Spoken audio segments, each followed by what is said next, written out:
Okay. Hello, hello, hello. Stream number 98, getting real close to 100.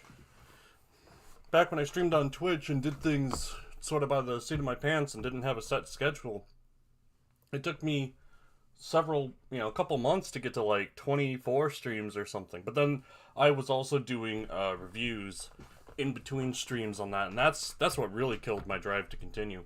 Now that I'm just doing streams on a mostly daily basis and not doing reviews in between, I'm really churning them out, really pumping them out.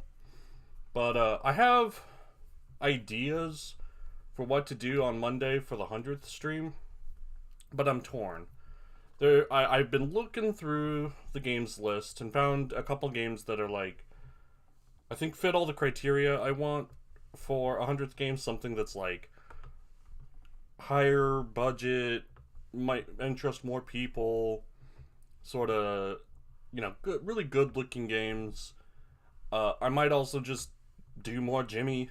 That's what would normally be there, and try to get to the end. The ending of Jimmy's really good, but I kind of want the 100th video to stand alone. Another option is that I play one of the really popular games like Celeste, which I said I wouldn't, or something like Baba Is You, or The Letter V 6 Times, or Pyre. All games I know are super good. I could also do a really artsy game called Dujana, which is really interesting, but hard to follow. And I'm not super confident I could talk about it properly. So I'm just not sure yet. I'm gonna have to keep thinking about it, about what to do for a 100th video. But until then, now. Oh god, it's tiny. Come back, I'm sorry.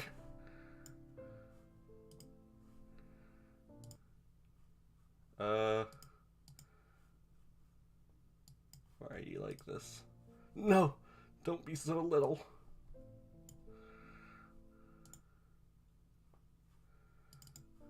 No.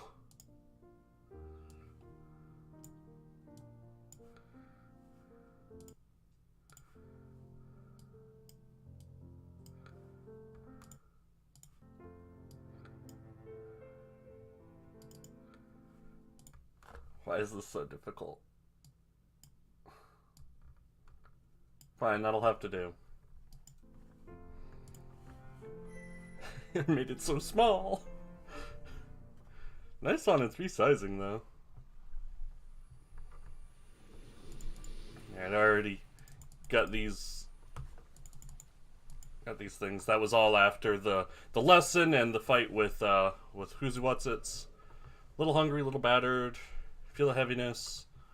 Decent collection. Okay.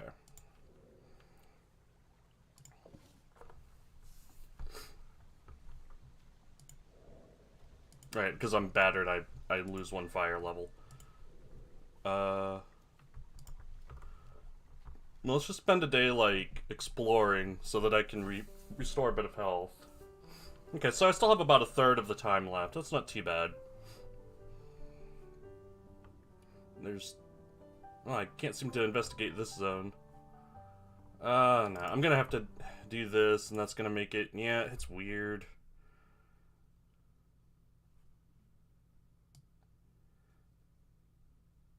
Yeah, it's just gonna be like that, isn't it? Oh well. It looks so bad. Why is this game so hard to capture? Hey, that looks good. Let's keep it like that.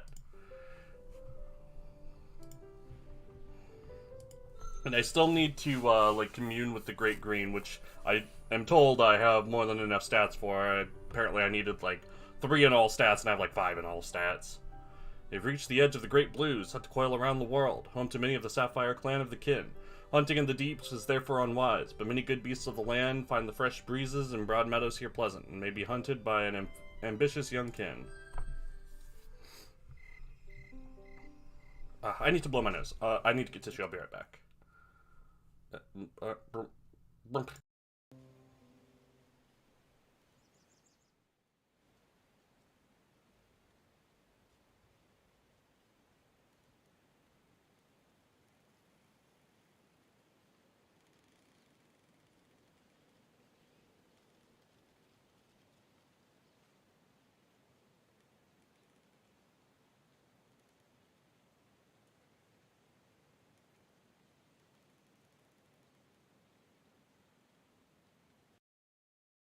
Fine, I guess it's another challenge then. You hear a sudden challenge travel through the afternoon air. Behold, the flower of earth has come. Our magnanimous patron challenges the holder of these lands. Stand before the one who rises and prepare for vagrancy. You are certainly being summoned to defend your territory, but there's something very strange. The voice is not that of a drac. Greetings, a drac. You stand now before the fabulous, marvelous, transcendent, magnificent, rising flower of earth opening unto beautiful maturity. You decide to call it Bloom. I speak with the voice of our enlightened master. Earth has revealed to our patron's advanced mind that this land, the Spirit Wood, is destined to be our home. Soon the green shall be transformed into a bastion for our prophet and liege, and all who wisely worship this pure and perfect mystagogue. If you are so cursed and miserably foolish as to stand in the way of perfection given flesh, state your terms of defense, but beware. Would you make a challenge of battle? All of these warriors you see are one with the master, and all will fight you together. Against such unity you have no hope. A challenge of the mind. All of us are in one thought. What riddle will you pose? That one of the many will not know.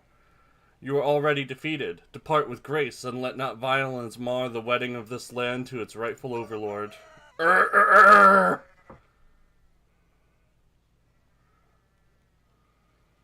let's talk. Being fairly certain that that Earth has not appointed this or anyone kin to speak for her, you question the assertion that Bloom is her prophet. The herald replies, "Behold, another prophecy fulfilled. In our prescient Lord's beneficence, we are not told this very sun that the drac of these lands would malign our master's status and question our faith. Great opening flower now rising feeds us, protects us, makes us new paths. How the earth, the great birther it is. Some of us were slaves in the tailless, but the exalted one took us in. It's so hard to read this. Some were outcasts from their tribes, doomed to destruction, but we found a light by which to see, a fragrant breeze to scent. How could any not sent by a great power have done such things? Verily, our patron is all-knowing, all-hearing, all-scenting, incapable of error."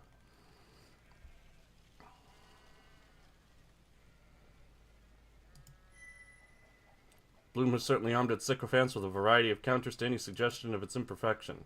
Many revolve around their placing the burden of disproof upon you, relying on the simple fact that one cannot conclusively prove the absence of anything, including even the most far-fetched assertions. They have also made a virtue out of gullibility. Normally a belief in something so bizarre as a drac knowing literally everything and being sent by Earth herself would be called stupid or insane. But in this one special case, believing in the unlikely is judged to be a positive attribute, something which they call faith. Earth is, as usual, unwilling to weigh in on the conversation herself, which they interpret as tacit approval of what they are singing, conveniently. Wisely, however, you avoid making any declarations of falsehood outright. Instead, you engage in respectful conversation. You guide the beast's thought to one thing and then another, and in the end it all comes down to the color of the leaf you hold in your claws. Bloom counters cleverly. Each animal says that it is a different leafy color, and if any of them are correct, you must accept that Bloom was correct, by the logic that they all speak for Bloom. They are shocked when you open your forepaw and show that it was not any kind of leaf at all, but a small gray stone. It seems that Bloom could not even tell what was right in front of it. Bloom's disciples do not know what to make of it. Their fervor to face you in battle is lessened. Bloom is deeply insulted by this and steps forward, shoving past its followers to face you personally. Its honor at stake, the dance of destruction begins between the two of you. What's the color of this leaf, huh? Green? It's a rock, idiot! Like the alacritous Zephyr, the Holy One dove through the air at lightning speed. So if it's fast, then I want to do fire, probably. Compared to me, I'm stronger. We're about the same water speed, about the same earth, and I'm a little windier. So my fire's a bit better. Let's start with just a bite, see how things go. Lashes quickly, deals moderate. Our exalted leader paused the gathering of all of its power, prepared to reduce its foe to ash. Wait, is that a clue? You're telling me what it'll use.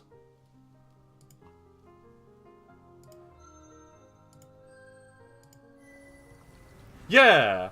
Get owned, idiot! Your cock betrays you! Never let a cock think for a dragon! Ha! Bloom has been defeated and driven away. Victory is yours once more, as is another feather token of your power. As it passes out of your territory, you hear Bloom's herald announce, "Rejoice, believers in the Perfect One. Our Hierophant and Overlord reveals that this was not the Promised Land, but merely a test of our loyalty, which we have passed. Rejoice!" Most good beasts, however, are quite aware of the truth. You have crushed another invader in the Spirit Wood. Heart of the Great Green remains yours and yours alone. Got another feather.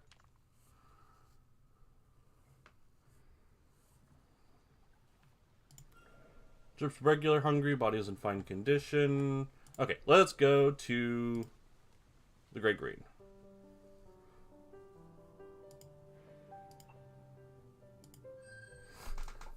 Because presumably I have to do this before the time is up.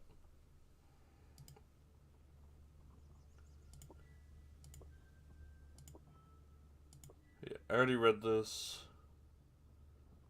Heed your essence and attempt to reach the heart.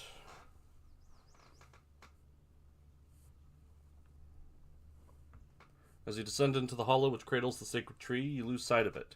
The wood becomes a twisting maze of paths, and you cannot seem to find your way forward. All paths lead back to where you began. Even sun seems to be hidden from you, kept out respectfully yet firmly by the trees, faithful vessels of the Old One. The Old One, like the Demon Souls god. Come now, be good. Suddenly you spy one of the long-eared tribe. Apparently in the remake, the maiden says something, she calls the Old One good boy. And I love that.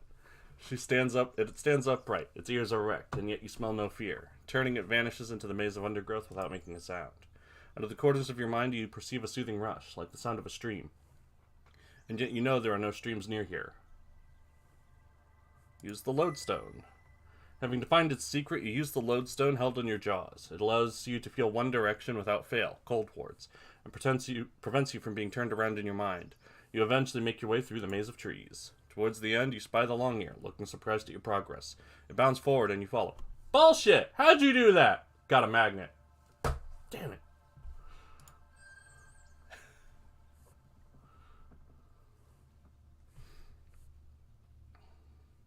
The long ear moves forward and you follow its scent, now very clear.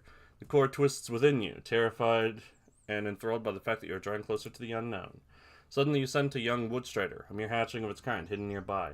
It is so young, so tender, so alone and unguarded, you realize that you are salivating heavily. I mean, clearly you can't do this in the presence of the Great Green. The scent of the woodstrider is tempting, but you have the patience, the will not to be distracted.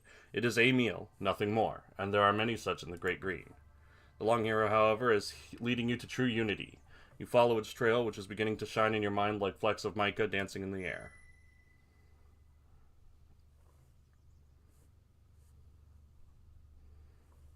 The trail of the long ear leads you to a small rocky pass. The only way forward is barred by a gigantic boulder. The long ear slipped under and around it easily, but you are too large, and your attempts to climb it meet with failure. What will you do? Shove! You've come too far now to be stopped by unliving circumstance. Summoning all of your passion and desire to continue, you slam your strong body into the stone. Even a hillback would be unable to move it, but you are Dratkin, greatest of the children of above and below. And you will not be denied. You will move forward, and you will overcome any who stand in your way. The inner fire burns, and the boulder succumbs to your passion, falling away and revealing the path ahead. Jackalope. Here the boughs form a series of gates, and as you pass through each of them, you feel as though the solid, factual parts of yourself are being stripped away, leaving only the intangible and eternal. Is it time for the wind test? The long ear is waiting here for you. It is impossibly huge. I am the liminal. I stand at the gateway. I am the gateway. The gateless gate. That terrible thing living beyond the gateless gate. This is the lair of the spirit of the Great Green. Only those who have seen it in their hearts may enter. If you truly know the Great Green, if you truly understand its spirit, then bring me one of its fangs. This is the price of entry. You inform the liminal that you have already brought one of its fangs brought it one of the fangs of the spirit of the great green. For behold, as the trees are its feathers, and the grass is its fur, the streams and the rivers are its essence, and the stones are its bones, the Dratkin have been from ancient days the very fangs of the great green. In the name of the great wheel and the spirit which the spirit represents, your people have slain and devoured and broken down and consumed and protected and have been fair and fearsome. As fangs destroy so that the body may receive nourishment, you are the greatest of the destroyers, and all of your victims have returned to the spirit, the source of life, through you. I ate things, and then I shit. And thus I bring nutrients to the great green. The liminal bows its head and lowers its eyes, acknowledging your victory. And you move through to the heart, the very core of the great green.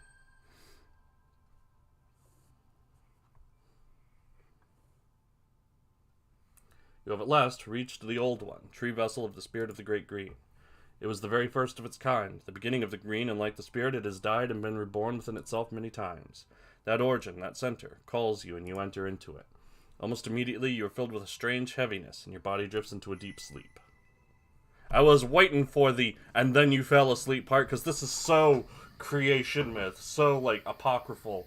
And that's a common trend of such stories. In, the Epic of Gilgamesh, when Gilgamesh confronts Humbaba, the great beast, the great demon, just as he's about to kill it with his spear, sword, fist, I don't remember, he falls asleep. Just right there, just right there. And then Enkidu wakes him up, and then they, like, talk to Humbaba and strike a deal with him or something. But the idea of just suddenly falling asleep when something important happens is very common in stories like this. In Fire Emblem Three Houses, it happens. There's a great sleep. After the end of the first half of the game, Byleth sleeps for 5 years. And, like, things happen to other characters during that time, but not to Byleth. Sleeping suddenly like this is sort of representative of, like, how a god's influence is not always felt, how it's ephemeral and comes and goes, and to humans that's sort of like sleeping. I think that's the idea of it, why it pervades so many myths. It's not just Gilgamesh, there's plenty of others. That's just the one I happen to know. But anyway, I was waiting for it to show up here. In that place on the shoals of the dreaming, you encounter the spirit. It sings to you, writing sigils which burn with painful joy in your mind. It makes me yawn. Beloved hatchling, scion of the Dratkin, fang of the great green, I grant you my blessing. May you walk in the shadow of destruction, and may you be the shadow. May you bask in the light of creation, and may you be the light. I name you my messenger. Whenever you exist, the power of life shall shine forth, and others shall fear and rejoice. Punish and reward, destroy and create as your sacred instincts guide you, but see not only what is before you. See all as one, and let your power bring balance to the great green. Destroy that which has grown too great, and preserve that which threatens to pass away forever, for I delight in the songs of all of my children. Already you have begun to realize the power of dreams, the gateway to all possibilities. All that exists in flesh was first conceived in the subtle realm. You have begun to open the dreaming door, by which all things are attainable, all possibilities realized. I grant you the friendship of the four pillars of the one song. May air, water, fire, and earth be with you always in their truths. Large amount of mastery. When you were in the chamber, I was there. When you emerged, I was there. And now as you return, know that I am with you, even unto the uttermost end. You don't want it to end. Here in the place, all your doubts and fears have faded away and been replaced with a flowing, wordless wisdom. Slowly, however, you begin to feel yourself sliding back into your familiar body, in the world of hard and decaying things. Tree. You yawn. Don't do that. I'll yawn. I'm holding it back, stretching out your neck, legs and tail in succession. You said the Y word. Sun is dying, and it is time for you to leave. As you return to your lair, you feel as though something has changed with... God damn it. Changed within you, though. No matter what happens after this, you will carry with you a special kind of treasure. You were, for a time, in the presence of something greater than yourself, and that deepest knowledge of what is will never fade away. Wherever you go, a part of you will always be sleeping beneath the old tree.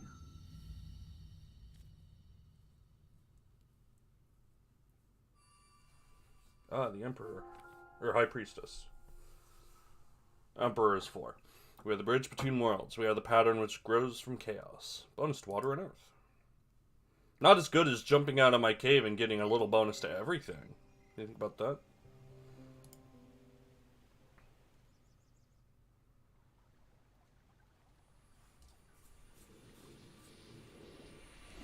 By controlling the water within, you could turn your mouth fluids into a powerful toxin.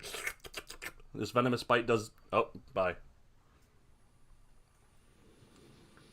You have now the self-control to resist pain and suffer only half the usual penalties for injury. Nice. New sun has risen. Your song of life continues. I'm not yet very hungry. So let's try to get some holla holla get dollars.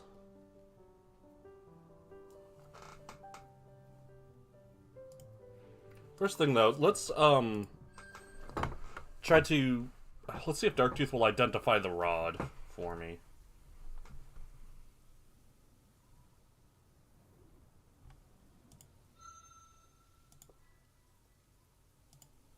Hey, this thing you gave me? The fuck is it? I'm swearing a lot today.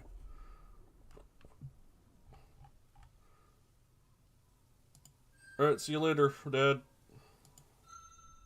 If you forget, if you didn't see that part, that is your papa. So, I don't know, let's try these fireflies. Sure. Bees! It's bees! What's the queen doing out of the hive? Many are the tiny beings of the great green. Most have 6 legs and are clad in colored armor, hopping, fluttering, or marching to and fro alone or in harmonious swarms. Though crunchy and tongue-amusing, they are generally much too small to be of notice to a mighty kin. This sun, however, you come across the golden village of a particularly well-ordered species of tiny beings. Their bodies streaked in sun yellow and night black, you decide to call them honeybuzz, for the sound their wings make and the strange syrupy substance with which they fill their hexagonal homes.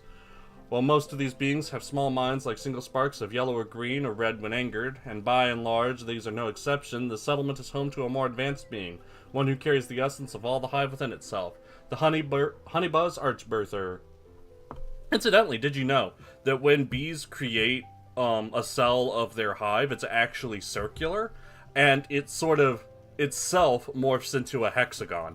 I don't remember why. I think I read something about the forces on it causes it to do that, but they don't create them in hexagonal shapes. They create them in circles, and then they become hexagons later, and the bees are like, yeah, I guess that's right. It calls out to you, and you are surprised at the complexity and elegance of its mind song. The Archbirther requests your help. A lesser lumberer has been attacking the honeybuzz's village and devouring their honey, damaging the walls and killing many of their tiny hatchlings in the process. It claims to know the location of what it calls the useless flower, an object which it believes would be of interest to a kin who seeks treasure. It promises to show you to the useless flower if you can save its wax village from the lumberer. You're strong enough, agree to the dance of destruction with the lumberer. Finding the lesser lumberer is not so difficult, and is fat and successful, fearing little due to its size and strength. The dance of destruction begins. We fight for the bees!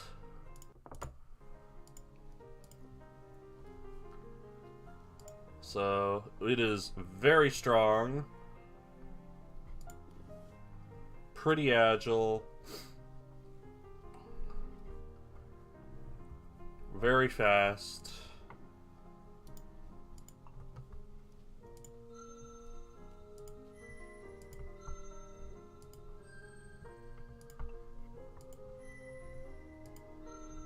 Let's try a venomous bite. Yeah!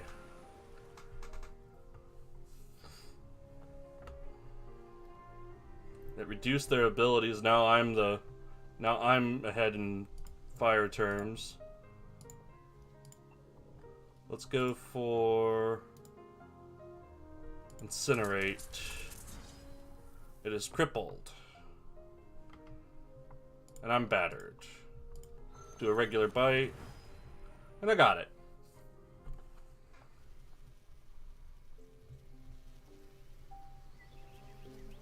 The fight is vicious, which surprises you. Lumberers often turn away when confronted with true resistance, but is very fond of honeybuzz regurgitation for some reason. It does not taste good to you at all. In the end, however, you are victorious. You silence the lumber, eat much of its flesh, which tastes very good, and leave the useless remainder beneath the honeybuzz settlements as a warning to others. You've gained a lot of energy. Ooh, that is a lot.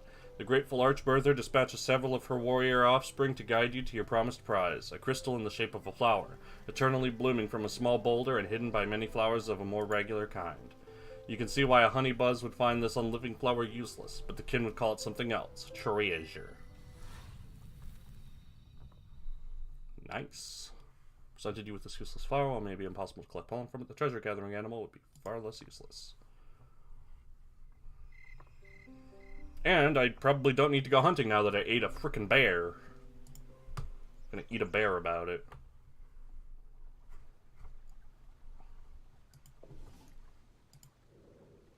Fifth grade, sixth grade, fifth grade, fifth grade. Okay. Am I still injured? Fine condition, well fed and replete. Great. I'm 100%. So let's just look around and see what things there are. How about here? I'd like some more treasure.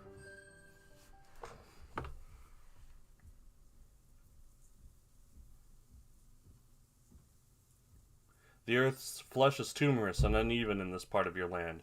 Vague hints of decay and shinestone linger in the scented mist. A wafting taste of something quite foreign sits in your mouth whenever you lie atop one of the strangely soft hill rocks here. Could one or more of them hide a secret? What will you do? Make use of the lodestone's music. The lodestone draws you to a particular hill, indicating that something hides within. A bit of light burrowing ensues, and you come across something remarkable. Ooh. Rocks. Shiny rocks. It seems the four beings ended their lives here, or perhaps were put here after their ends had already come. They appear quite similar to the tailless in structure, but these are not tailless. Well, they have no visible tails, but they are not the no-tails which infest certain areas of the world as you know them. They are larger, and their skeletons more solid and compact. Their head bones are thicker, with apertures suggesting larger eyes and noses than the tailless. And their scent is quite different, earthier, stronger. What were these? These four were, seated facing each other in the four directions. Sigils festoon the walls and floor here, similar to the sigils used by the Mind Song of the Drac, but again slightly different. You can pick out a few words. Failure, disappointment, rejection. If you had to guess, you would say that these beings, whatever they were charged with guarding or protecting something, and that they failed. Not these four specifically, but rather their whole people. These four seem to have tried to reverse their doom and find redemption, but despite their courage, all they found was destruction. In any case, these bold, no-tails seem to have been entombed with gifts of silver and black stones of various kinds. Their sigils are also black. Perhaps that was a sacred color for them. You gather up everything here which seems attractive to you and press back out into the gray light of the outside world. For some reason, a thought occurs to you. Perhaps you should cover up this chamber again. It probably is just an instinctual drive to bury your findings so others do not take them from you. But there is nothing valuable there now. Yeah, let's go ahead and bury them. Covering it up again is a tiring process, and you wonder several times why you are making yourself do this. There is nothing left to steal, and no other reason would you know to cover up the bones of dead beings or keep them hidden from the elements. You can't help it, though. Something is compelling you.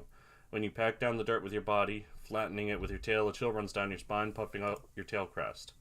That night you dream of huge, shadowy warriors decorated with black jewels, clutching the dark cutting shards in their forepaws, fighting desperately against an endless tide of no-tails. Though the dark ones are brave and strong, the tailless are simply too many, and one by one they fall. But although the judgment of destruction is never wrong, looking on you cannot help but feel that this should not have been. When you awaken, a feeling of despair lingers in your mouth until you washed away with a drink from the hilltop spring. The past is past, and dreams are only dreams. Are they not? So yeah, those were the dwarves, which we heard stories of in the cave of what was. And the humans moited them, I guess.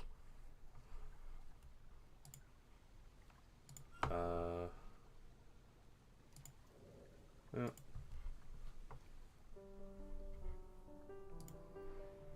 This feels like schmuck bait. This feels like territory of someone else. But there's a crab. All my fears are quenched. There's crab. The great blue and endless shuddering plains stretching setward to the far horizon. This is the water's true lair. To which all other waters in the world seek to return.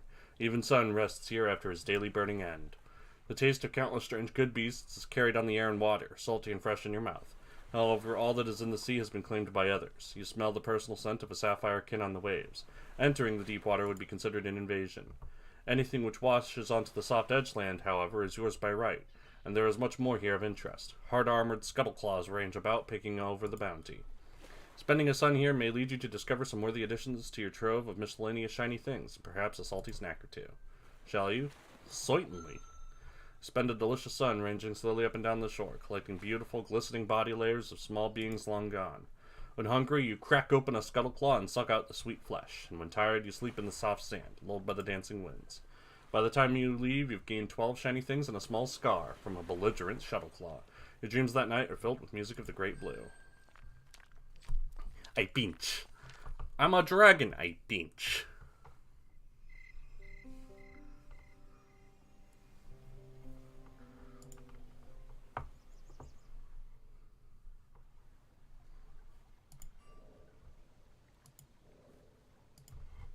Still a little hungry after sucking up a crab or two. How's about... what this? Oh, yeah. The ruins of life, torn open and hollowed. The Woodstriders, beloved children of the green, flayed, tortured, disembowelable, still living. Destruction must have been a blessing when it finally came. What would do this? You will never forget the smell of this place and the thing which has built the lair monument to pain and fear. It is one body and yet more than one essence. The sense of the spirit traces of the tailless and something like the great slide claw are both strong here, but all of them are in agony and yet refuse to leave, like a bleeding wound upon what is. You have never witnessed it before. You were not even sure it existed, but there is only one sigil which describes what you have found here. Evil. This thing should not exist. You can feel the great earth's terror and deep outrage at its presence. It batters your soul and you realize that you are trembling. You want to flee far away and never return to this place. Will you? Let's fight! You want maybe the bravest moment of your life thus far, you stand your ground. You attempt to send out a greeting, but it gets caught inside of you. Still, the nameless thing hears you, or perhaps smells you, and slowly turns to face you. Welcome to the home of rebirth, honored kin. We are the last who will be the first, the remnant which makes all things new. We apologize, but we cannot give up any of the bodies of our beautiful shining prey. They are needed. Still, if it amuses you, we shall sing with you. We are starving for conversation. What will you do? You do not want to do this. You do not want to be here. It hurts. Ask the thing what it is. We are the essence of the Blade Fang people, for turnings beyond memory, and our great and proud people hunted and roamed in the land beyond the Great Blue. We were warriors without peer, who bathed in the essence of our praise and our enemy. Destruction was our favorite amusement. We painted the land with the inner colors of many good beasts. Our fangs were like trees, piercing even the hides of the great longnoses, whose heavy feet sundered Earth's flesh with every step. We feared none. It is said that the first of our people was so mighty it competed only with the Dratkin. It even slew a few kin who dared to challenge it, though the kin was strong, and tore the first's muzzle off before it was silenced. Now toothless, the first ripped out the Drak's mighty claws and shoved them into its bleeding face, where they took root and became the great fangs for which we were known. Ask what it wants here. We are in the process of rebirth. The great beasts we hunted grew far as the land shed its icy skin through many turnings. Sun taunted us from the too warm sky, and we became broken, desolate, unmany. At last the tailless, foul seeds of the others arose, destroying our long-nosed prey, herding the last few of us wormlords. In the end, all of the Blade Fang people were destroyed. There were no birthers, no givers, no siblings, no trace of the music of our glorious and violent way. The last of us was destroyed by the No-Tails, and the final silence descended upon us. We were called back to the source, to cold infinity. The thing grips its stained false fangs tightly and grinds its teeth. But we will not follow. The song of the Blade Fang people shall not perish from earth. When the last was destroyed, the essence of our people clung to the tailless warrior who silenced us, filled this twisted flesh layer with all of our hatred, our disobedience, our refusal to fade away. We forced this body to seek out the spirit wood, the heart of the great green, where the hard laws are weak and hidden things are strong. Even the great blue we have defeated, crossing over it by coldward ice paths. The tailless essence remains within us, but we have a mastery now. We shall turn this body, twist it into one of us, a blade fang, and our people will rise again. You do not want to do this. You do not want to be here. It hurts. You do not want to know this. Please do not ask it. How can one body, one essence become another? How will the thing resurrect those who are entirely gone? All things are possible for those with the will to defy the great powers. We have rejected earth and sun, and cursed them for allowing this to befall our great people. We are filled with inspiration to mar and break what has come before. We have learned to find amusement in suffering, joy in the confusion of our prey as we slowly peel them apart. Without and within, we will merge and fill this vessel and be reborn. We have had some success by replacing the skin of this tailless abomination with that of one of our relations. We began the process of remaking it into one of us. Still, its body and essence resist us. We have done many dark dances, many screaming songs to break the laws of reality and complete our rebirth. Our hope alone remains. The purest essence, that of the Woodstriders, can serve to complete our holy change, but suddenly enraged things shatters a nearby Woodstrider's skull with its paw fang. They defy us. We cannot hold their essence. First the givers, then the birthers, then the young. We have stripped all of them of their flesh, but their true essence slips through us, turning to dry crust on our paws on the ground. They beg at us with desperate eyes to stop. That what we wish is impossible, but we ignore their pleas, their lies. The thing shows all of its teeth. It is supposed to be a gesture of joy, which makes it all the more awful. But do not fear, noble kin. We will be reborn with time and much essence. So very much essence. So very, very much. You can no longer bear it. The earth beneath your feet seems to be wailing. This is worse than the tailless. A violation of a truer law, even than the destruction and creation. Both of these great and noble forces are being tortured and mocked here. You could simply destroy this abomination, but it is no longer a tailless nor a blade fang. You have no idea whether you are powerful enough to defeat it. You have heard, however, that there are special defenses against beings such as this, whom reality itself hates. You may know where to begin, but it will take many suns. But this must end. Simply by existing, this thing is staining the land. Earth must be healed, and you are her mighty offspring, and you know this in the depths of your being.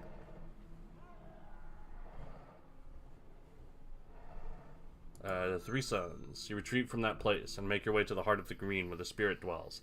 Letting your body sleep, but your mind soar, you beg the spirit for a sign. How can the thing be separated and undone?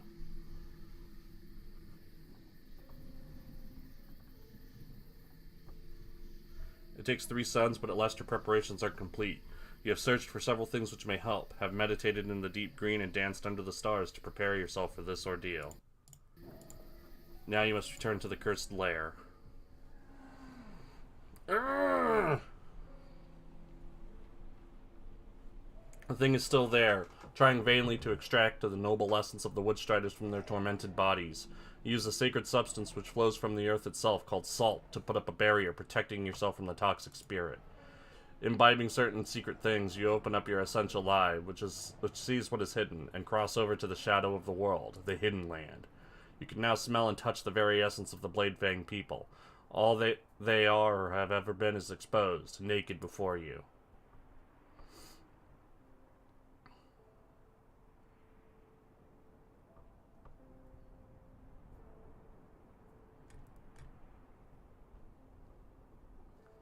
Well, I'm most blue than anything.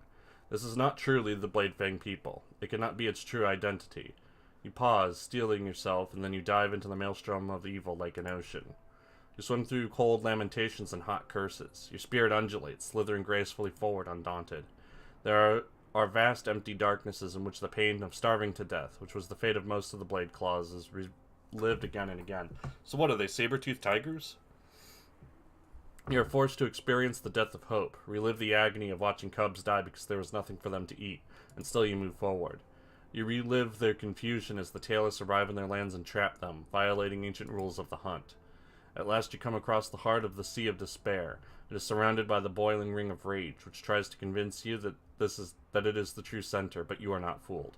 You push through it, and though it burns you terribly, and you find the still lagoon where the truth rests. At the center you find a mewling cub, floating in the darkness. Piteously, almost without hope, it is calling for its creator, mewling weakly for salvation, for aid. This is the truth. These bravest of all good beasts, who feared nothing in life, are afraid of the end. You take the tiny cub and embrace it to yourself, cradling it in your chest feathers and licking it affectionately. Please, you whisper, you are hurting yourself. Go home, where you belong, and where there is no fear but only rest. The tiny thing was so desperate for consolation, for affection, it mules to you. It is still afraid. You comfort it, telling it that it is not alone. You are with it, and you will remember. Slowly the cub begins to fade away, and without its heart the troubled sea is no more. Delusion has been washed away, and the thing begins to flow upwards and out of its stolen body. With fear no longer holding it down, it can at last go home. When the sun dies that day, the mighty Bladefang people are truly gone, never to return, having at last remembered who they truly were. They were warriors. The unclean ones are gone. Where there was once a thing, a tailless giver lies here, unconscious. Its body and essence are once again its own. But what will you do with a lone no-tail on the edge of the great green? I'll leave it alone. When it awakens, the no-tail leaves. Even as bizarre and other as the tailless are, you hope that this one has no memory of what happened here, what happened inside of it. Truly no being should suffer so. This entire affair was a tragedy, but at least you have ended it. Perhaps the no-tail will survive and rejoin its kind, or perhaps it will be destroyed by the Great Green. Either way, you have rescued it from a terrible fate, and set it back on the great circle where it and everything belongs. At last it is over. You leave that lifeless hollow, never to return. The Bladefang people are gone, and what you did was right and good. You bathe your whole body in a pure spring of water to purge yourself of the horrible pollution.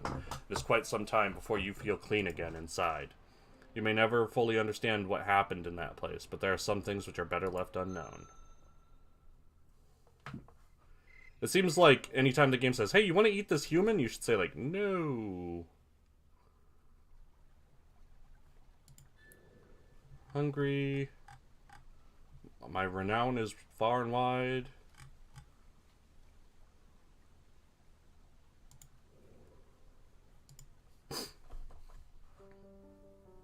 Not much time left.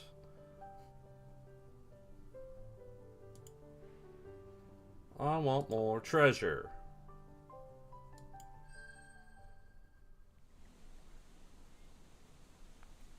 Shiny. Casting about the shore of one of the eponymous twin lakes, you discover an interesting potential source of treasure. Though it gleams like the rarest shinestone, it is not. Nor is it a gem. It is amber, made out of the essence of trees and refined by time. Water has cleansed and polished it to perfection. There is, however, an issue. The majority of it is trapped between quite a few large stones.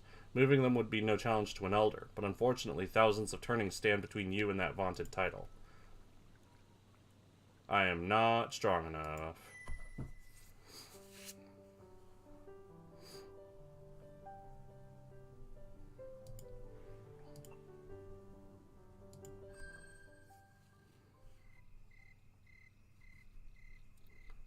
See a shooting star, I guess.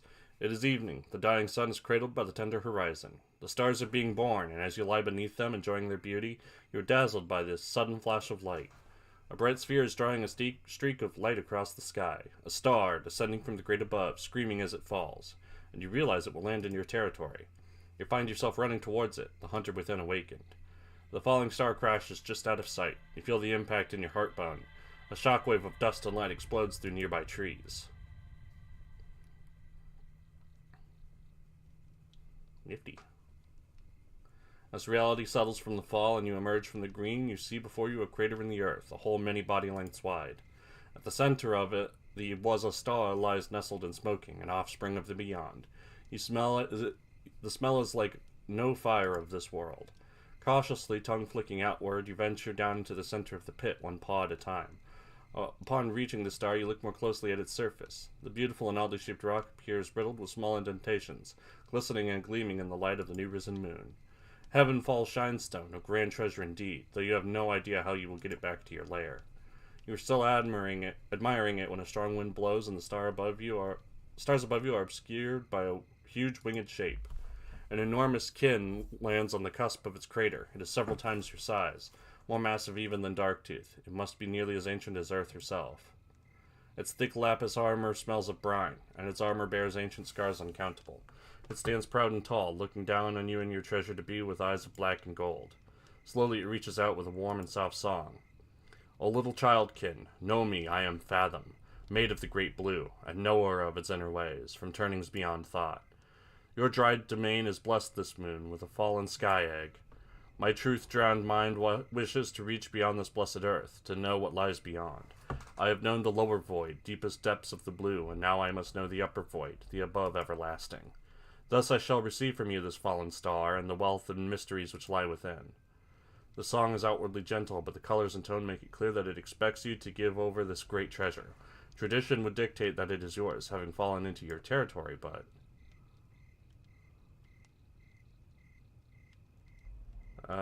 can I get some treasure? The elder indulgently listens as you fold back your wings in display of humility and request that tradition be honored with an exchange of goods. You acknowledge that Fathom is powerful enough to take whatever it wishes, but you believe it to be honorable. Fathom's head bobs twice, and you are briefly terrified that it will breathe the notorious secret thunder of the sapphire drac upon you, but instead it coughs up a shimmering sphere. It glistens in the dirt like a perfect miniature moon. This is a pearl, born of the discomfort of the voiceless, shaped over many turnings, by secret dwellers of the great blue. My trove is rife with these baubles, but in the dry land such a thing is rare. I offer it in exchange for the sky egg. While much smaller than the fallen star, it is quite beautiful indeed, and worth many shining things. The elder's thought colors make it clear that no better offer will be forthcoming, so you meekly accept the pearl. Satisfied, the elder seizes the sky-fallen object, wrenches it from the ground, and flies off with it setward into the cool evening air.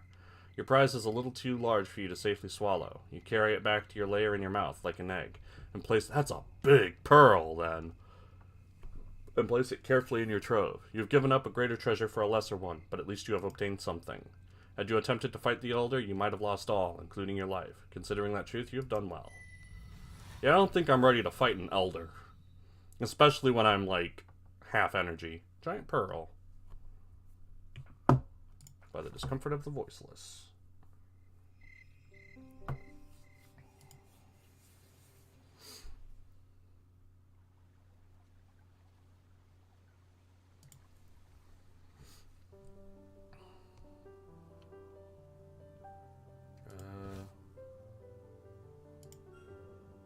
Hungry.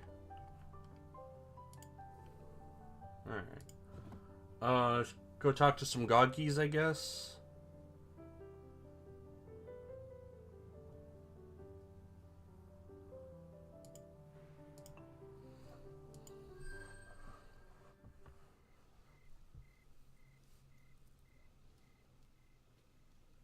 A sleepless night sends you wandering through your domain. In the still dark, a song of victory draws you to the top of a hill. Clan singers, you can barely see their bodies in the early dawn. Moon is gone and sun has not yet been born, but you smell and hear them with great clarity, and their spirits burn bright. Their giver chief raises its essence-stained muscle and sings a grinding song of warning from deep in its throat. Fear me, scion of the ancient ones. We are the claws of the spirit clan, many talons united in one paw. By strength and wisdom and the generosity of this plains runner, we share a victory feast well earned. Disturb us not, for we are many and one, and you are but one.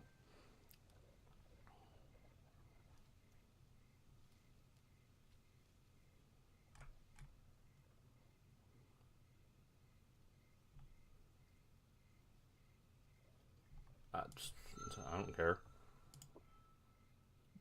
Do you leave us to our feast out of fear or out of honor? Out of honor. So you take pride in your lone way, as we take pride in our way of one and many. It is good. Let time judge with fairness which way is stronger.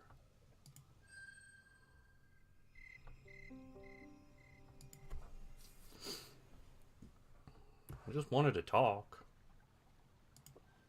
Alright, it is time to go hunting.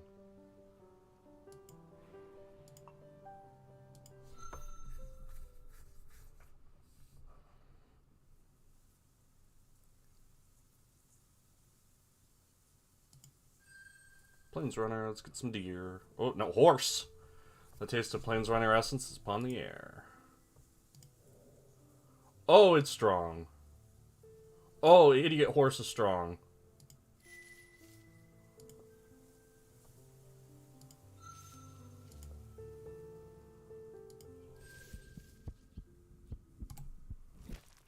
We pray yet lives. Finish it. So I can't one-shot it. But it is crippled. Let's just bite it until it dies.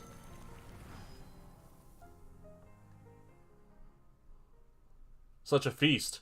You feel deeply sated, and as you meditate on the noble beast's essence, you feel inspired to run free, feeling the wind in your feathers and sweeping over your armor. You need a lot of energy. I could eat a horse. I'm well fed and replete. That's right, baby.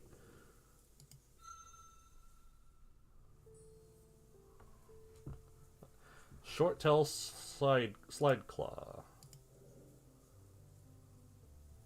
Yeah, it's not so strong.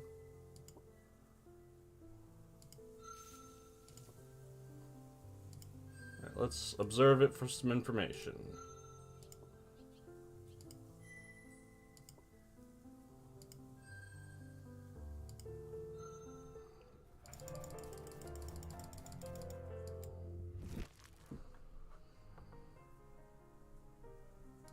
It's starting crippled, which is good because that means I can brace against it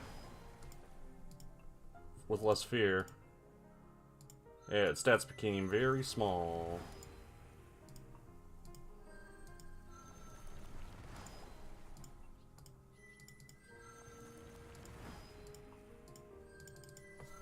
Sweet that I'll be able to get lots of information on this, maybe all the way.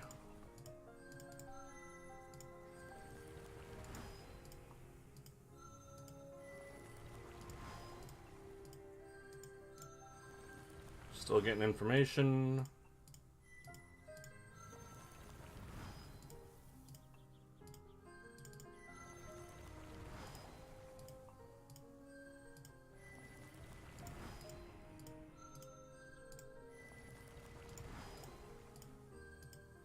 It is a bit silly how effective this is for finishing your compendium, which is pretty important. No information. Okay. Now just bite it. And luckily I have that ability where when I eat something, I took its ears. When I eat something, I heal a bit.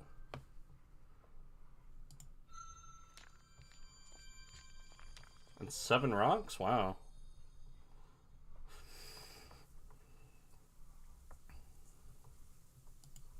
This is probably a bad idea. Oh.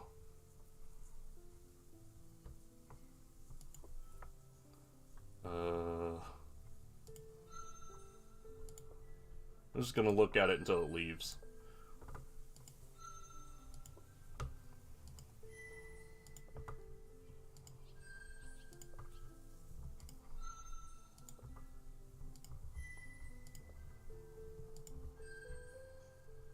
See you later.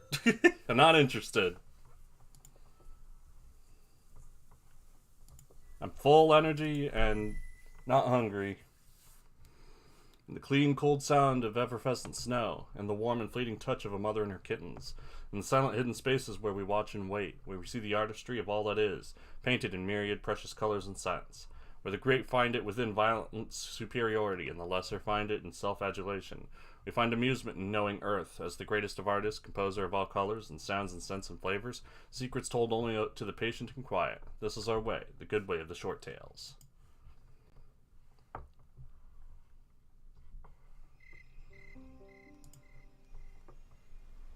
Now, I would like to gain some fire. So I think I'm going to do the lucid dreaming for some fire.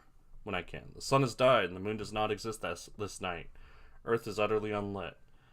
Hours before the sun's rebirth, you awaken from a terrible nightmare. Something was peeling apart your mind and eating its insides like the sweet viscera of a prey animal. The residual fear from the dream is heightened by the disturbing realization. It is utterly quiet. No tiny beings are calling, nor are the green leapers singing in the nearby marshes. No night feather beasts chant, and not even the wind murmurs. You are just about to give up and return to your lair when you see a subtle wrongness out of the corner of your eye. The shadow of one of the trees is somehow incorrect. Something is lurking there, mottling the deep shadows. You leap at it and see a pair of baleful, rose-colored eyes briefly before it retreats from your attack. Blending into the darkness again, a cold, sickly song scrapes across your mind. I am the creeping end of your dreams. I am the hiss that slides through the darkness, erasing light and safety. I am the murmuring destroyer, slaying softly, softly.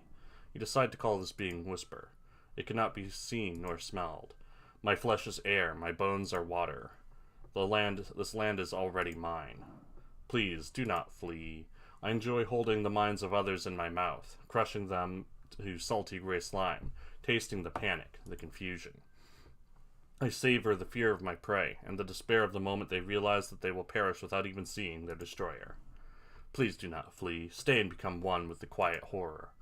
Its sigils are like a tiny being crawling aggressively, buzzing inside of your mind. It will not go away. It hurts just enough. Just enough.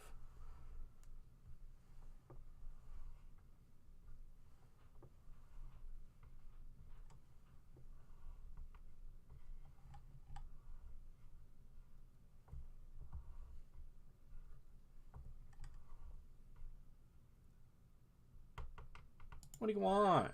I want nothing. Rather ask what I have. I have all of your treasure. I have all of your lands. I have you and shall enjoy you, savor you. I shall not even honor you by consuming your body. It shall rot here, silent testament to my beautiful blasphemy. For you cannot even begin to fight what cannot be sensed. But I sense you. I sense you clearly, and I can reach you. Feel my reach. Your vision is briefly whited out as its song becomes a terrible scream within you, pulling you apart from the inside. Stars swarm about your vision as the pain subsides. Whisper is not the only one who knows how to blend in with its surroundings and become invisible to the eye. Using the water within, you take on the colors of the dark and green. It soon becomes clear that you have succeeded, as the mind assault does not continue. Still, Whisper does not seem inclined to give up the fight. No matter, you cannot be seen, but can be smelled and heard and tasted. By the power of the Shinestone artifact which I bear, I have erased my scent, and cannot even be heard as I move. I will find you and end you. Hey, guess what? I got an artifact too! The Lodestone, whose true power you have discovered. Magnets, baby! Magnets, get it done! Whose true power you have discovered serves you well. It points you directly to the nearest Shinestone, which just so happens to be the artifact which Whisper has sung of. The Lodestone turns as you move slowly towards Whisper, tracking its movements. At last, Whisper realizes what you are doing and lets its reality mask fall. A stone with eyes to see the unseen. Not but a nuisance. You have angered me, depriving me of my dark joy. And I taste the wrath of the quiet ender. What an edgelord this guy is. So he is big wind and water, and fire beats wind, and wind beats water. So I could try to win with wind. Well, I could wait for a water, and then he probably won't do water again.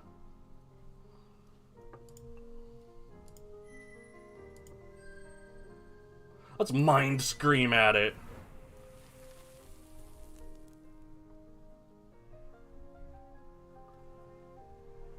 That reduced his fire and water, which is pretty good.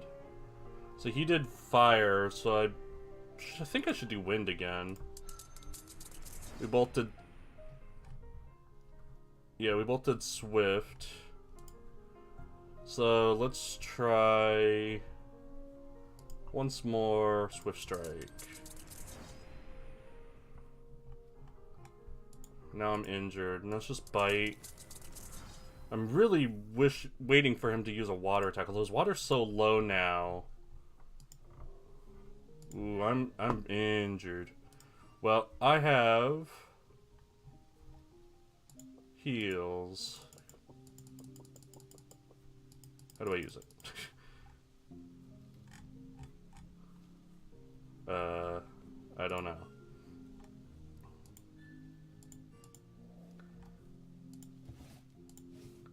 Alright, well, let's try charge.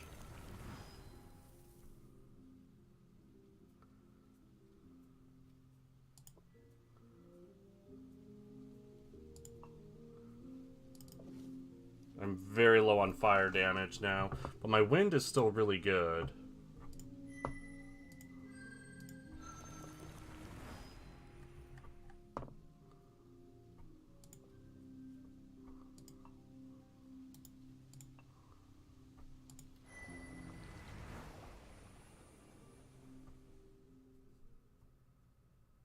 Did I get him? The shinestone ring upon Whisper's neck shatters, and the kin lets out a shrieking roar. Enough! Whisper breaks away from you, flattening itself to the ground. You see its body clearly now. Somehow it is colorless save for the eyes, which are like the essence which now stains its armor. Do not behold me! Turn away! I was created naked of blessed color. So easily hunted, so easily seen. I will not be seen! Striking with a final mind lash, the invader flees away. It is over. A plume of the defeated kin remains on the ground. That was really close. It is completely devoid of color, though this makes it rather striking in its own way. It seems that Whisper was using some kind of artifact of the others to hide itself completely. You wonder how many prey animals fell victim to the silent killer. Their minds screamed to pieces without even seeing what was destroying them. Still, while the ability to hide may not have truly been its own, Whisper's mental prowess was natural. It is unusual that one so young would be able to master the mysteries of air so well at such a young age. It did not behave according to tradition, issuing a proper challenge and revealing itself as a Drac should, but there are only 2 great laws and 1 lesser, and it did not violate any of these. Such behavior, paired with its unusual form, will make it difficult to find a partner to create with. However, having a choice territory such as yours would have been its only real chance. My Yui is all broken up. Now that it has been stripped of its artifact, its survival is unlikely. Violating tradition can be a powerful tactic, but all things come at a price. I am right on the edge of death.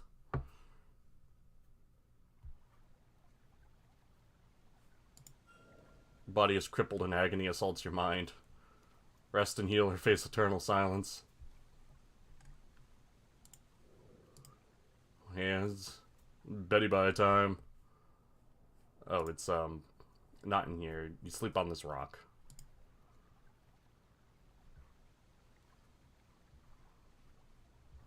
Curl around the sleeping stone and rest.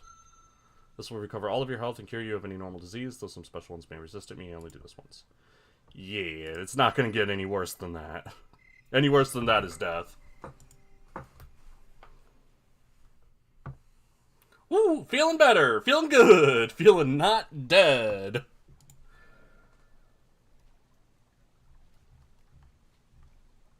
Quite large for a kid of your age. Yay! Look at those masteries. Ain't they beautiful? So let us enter the dreaming and dream of fire. I want another level of fire.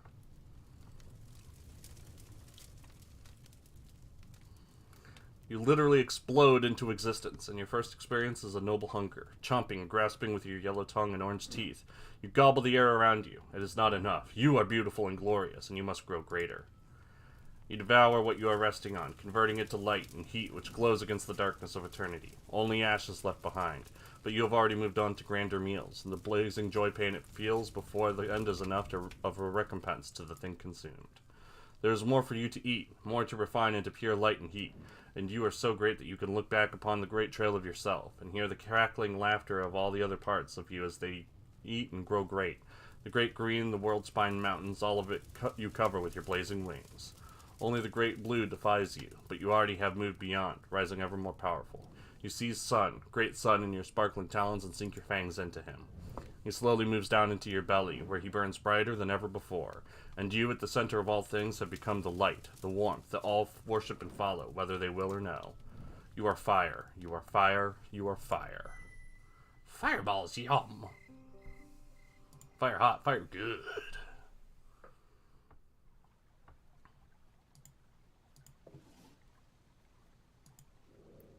Oh, is that only a temporary thing?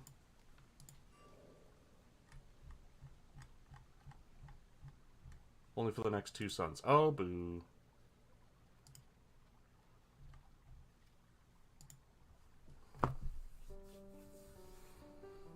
Let's find out what this is.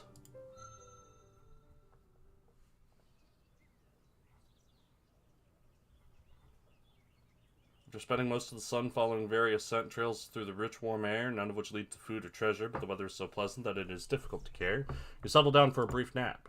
Nearby hollows, thick shrubs make fine bedding, and soon your thoughts are unraveling, trailing off into the dreaming.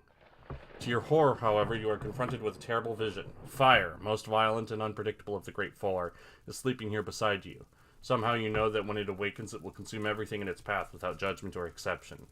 Fire always goes where it wills, but this great fire has not yet been born, and is a tragedy of massive scale. Even your own lair and trove may suffer. You see the overgrown plain feeding it, making it stronger. Countless trees are lost. Infant feather beasts are roasted in their own nests, and underground dens become tombs for those who could not flee in time. Those who do escape will be far from your territory, and finding your food will become nearly impossible. Starving, you pick through the bones of the quiet and green turned gray. A question arises in your mind, though you fear you already know the answer. Can nothing be done to prevent this?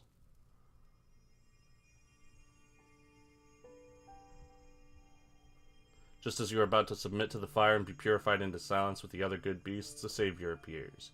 You see it only as only one essence, but you know that they are many in body. The wood striders, the crowned beloved of the green. Against the looming catastrophe, it stands alone yet unafraid and full of living power. As it charges the fire being, the world washes away, leaving you back in your own body. What you saw was not physically real, but it was a reality nonetheless. Was this a true dream, whispered to you by a greater being? Earth, perhaps, or sun? It was only fear and desire dancing in your mind. In short, a common illusion. Resolve to hold on to the dream. Even if there is possibility that this may be a hunt without prey. If indeed this was a true dream, then you are being called upon to take action. You are too young to know much of dreams, but an elder among your kin may know more. So definitely go talk to, I don't have much time, go and talk to my man Darktooth.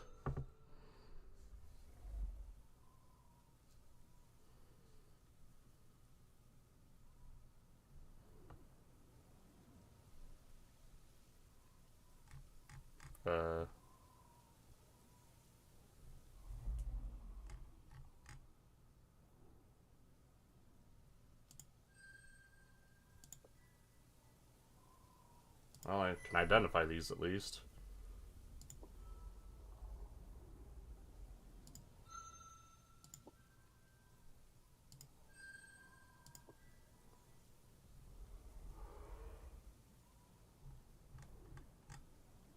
I kind of figured this would work.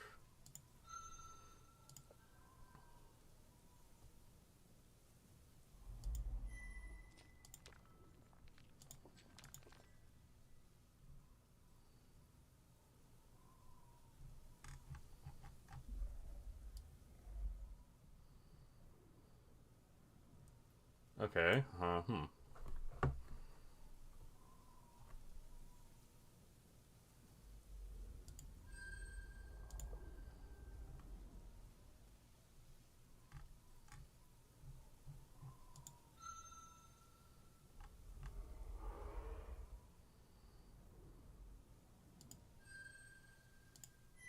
Okay, so I guess I'm not doing it that way.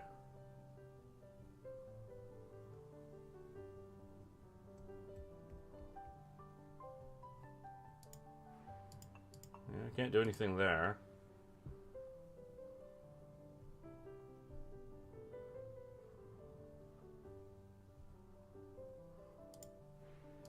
Can't go back to the Great Green.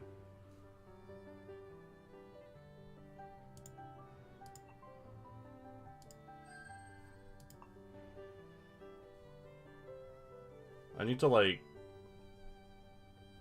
presumably talk to some deer, but, the only deer on the map is this one for hunting, and I don't feel like that would be appreciated.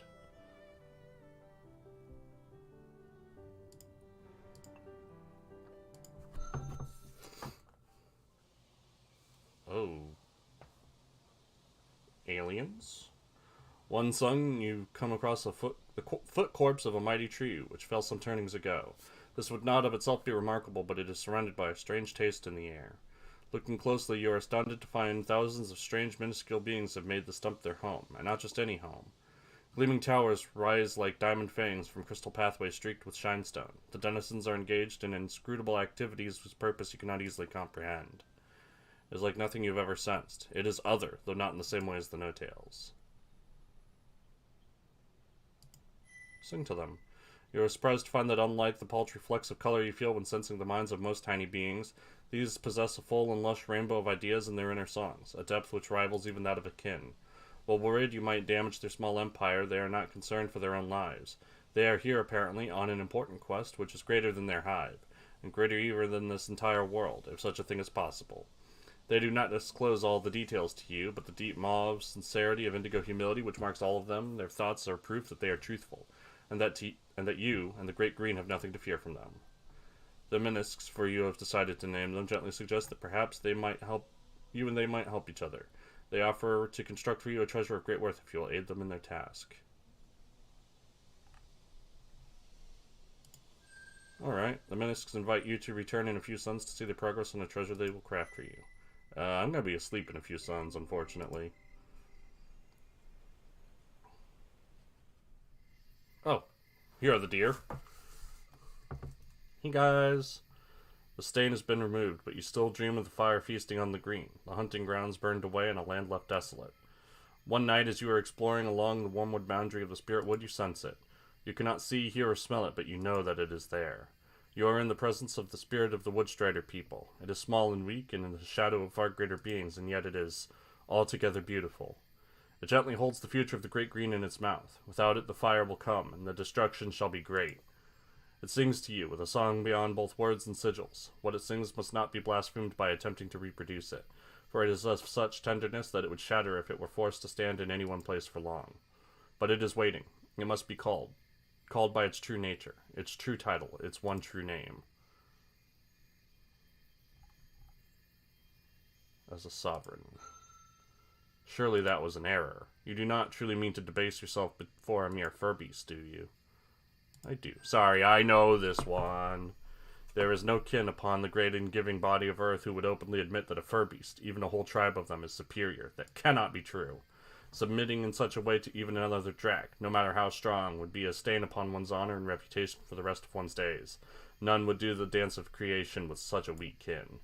Are you truly willing to be called servile and debased and other terrible names merely to save some unvoiced trees and lesser beings from fire, beings who would perish from time's predations if not to honorable fire? Yes, I will do what others will not. The spirit of dignity whispers in your ear. In the chamber which was made of love, before you emerged into this world, you were taught that the kin are the greatest of the children of earth and sun. Would you insult your creator by throwing this truth away? These beasts, the Woodstriders, are but flesh to feed upon for the clan singers, who openly acknowledge the kin is mightier. They are leaf pickers and grass chewers. There is an order to the one song, and your place in it is high. Much of your authority rests upon the fact that the kin do not suffer equals, let alone superiors among beasts. Do not betray your honorable ancestors. If you admit inferiority, that you of all Drac shall be ashamed of it forever. You are far too important for this. Sometimes the best thing to do is to simply leave. Leave this place now before you do something very, very wrong. Bow. You are not dignity, you sing to the voice. You are but hollow arrogance. And with that simple naming of its true self, the voice is defeated and vanishes from your mind.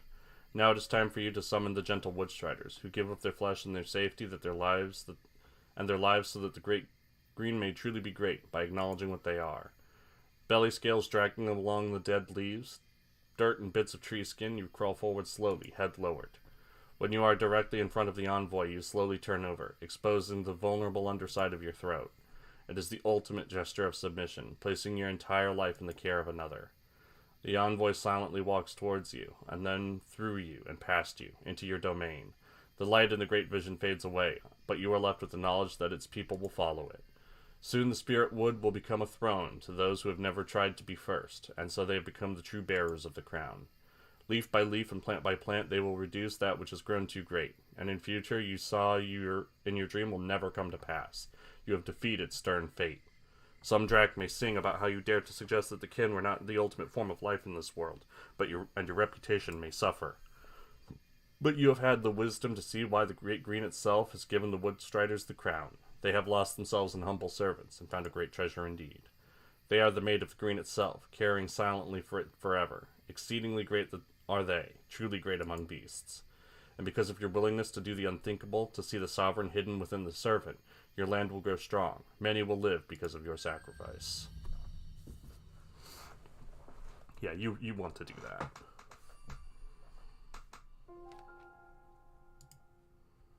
Substantial bonus to water.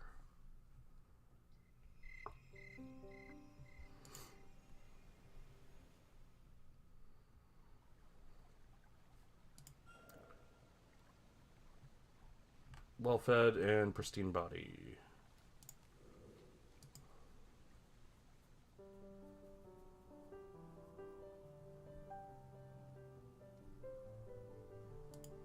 Alright, let's see what... this looks like it's going to be the last day, maybe. In that case... let's get him back, huh?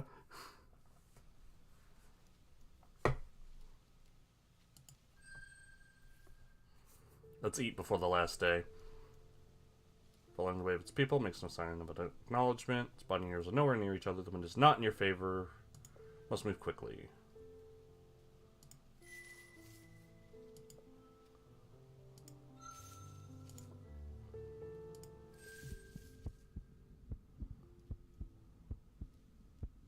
Ah, missed.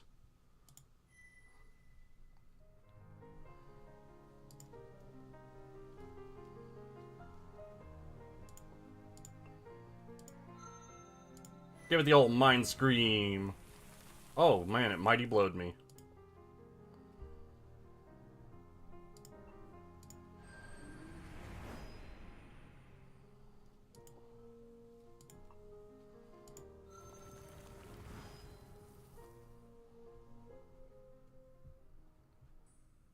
Meal leaves me feeling deeply satisfied.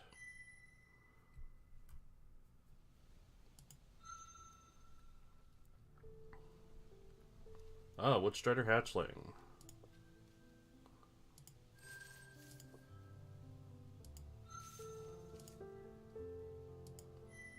Alright, let's observe a few times.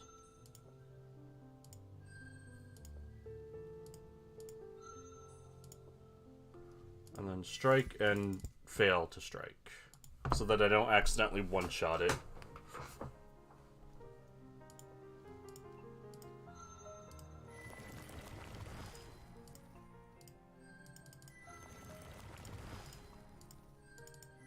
Get that deer knowledge. Huh. Its mama showed up. I was real mad. Alright, in that case, let's, incinerate it a little bit. Just to slow it down a little.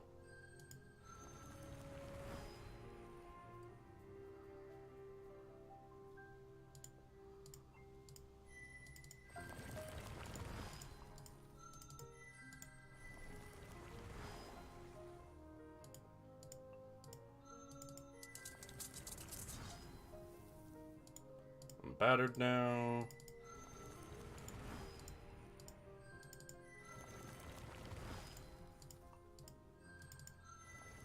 Alright, that's the end of that.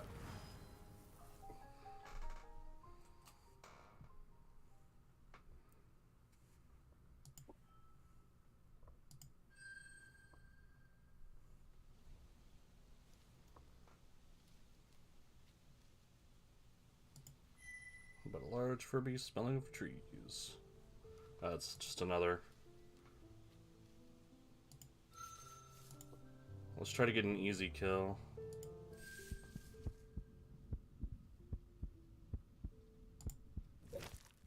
Got him.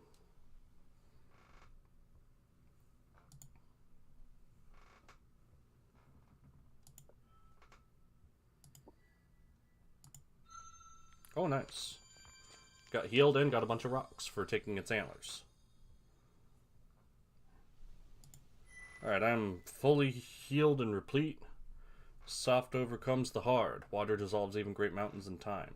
The path to true mastery lies not in the strength nor domination, but strength through knowing. Knowing the caress of leaf upon soft flank. Knowing the cool, clear stream flowing without and within. Knowing the bright and quiet places hidden from the eye.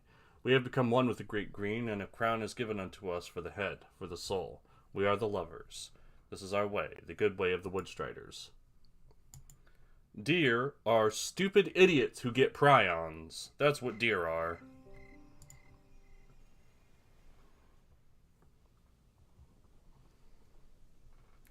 Okay, it looks like it is time for the next chapter. Sun is weakening, dying earlier with each rebirth. Long nights and cold breezes slowly steal away the deep greens of the spirit wood and leave fragile riots of yellow and orange, crusted with crystal frost in the morning. Many of the feather beasts are gathering together, readying themselves physically and spiritually for a warm-ward journey. The lumberers gorge themselves, preparing for their great sleep, and you too feel your paws growing heavy. It is time. Guided by instinct, you spend several suns expanding the inner rest chamber of your lair. It will need to fit not only you and your treasure, but the body you will have when you awaken. In this second great sleep awaits your last transformation. And I stopped the fire. By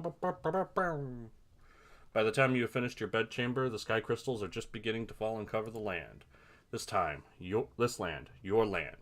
When last you laid yourself down for a great sleep, you were just a copper-skinned hatchling. You were ignorant of so many things. Now the spirit wood is truly yours.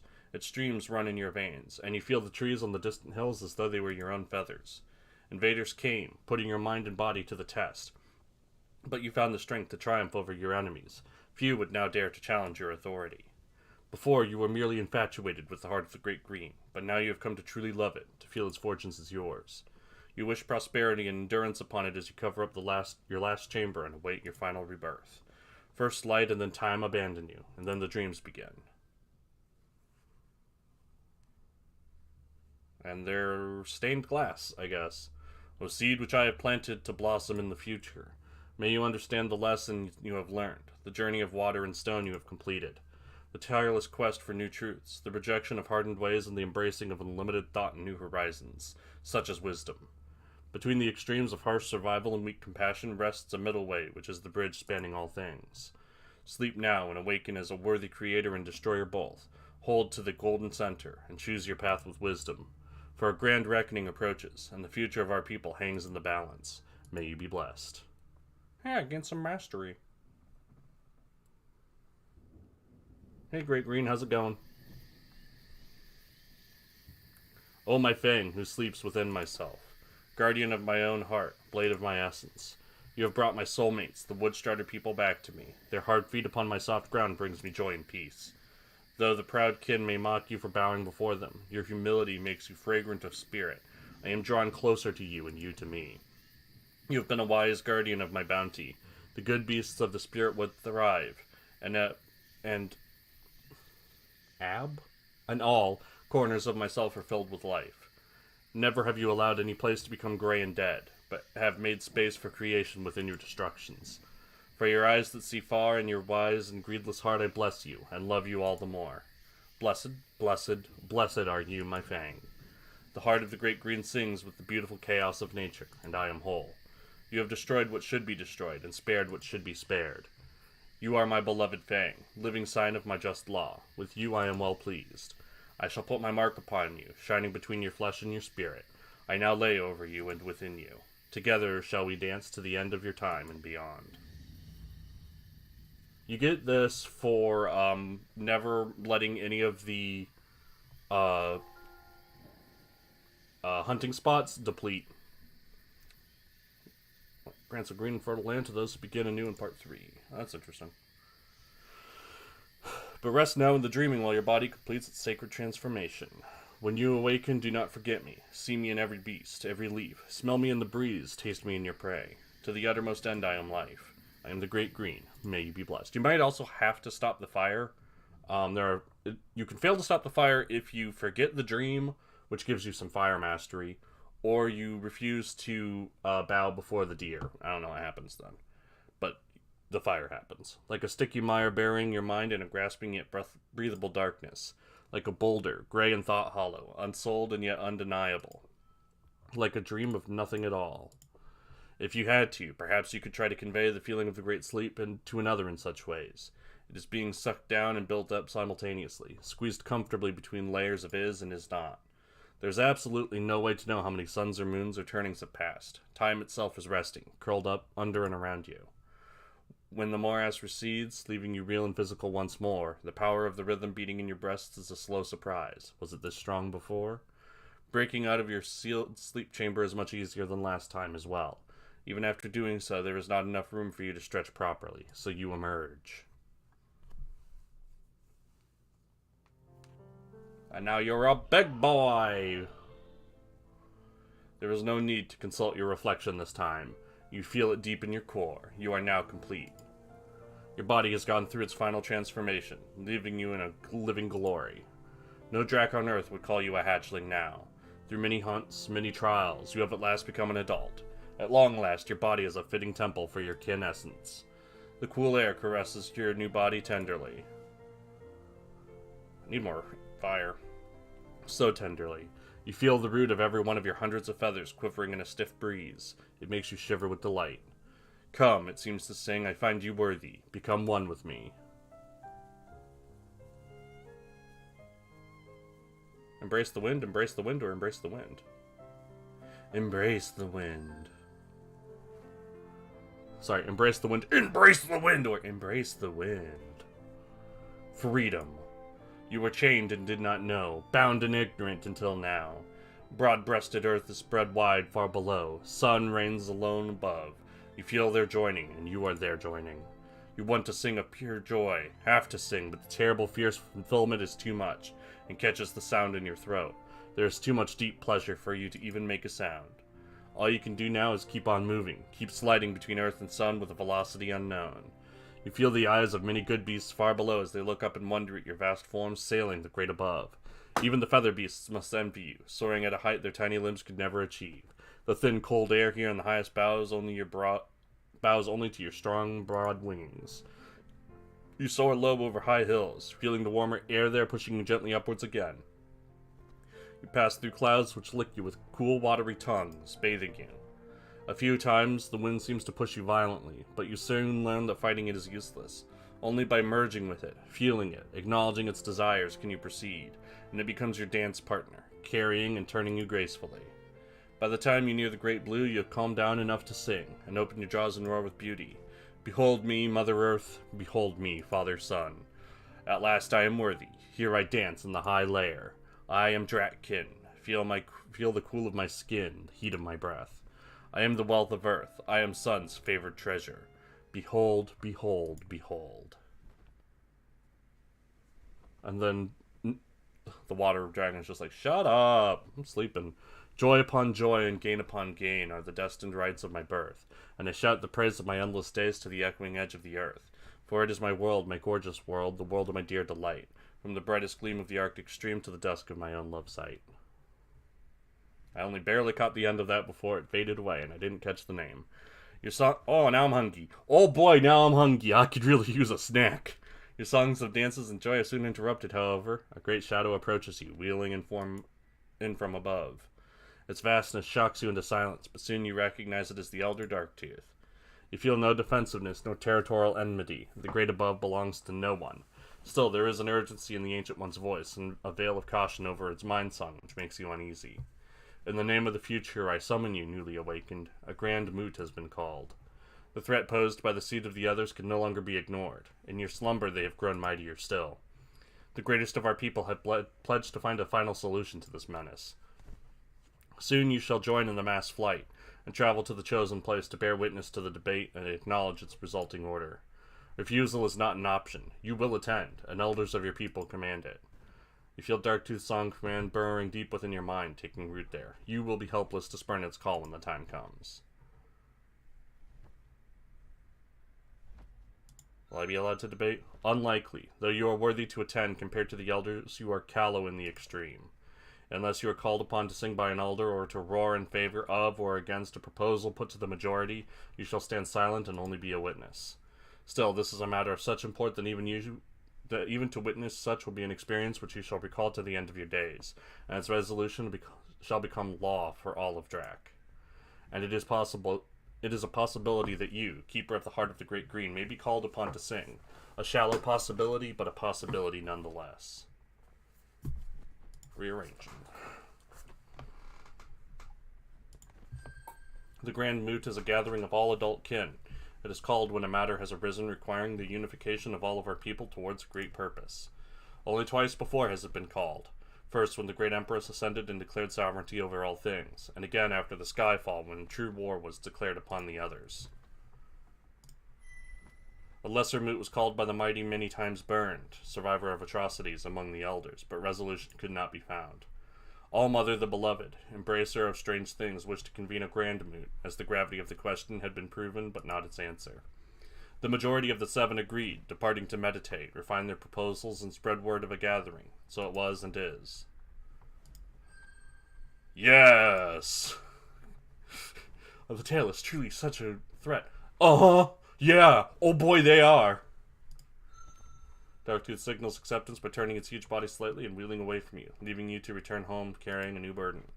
What are the No-Tails that their danger is such that the solitary kin must put aside their own ways to join together and face them? What gives them such power, and what solution could there be? What are the elders planning? The unchanging wind suddenly seems colder, and your earlier bliss is fading. You sense that a turning point in the high story of your people is drawing near. Now that you are an adult too, you too must learn all you can about the Tailless and their ways, and turn your mind to a solution, as the elders have done, if you are to be worthy to effect the great moment which looms ahead.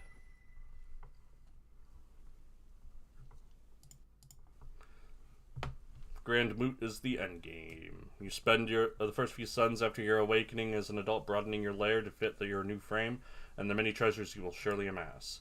In your mostly absence, the Woodstriders have continued pruning and tending your lands. Your portion of the Great Green is bursting with health and life. Prey is abundant, and you shall not want. As your body has grown, so has your appetite. Smaller beasts are no longer worth your attention. To feel this great form, you must hunt larger beings. Hillbacks, plains runners, woodstriders, and great grazers are worthy targets, though the occasional surefoot or tusk snort would not go amiss. Having already spent a great deal of time investigating your own domain, it is now time for you to turn your attention outwards. You are now great enough to challenge your neighbors for portions of their land. New hunting grounds and encounters may be yours if you can defeat them in a challenge, but expect no quarter. They will surely bring all of their power to bear to keep what is theirs. A visit to the Spirit of the Green is in order. You should present yourself in your final form and commune with it. Its well-being and yours are one in many ways.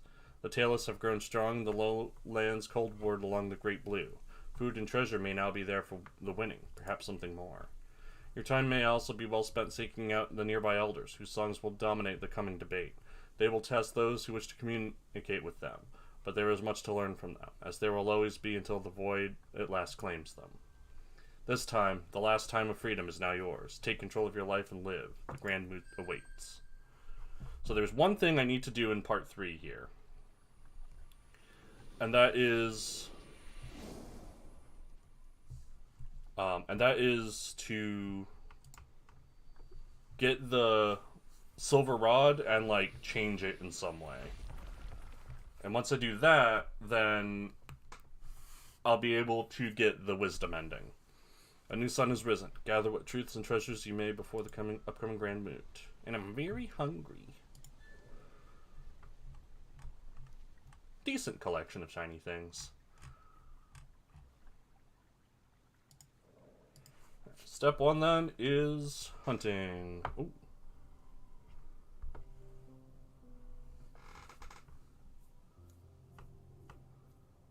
One of these.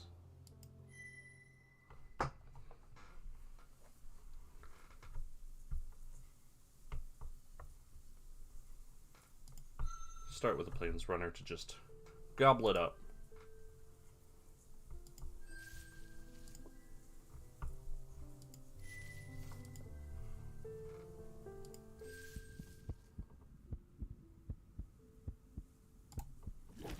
Prey yet lives. Not for long.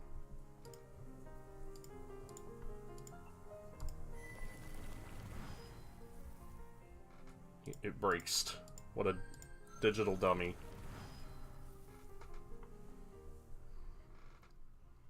Such a feast, you feel deeply sated as you meditate on the noble beast's essence. You feel inspired to run free, feeling the wind in your feathers and sweeping over your armor. That brings me to well-fed and replete. So let's try to, an eagle. Day Skyclaw makes no sign of acknowledgement. Edge of your sentences, a great distance away. Wind is not in your favor.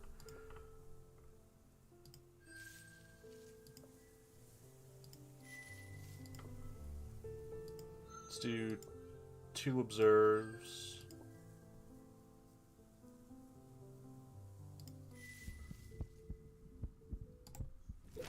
Oh, that probably one-shot it. Yeah. That's fine. At this point, I'm just concerned with getting my energy up. Flesh is unremarkable. The sky claw's long, strong feathers, almost as nice as your own, seem worth keeping. You tear off a few dozen before consuming it. There's not much energy, but 2, 3, 4, 5, 6, 7, 8, 9. 9 rocks. It's pretty good. Massive fur beast. A fucking lion. It's a lot redder, red stronger than me, but I'm stronger in blue and wind.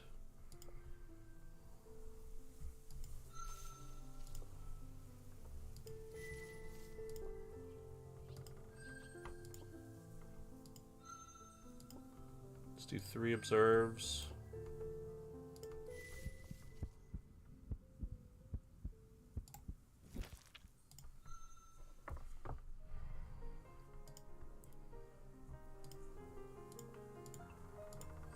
Give it a power strike.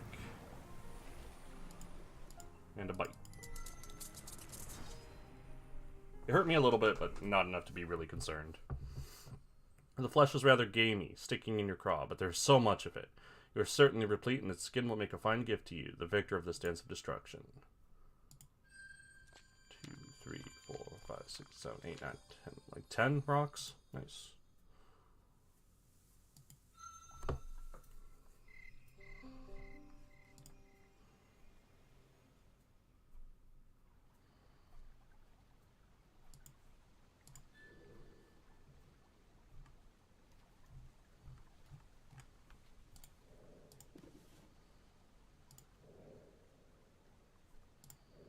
I'm almost at the next level, but yeah, man, I'm only 5th grade. 7th, 6th, 5th.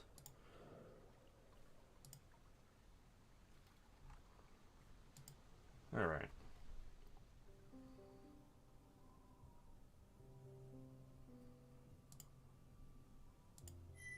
Start investigating the humans.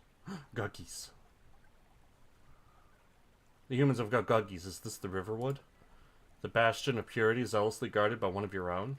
Where is the Kinlord's scent boundary?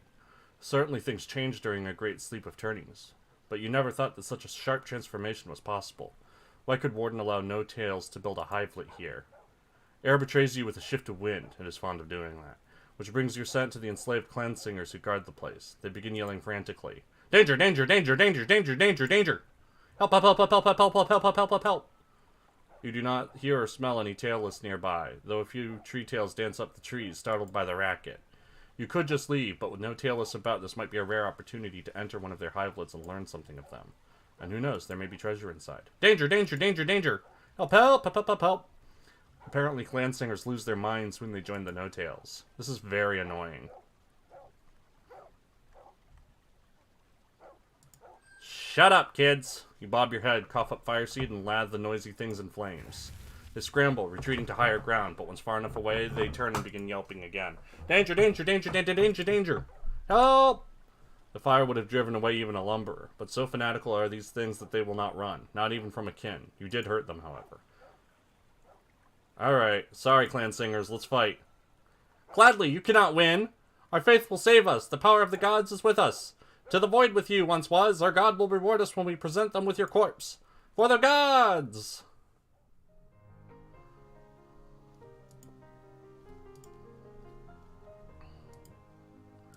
Let's mind scream at them.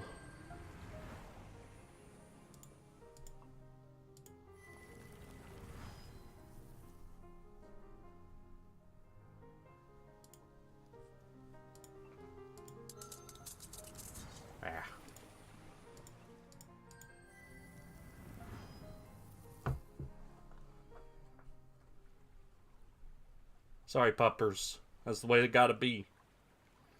The once clan singers have been defeated. They still cling to life but can no longer dance. They've also stopped yelling, probably because it is too painful in their current state. Destroy us then, Drakkin. We will never break our oath to the gods. The gods will surely punish you for this. They will find you and end you with their incomprehensible music. They are unrepentant and helpless, not to mention nutritious. Finish them. They constituted a fine light meal. Now for the hivelet.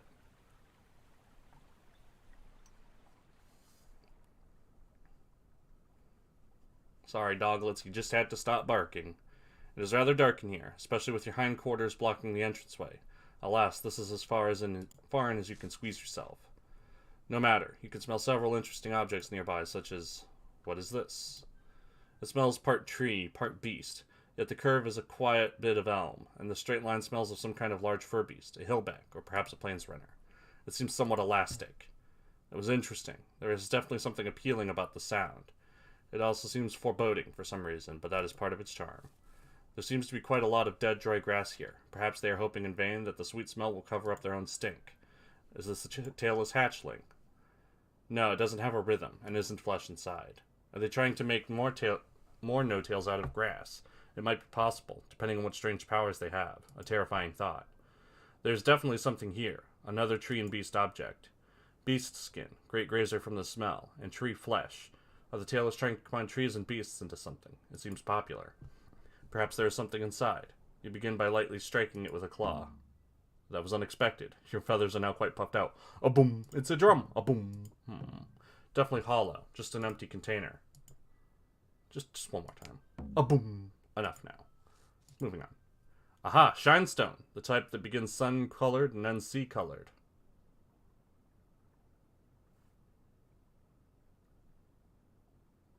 That's like the opposite of copper. A lovely aroma, but you have never seen a shape like this in nature. But yeah, it's just an iron pot that they got. Could the tailless be able to change shinestone? There's a small pit full of ashes and burnt tree remains, so perhaps they could melt it.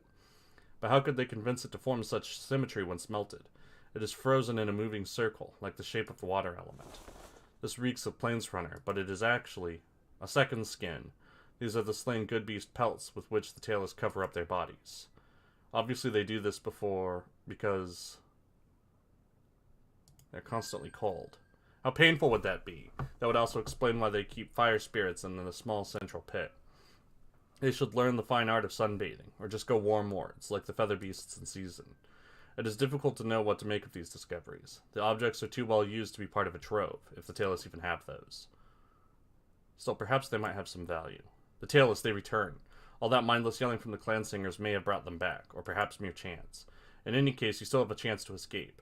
If you quickly leave empty mouthed, you may escape unseen. But if you take these souvenirs, they will surely spot you as you go. Of course, if the tailless were simply destroyed, that would not be an issue, would it?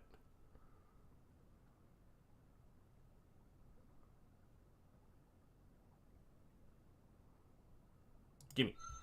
Gather up everything you can in your maw and squeeze backwards out of the hivelet, lightly bashing your head against the portal frame in your haste. You were definitely seen by the tailless, but they were so stunned by your beauty that you were able to make a clean escape. You have not yet discovered Warden's whereabouts, nor why the tailless are so close to your lands.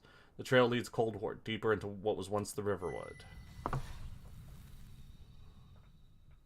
Curios.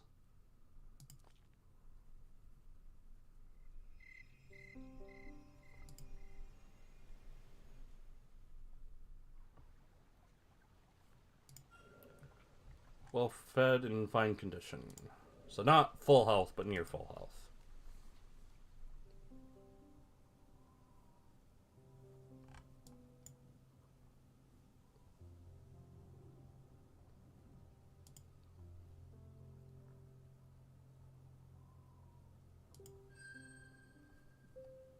I'm not challenging anyone yet.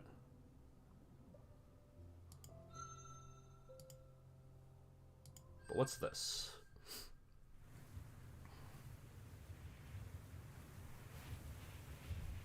A pleasure flight brings you over a forest to till, one among infinite piers in the great green. There is nothing at all special about it except it is empty. There are no beasts of any kind on or near it. Not even tiny beings have left any scent traces here. The trees and plants are thriving, but they are alone. This clean smell. The sound only of the wind in trees. No, wait, there is another sound. Something mouthless is screaming. Screaming hopelessly into the dead air. I'm very curious.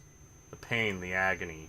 Something warm is trickling down the sides of your head and within your ears, salty, sticky. Your essence is cracking, shattering like warming ice under the weight of this oral blasphemy.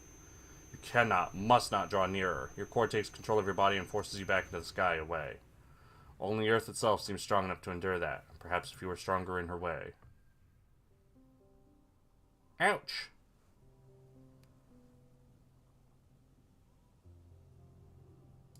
A.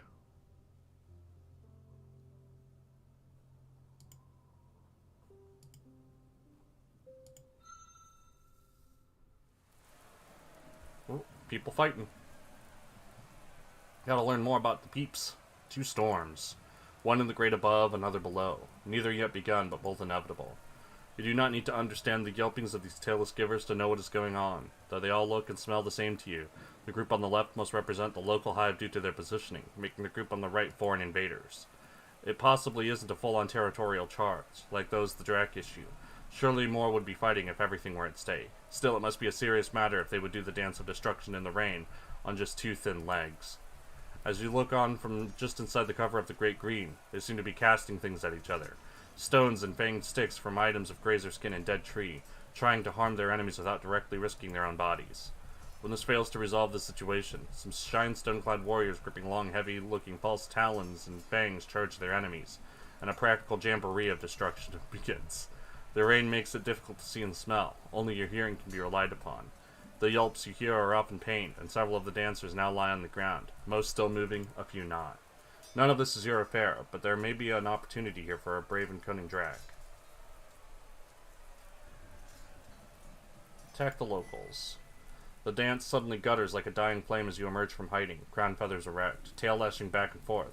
The tailless stare, their bloodless wavering confused by your beauty and majesty. Turning toward the local group, you release a deep blast of flame in their direction and sing a roaring song at them. I am your end, burn to ashes and be swallowed by the void. If you were concerned that they might not understand your mighty voice, there was no need to worry. Your taking their opponent's side has drained all hope of victory. Any who waver are put to mad flight by your charging at them. Their enemies elated, hooting excitedly and chasing after the fleeing warriors. Though they clearly regarded your assistance as a wonder, they are in no mood to question it, stampeding past you. Soon you are alone, but for the dead and dying left behind in the rush. Thanks to your intervention, the local no-tails have suffered a crushing defeat this sun, and you did not even need to dance. You take a few moments to relieve those lying silently in rain and essence of any shiny possessions. By the time warriors return to help the wounded or deal with the slain, you are gone. I mean, that makes sense, right? I don't want people near my house, so if there are others coming to invade, I can at least try to make them each lose a lot of members. Invaders are always going to lose members, and the defenders a sting in the darkness. You awaken, fragments of your interrupted dream falling down around you. There are no strange sounds or scents, just a tiny niggling pain in your upper neck. And then the cold, dripping slow outside your throat but inside your skin, flowing down. Your core is turning to ice. You can barely feel your body. Something is numbing you from within, a poison unknown. You twist, scraping your head against the wall until something falls away. A tiny claw. There's some kind of fluid on it, and which smells like a well-crafted insult to life. This will not stand.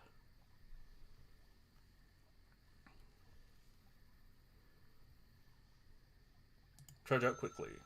Fueled by rage, you flow quickly towards the cleaner air. As you pass out of the cavern, you just barely feel something catch on your foot. And too late, you see it coming down. There is no time to truly evade, but you manage to twist a little, shielding your head, and the tree paw stabs you in manyfold in the chest. Your essence flows, dark in a near-blind night. Already you are wounded, and you have not even discovered your enemy.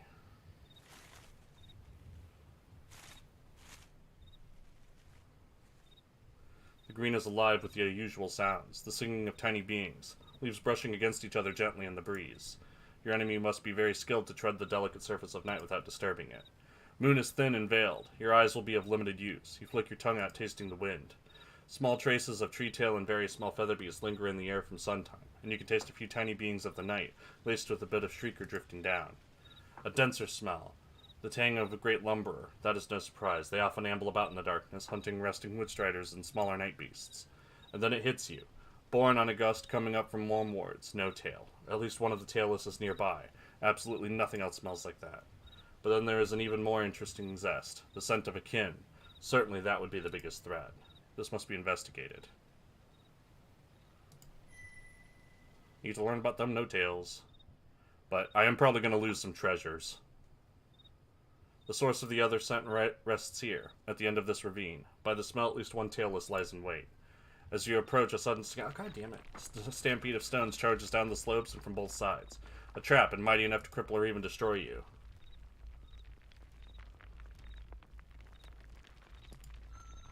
Flight is impossible. The ravine is too narrow to spread your wings. You twist your body this way and that, dodging the incoming stones.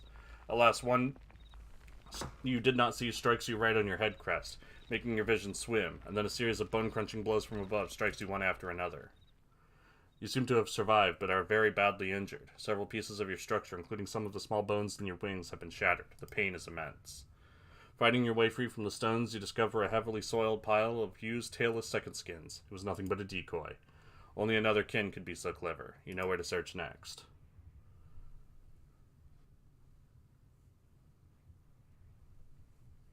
Making your way closer to the source of the kin nest, you descend into a heavily wooded dell. The trees crowd around, anxious to bear witness to your vengeance, no doubt. From the scent, it is an emerald kin, and hiding just inside is this rather undignified hole. Your approach has been very quiet, and from downwind, of course. What will you do? The scent. You have encountered it before, turnings and turnings ago. It is Flare, the young kin who was first to challenge you after you won your stewardship of the Spirit Wood. That is its scent, there is no mistake. But that cannot be. Flare was never heard of again after that, and neither met its end or found a home so far away that not even a rumor of it reached you. The scent is a little too clean, nor is there any trace of the heavier scents that would be left behind if a quin squeezed itself into this hole recently. Also, hiding in a hole and trapping one's lair is distinctly unflare-like. That simple, bombastic kin was never one for subtlety. This is a trap. How your enemy obtains something that with Flare's scent on it is unknown, but it does not matter. There is no Dratkin here. Both of the obvious clues led to traps, which leaves you with only one possibility. A large bear man. There was only one other scent. It is a great lumberer, and yet not a great lumberer. The scent is that of a greater good beast, but it does not move like one at all. Before you can react, it flings a web of woven plant fibers over you. You can still fight, but flight and escape are now impossible. Only by destroying this not a lumberer will you end the terror of this night of destruction. A dance most grim begins. And I'm not looking too good. Okay, so there is a trick. Fire Flash is broken. But now I'm too injured to do it again. Well, I'm probably fucked.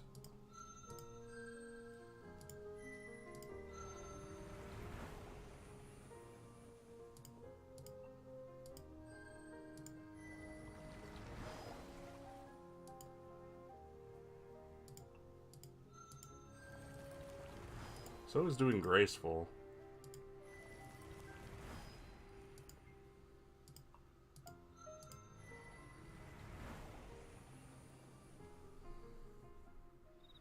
Got him. Hey, what up? You have won. The threat is over. You will live to see sun again. It was a tailless all along. All the traps, all of the suffering came from a simple no-tail. It even went so far as to bathe in the essence of a great lumberer and wear its skin so you would not suspect its true identity. Doubtless your recent actions against the no-tails caused this. It was their revenge. No matter. This wretched, not even a beast, dared to make a mighty kin its prey. It is now helpless before you and too badly wounded to survive. Its eyes, however, show no fear, nor even hatred. If anything, it looks like one of acceptance and respect. You can only hope you never have the ill fortune of facing such a clever and song-souled enemy again as long as you live.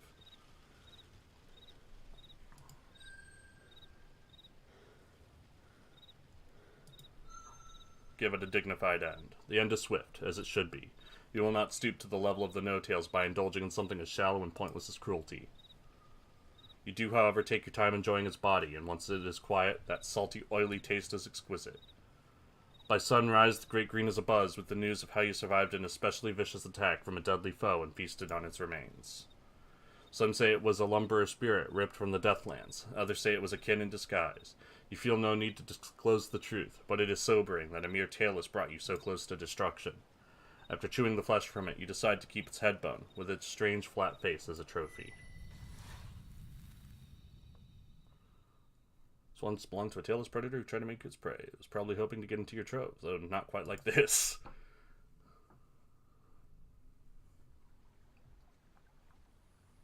Hey, got a wind level. Move so quick you can attack twice in a single combat round. After using thought speed, you will be too tired to move and must rest for 2 rounds. Yeah, thought speed's pretty bad, actually.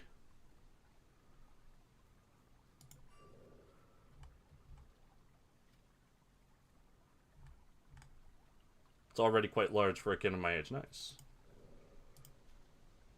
Let's rest and recuperate.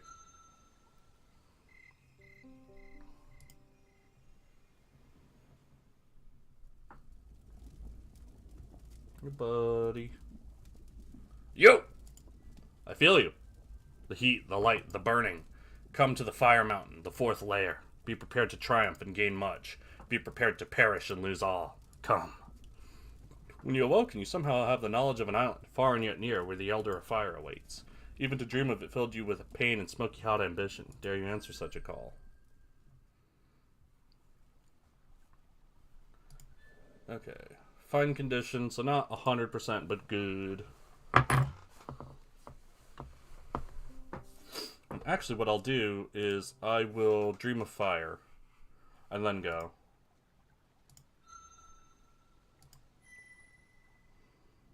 This will get me the stats needed to win the upcoming fights, and then I will hopefully gain some proper fire.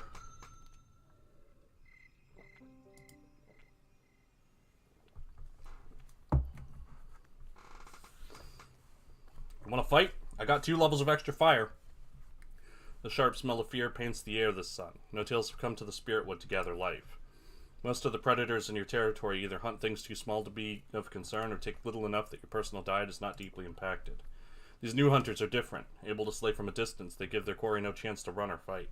They visit frequently and harvest many large good beasts each time. Some of your favorite hunting grounds will soon be affected. It would not be enough to ensure your starvation, but the wealth of prey to which you are accustomed may become a mere memory.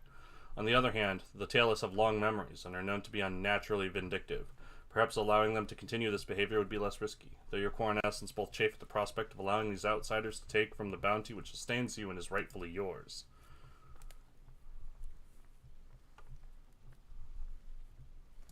Let's fight!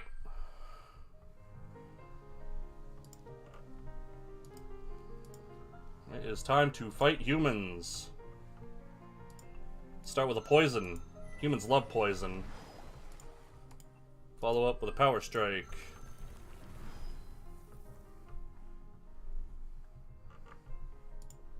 Do the same thing. Start with a poison.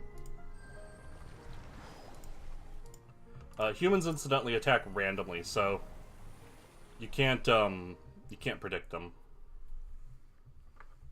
That's 2 of them. The other one must have gotten away. You've silenced 2, and the last, terrified by your justice, flees. Pursue. Can't let them learn. Can't let them talk.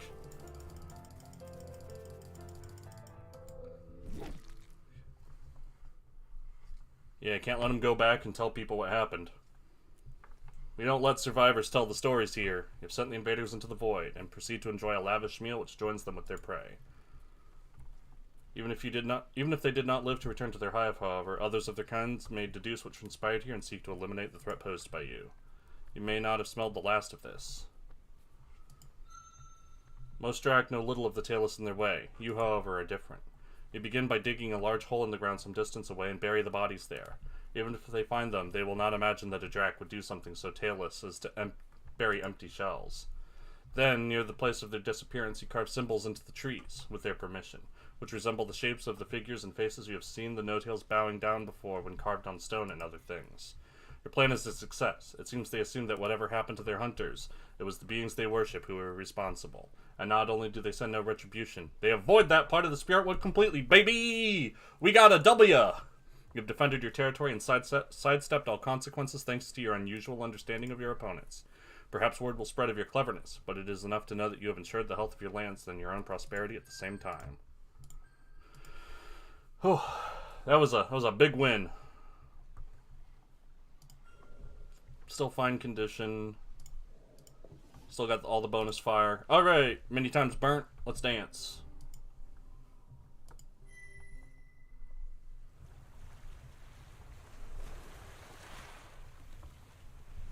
You're exhausted and cold by the end of the long sky path which has brought you here. The chill, though stubborn, is wiped away by the smell of earth, fire, and air and crystal water coming together. A glowing taste fills the nearby clouds. This is the territory claimed by Many Times Burned, paragon of the Dratkin people. The tales surrounding that elder are many. Some say that its body was burned to charcoal in the core of the world, its bones bursting and red cracked, but that its mind was so strong that it knit itself back together again, through the pain of exploding moment never receded. Others say that its mind was torn from it by circumstances too outrageous to understand, but that its essence was so mighty that it was able to survive through sheer force of will. No one dares to claim that its essence was what was broken and incinerated by reality. That would be either a blasphemous falsehood, or if true, too horrible to consider. Landing on the mountain, you roar out a song of annunciation. Hardly any time at all passes before you are greeted by a strange bear tail. Its essence allured breeze even against the heat. 3 and 3 make 6, 9, 1, and 0, and if and is interpreted differently. By the enlightened mind I bear, by welcome, mighty kin, in the name of the undying master. This one is never ever, envoy of the sun shadow, and pulled together and apart, the many times burned. It is the fourth layer of the master not beautiful. Behold, earth reaches out for the great above through her burning essence. It is sun that she yearns to become one with, or the void. One wonders, one wonders. You are expected below. The way is steep. Take care not to harm your magnificent body. Yet.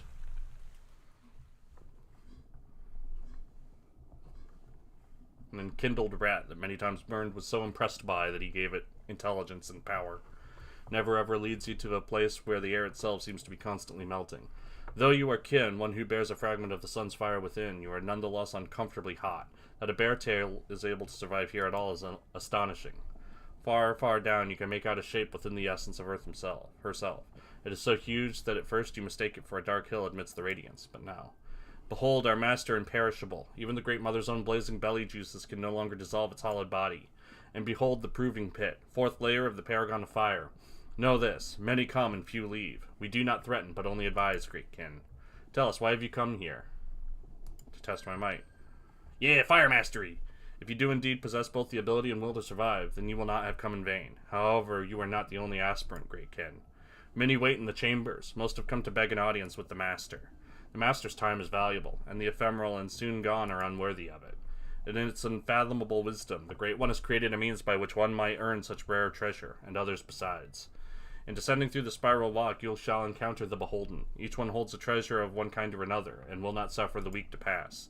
If you destroy your opponent, you are entitled to its trove. Whether you seize its treasure or not, though, victory shall bring you further down, closer to the master.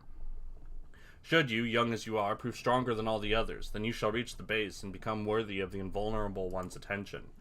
Be twice aware. The master witnesses all which transpires here. Only its body sleeps, only the body.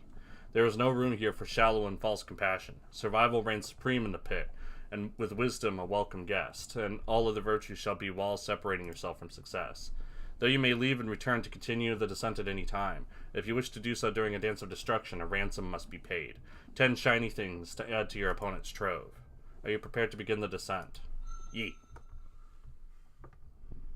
Snick. Welcome, great kin, to my chamber, first of them all, but for many the last. I am unforgetting. The Eternal One has granted me the privilege of teaching those who would brave the descent the perils of their choice. Before we dance, answer, how many limbs have I? Many. One in body, but many in essence. You can see the little boop, boop, boop, boop, boop, boop, boop, down its tail.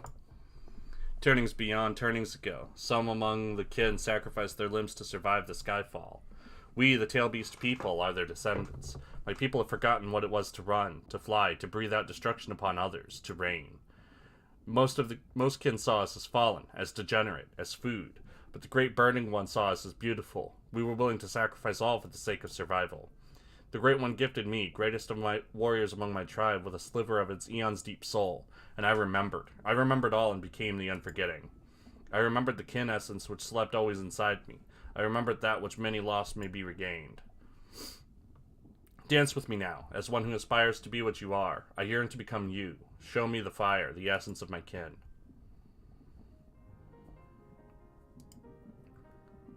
So yeah, he's water and air. But he doesn't have much earth, so I'll just keep biting him.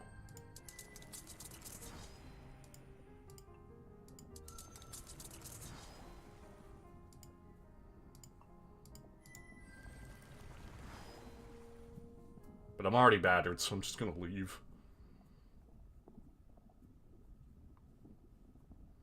This is the power. This is the strength. This is such a rare honor to fight a true kin within and without. I lower myself before you. You may pass. You have won the right to continue your descent. However, you may continue the dance until true destruction if you wish to take the Guardian's treasure.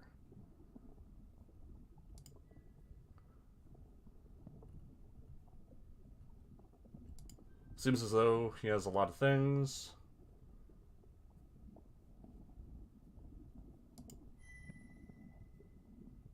If you understood the lesson in flesh which is here beheld, sacrifice. One can never achieve greatness without understanding the nature of sacrifice. If one is unwilling to abandon one's trove, one's prey, even one's idea of oneself, then survival is impossible, and without survival, all is silence. The tail beast people were wise indeed to do as they did. The loss of their limbs was a small price to pay for the priceless treasure called life. I'm going to return to my lair.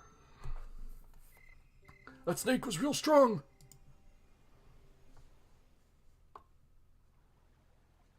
But I gained a level in fire, finally. I can eat my own self. I can eat my entire ass.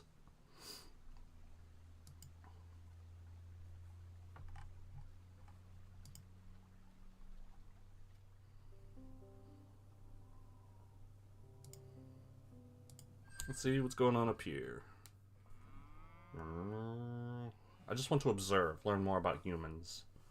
Heading coldwards from the hivelet, you discover on the edge of the riverwood you are soon greeted by a remarkable sight and smell. Fur beasts. Large fur beasts. Many, many, many large fur beasts. It seems as though every great grazer and slave surefoot on blessed earth has been gathered here to feed. The scent of them and their prodigious waste carries across the territory. A small group of slave clan singers on a nearby hill growl and curse and run, no doubt to raise their tailless masters against you. Of course, the grazing fur beasts are fearful. A brave, sure-footed birther asks you cautiously, "Have you come to hunt, great Dratkin?" No. The masses breathe a collective, grass-scented sigh of relief at the news. Some go back to their continuous destruction of greenery, but others aim their eyes and ears towards you, curious to know what would bring a mighty Drak to their gathering, if not the scent of flesh. Two tribes seem to be coexisting here, the great grazers and the slave surefoots. The earth-shaking grazers were once fit and muscular, but now they resemble ambulatory slabs of meat. Their givers' milk parts seem swollen. The surefoots, with their strong legs and feet of stone, once piled the high regions. These ones are shaggier than their free brethren. Their givers have smaller-headed weapons, and their birthers have none. Indeed, there are few givers here at all, of either people. The vast majority seem to be birthers and their children. Sing as you will. Ask them why they have traded freedom for servitude. A surefoot birther sings, "What is freedom? Is it living in fear? Is it birthing gentle, clean-hearted children, only to lose them forever in less than a moon? Is it struggling to grow one's clan, only to have those who we love slain again and again in the night by beasts of fang and claw? If that is freedom, then yes, gladly have we given it away, and a new peace is ours. The new gods watch over us, closer than sun or even earth." A grazer matriarch sings, "It is so. Whole suns, whole moons pass without fear. There is only life, only the feast. The no-tails lead us to the horizon. There are prices to pay. The tailless burn strange sigils into our hides, divide families, lash us with the skin of the dead when we are slow. Yet they chew away at our fur with shinestone teeth, and pull us painfully by our necks. But when we are lost, they come to find us, and they sing songs which are strange and pleasant.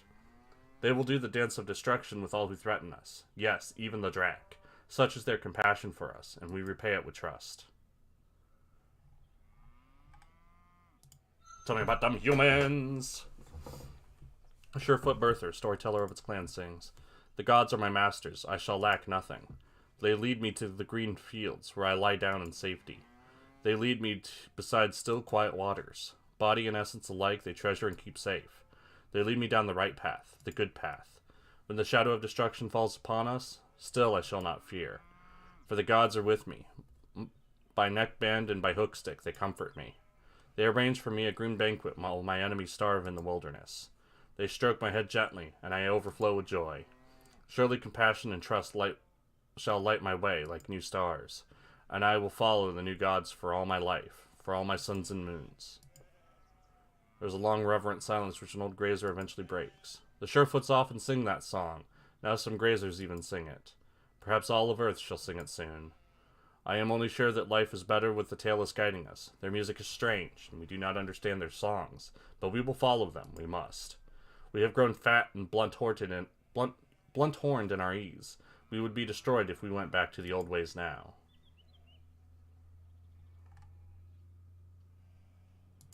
Why are there so few givers? Giver of the great grazers with a body like a thundercloud sings. My brothers, my child comrades, gone, taken away. Never the birthers, only the givers, surefoot and grazer both. They leave behind those such as I, the gentle-hearted and broad-bellied. Once the creation time comes, there would be bloody battles among the givers to prove their worthiness. Now there is only peace, and many, many birthers for me to dance with. It is good. A surefoot birther adds, sometimes we wonder where our young givers have gone, why we never smell them again. Some say they go to clans who need more givers. Some say they are sent to the great above, to the stars, rising like smoke to the master of masters, god of gods, to live in blessedness with them forever. The grazers say they are led at last to their beloved horizon, where they dance with her forever. We can only trust and hope. The slave clan singers are returning. There are many of them. Remaining here would probably be unwise. Fortunately, the hillside makes for an easy takeoff. A few downhill leaps and bounds and the wind catches your wings. Soon the slave beasts are just small dots against the grass blanket. Another son, if you wish, you may return here to hunt. For now you must be content with having learned more about the once good beasts, who live under the shadow of the tailless. They worship and adore the no-tails, who breed and harvest them like plants, who put up walls around them, who strike them and take them away from their young givers forever. Are such beasts mad, or is this the beginning of a terrible new sanity? Ah, everything except fire. Give me more fire. Yeah, I suppose it makes sense. But more importantly, I got human knowledge. That's good.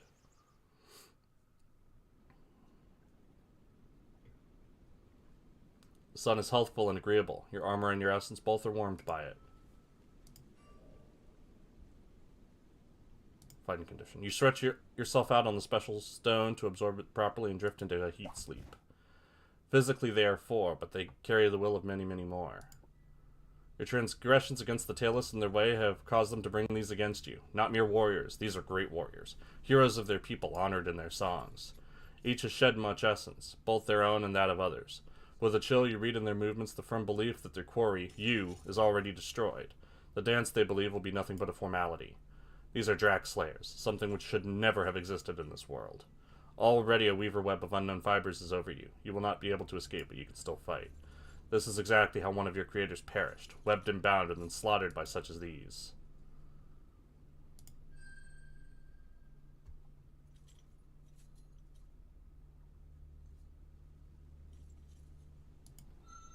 Fix your gaze on the leader and are surprised when it replies to your mind song with relative ease. It has clearly conversed with Drac before. We are your end, mighty Drac. Your greed, your crimes against our people and the gods have doomed you. We do not make light of your strength. We know that we race. You shall fall like the rest. What we face. May the gods witness our dance together, so that they may rejoice in having left us to tend to this world, which is their garden forever, and in which there is no peace for monsters.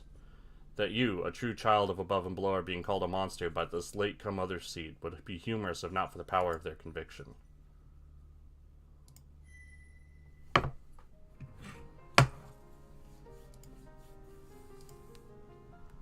Ooh, baby, they strong. I'm stronger in water. They're way stronger in fire. And in earth. And a little in wind.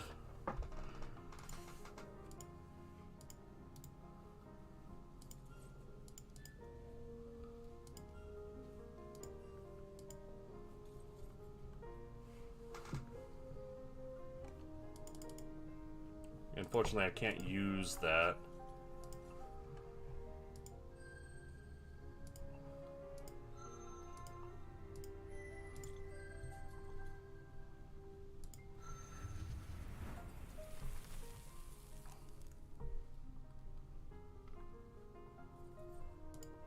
Okay, they got a little hurt.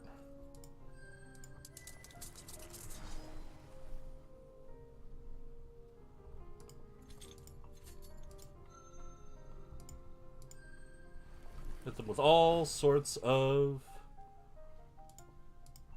debuffs.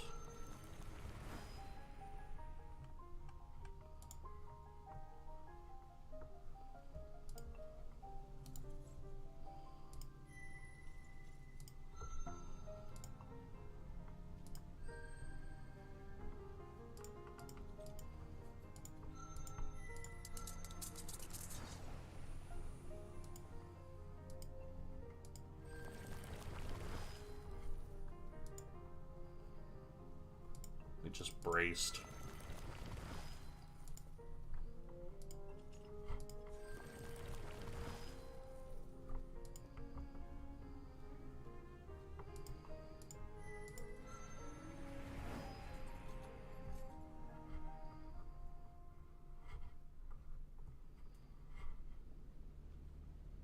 You have done it.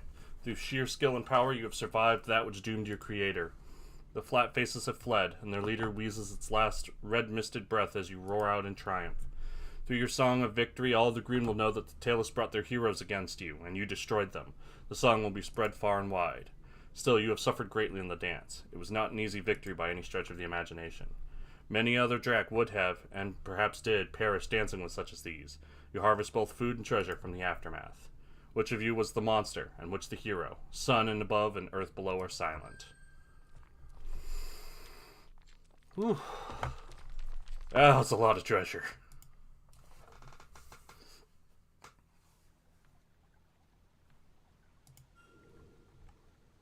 I'm injured. Vicious and ferocious in the extreme.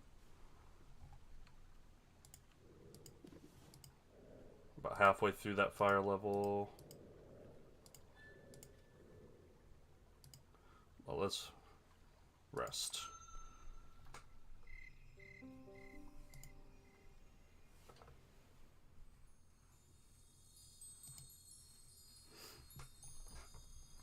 There you are, my beloved.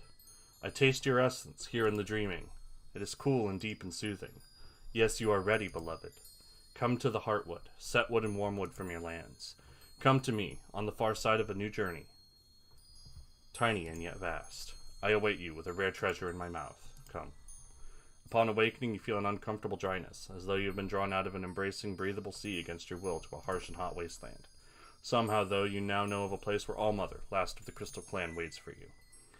And I don't think she really wants to talk to me, considering I'm vicious and smart. So I need to look up how to do the thing. Golden Treasure Wisdom Ending. Because I haven't found how to do it yet.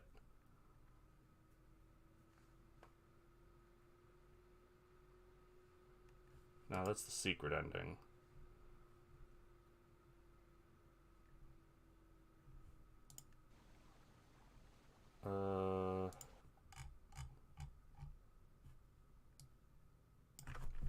Dirt Tooth.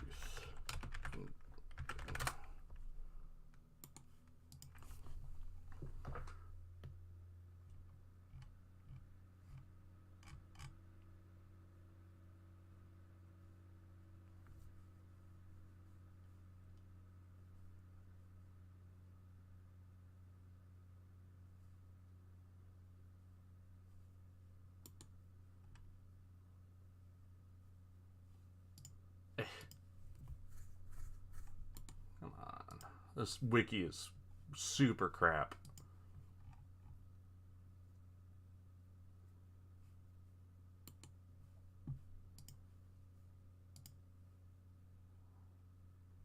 Bum, bum, bum, bum, bum.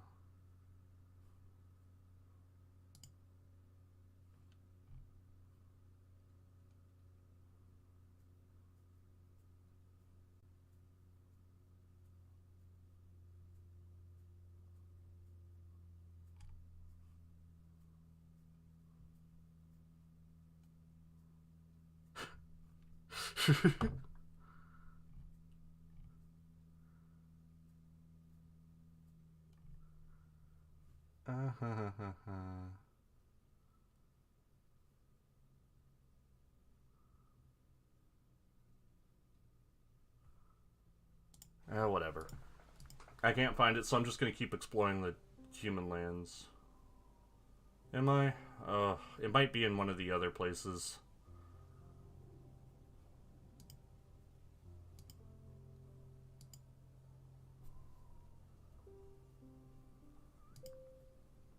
Yeah, that's the only place I'm not allowed to go.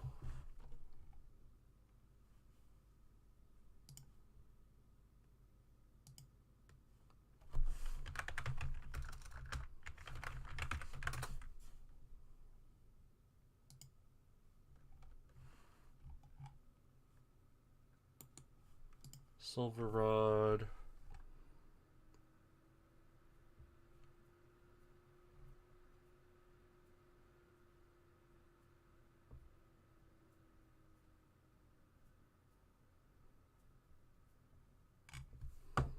Ugh. Such a useless wiki. If you use the Crystal Fang, you can go to another place in part 3. Not gonna tell you what it is.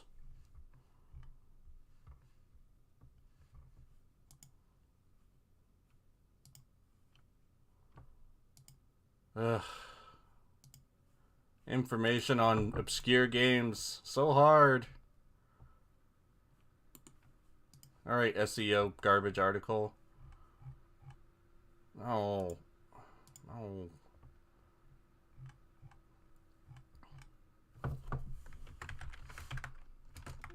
No.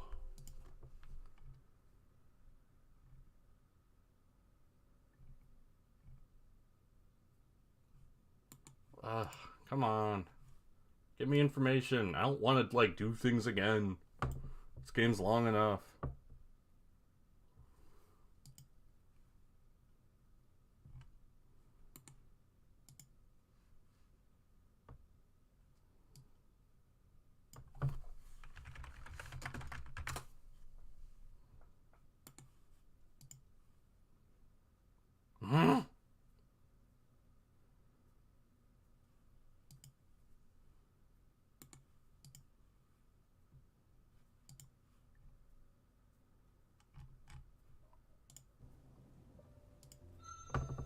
People are like, I managed to activate the silver rod. What does it do? How did you activate it?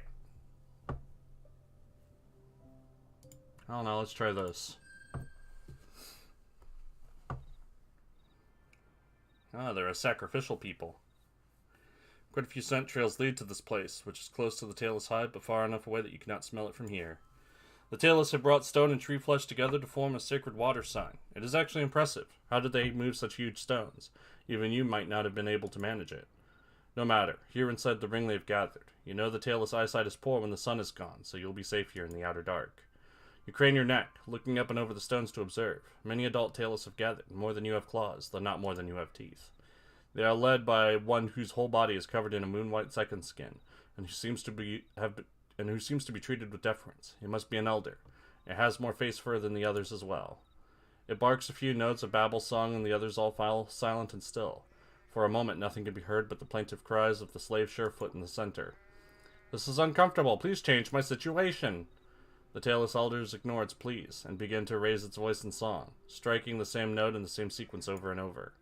The others join in. It is a unity of number and sound, bringing them all together in mind and perhaps in essence. After a time, the elder places its forepaw on the Surefoot's horned head, murmuring something. The tone is gentle, a blessing perhaps. Good, yes, unbind me! Then the elder turns its attention skyward. It begins to chatter and yelp at the stars above. Is it singing to them? No, it seems to be trying to communicate with something beyond the stars, something above, something higher than the void.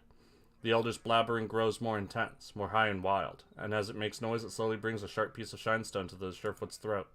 What is that for? I don't need that. I need destruction. With great intention, the elder plunges the shard into the Surefoot's body again and again, until the shard and its paws are just liquid and red. It walks about to each of the other Tailless, marking their brows with a little of the beast's dark essence. They receive this mark with eyes closed, as if savoring the experience.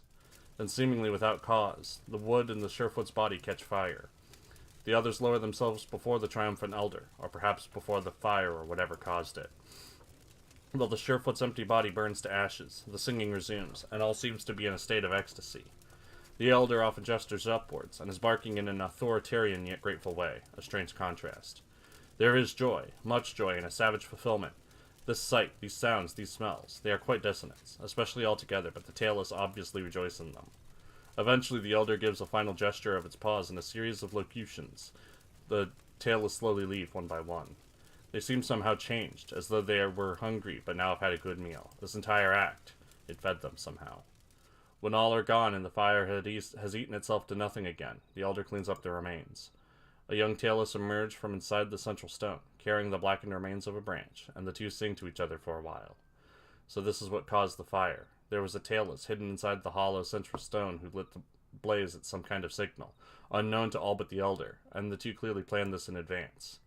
And then they are gone. Night reclaims all. A swarm of questions buzz within your mind. Why the Surefoot? Why bring it all the way here, so far from its home vale, just to destroy it and burn it to nothing? To send it beyond the stars. Wait, what? Where did that thought even come from? How can anything be sent beyond the stars? And yet, the more you think about it, the more that tastes true. They were fixated on the beyond both before and after the act, and the smoke rising from it. That's it, the smoke. They believed that they were sending it to the beyond through the rising smoke, which is pure idiocy. The essence clearly dissipated into nothing, just as with everything else. The tailless must not be able to sense the spirit colors which you can. And besides, smoke does not rise forever. You have flown high enough to know that it has not even reached the clouds, much less the void. Much less whatever is beyond the void. But every small gesture and sound made by the Elder in the group resonate with that idea. Somehow you are fairly sure that is what they were trying to do. And why did the own Elder deceive them? It presented the fire as a causeless marvel, but it was no more than a trick, achieved by a hidden accomplice. It must have planned this because the Elder was fulfilling their collective desire. That tastes right. You smelled relief coming from most of them in that moment. A strange thing to smell when something bursts unexpectedly into a blaze, but it was so. They seemed to want something unnatural to occur, something beyond their understanding. But why would they want that? What kind of being wants to believe that it is in the presence of the unknown? Where ends this twisted path? The destruction of the Surefoot, the deception, the songs. They did so many things, and with such intentional arrangement. They were focused on something which was above them, but also within them. Above, yet within. Above, yet within. They came from above, and left their seed, within their legacy. The others! The others were the focus of this entire series of actions. The tailless were trying to communicate with the others, who made their kind. The Surefoot must have been a gift for them, and they interpreted the fire to mean the gift was accepted. And what did the tailless desire in exchange? Power? Wisdom? Treasure?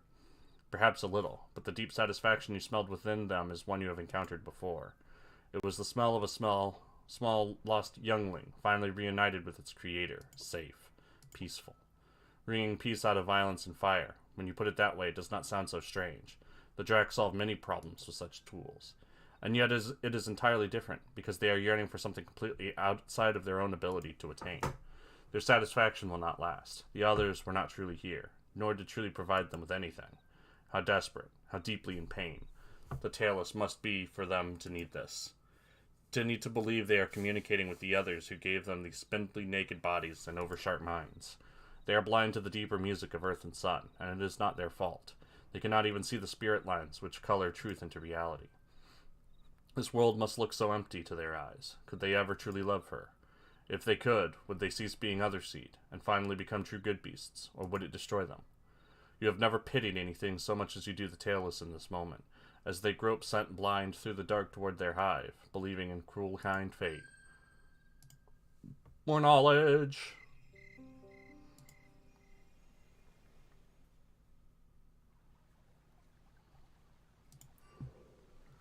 Pristine and well-fed. Even the elders refer to me as a mighty star. And I have a large trove. Yeah, everything's pretty good except for fire, which is just so crap. Can I go here yet? Yes. Ah, it's their hive. You could even see it from the lower sky. It broods there like a creator on its egg. The sprawling lair which the no-tails have crafted out of tree flesh is the crowning glory of the hive. Many times you have seen them entering and leaving. As their only lair large enough for you to fully enter, it represents a rare opportunity for you to gain knowledge and perhaps treasure. Ordinarily, you would not be able to get close without stirring up a swarm of defenders, but you have been watching and waiting. This sun, nearly all of the tailless have left and gone elsewhere, visiting a setward ring of stones as they do each new moon. Their hive cells stand empty. You were hoping that there would be no defenders remaining, but it seems as though 2 tailless and a slave clan singer remain, possibly to guard the hive's treasure.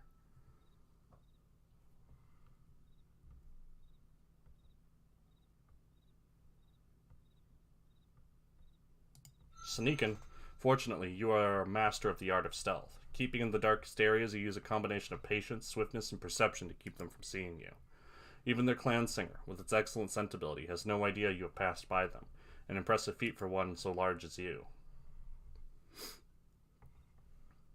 That's a nice door. Look at those carvings. Normally, the tailless use the skins of good beasts to cover the entrance of their hive cells, but this one features large flaps of tree flesh instead. Shinestone and beast horn adorn the barrier.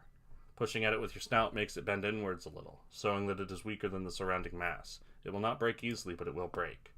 On the other paw, the tailless must have a way to get past it without damaging it. Perhaps you could deduce their method.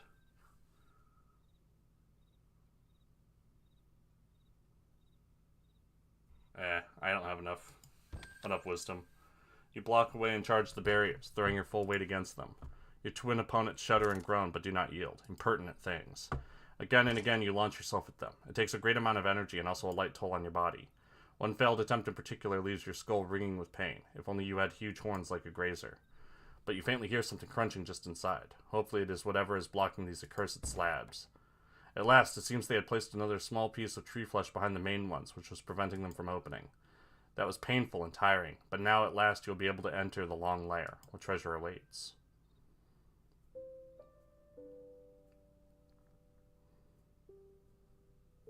A 1,000 years of dreams.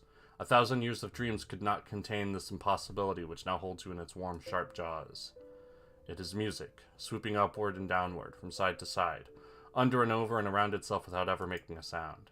It is music, the soft, deep reality upon which all hard things float, stripped of its veil and splashed across the outer dimensions. It is music, bold magic of the stars meeting the cloud-shrouded night of the mind. Powerful emotions rise within you, as when you scent prey or behold sun's beautiful demise over the sea. You can taste the very essence of several creators in the patterns, the curves, the lines. Here in this place, the tailless have opened their deepest selves to each other.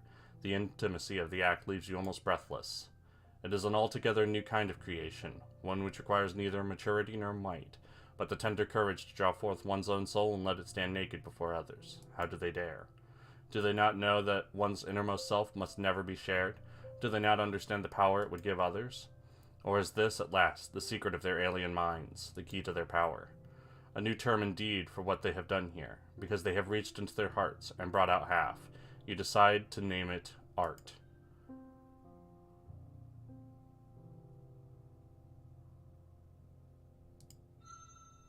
Multifarious reality has been immortalized here.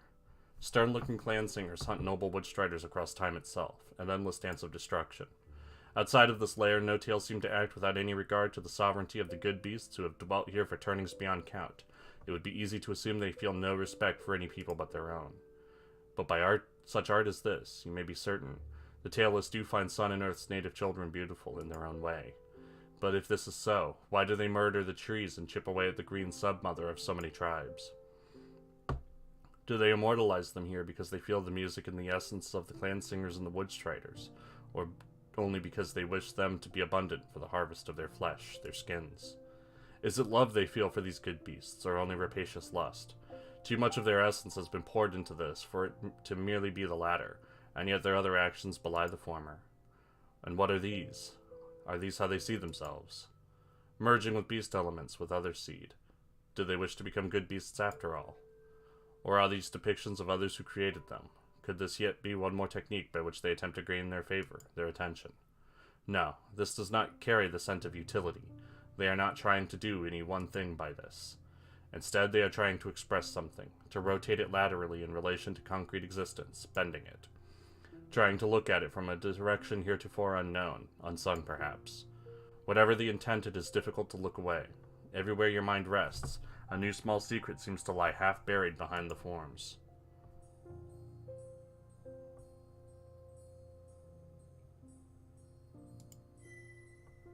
There seem to be depictions of... there's a lot of knowledge! These seem to be depictions of the essence of the Great Four. They flow up to down, down to up, closing a circle beyond the layer somewhere outside of existence. As the elements form the supports of reality, these carven representations support this large structure. The utility is both physical and spiritual. Powerful music indeed. Air, water, fire, and earth must extend far beyond Earth and Sun's domain into other worlds. It must be, or the other seed would not be able to understand them so well after such a brief time spent here. Mastery! Yay! I don't think there's anything on the floor. The entire place is treasure. There could not possibly be anything else in all the endless one song exactly like this lair, if only it would fit inside your mouth. As for other things, there are some smaller objects elsewhere in the room which smell interesting. Color-smeared tree flesh baubles here, a few bits of shinestone there. You take them for yourself. These patterns are water-shaped, but immutable like flesh. But immutable like earth, and with air and fire shades dancing within. 4 in 1. Ingenious. There does not seem to be any given pattern to the changes between them, at least that you can deduce. Each is its own beast, full of meaning and quiet life. Would it be possible for you to create something like this? It seems lewd, to smear one's inmost essence out like this. It is indisputably brave of them to try. More mastery. This was very profitable. And now it's time to leave. Wise were you indeed to come here, and you have seen the secret soul of the seed of the others. You turned to leave. It was right behind you the whole time, gazing at you with dead amber eyes. So this is what remains of the guardian of the Riverwood. By the smell of it, it was silenced 4, perhaps 5 turnings ago. Did they honor it with a true dance of destruction, or was it tricked, trapped, poisoned? Did it end life in confusion? It was known to have believed the tailless to be nothing more than annoying vermin, easily quashed. Now each time they leave this place, the no-tails gaze upon its quiet head. Do they feel pride at having destroyed such an advanced being? Hatred for your people. Is it beautiful to them, or ugly? They seem to have attempted to augment it, replacing the eyes with calcified tree essence and holding it all together with gut string. It makes it look like all the more violated and unnatural. They are not even allowing it to return to the mother and finish the great cycle. I believe it. The Guardian's essence is long gone. What happens to be a part of its empty shell is of no concern to you, and besides, interfering may enrage them. You had already begun to suspect its demise. The true question is this. Why did no other kin move in to take over stewardship of the territory? Are the tailless so great a threat that other kin are not powerful enough, bold enough to assert their claims? Never before have you heard of such a thing. Kin are permitted to fear only each other. As you depart, you reflect on how greatly the way of the world seems to be changing. You have beheld the power of the no-tails directly this sun, and understand them far more deeply. Their soft exteriors hide a power beautiful and dread, mysterious and brutal, like nature itself turned sideways, like the fall of night, like a dratkin. Yay, I got a card. The devil, right? The others. Yeah, that's the devil. The most powerful chains are always invisible. Begin with more shiny things.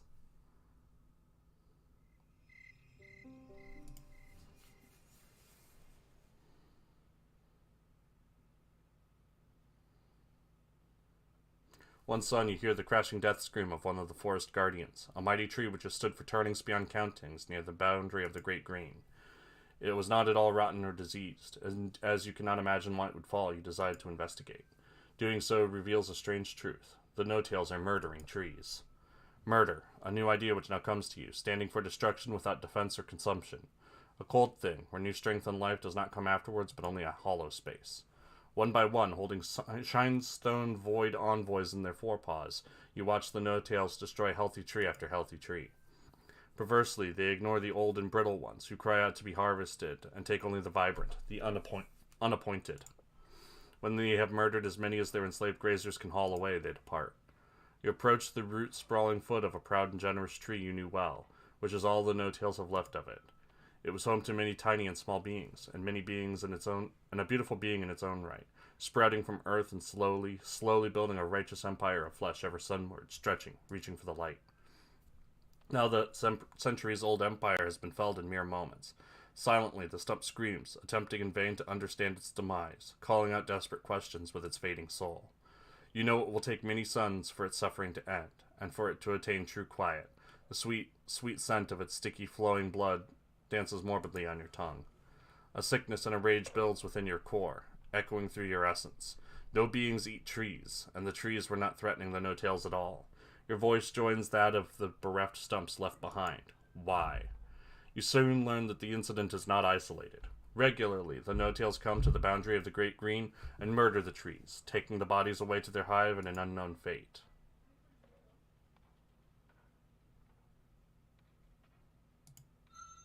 Flow across the ground, belching fire and snapping your jaws.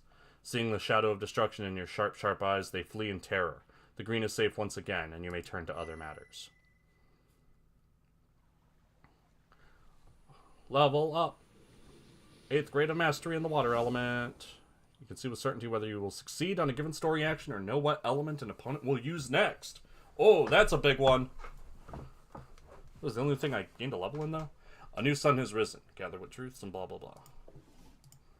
That's almost leveled. That's half leveled. That's pretty close. I guess that can go up another.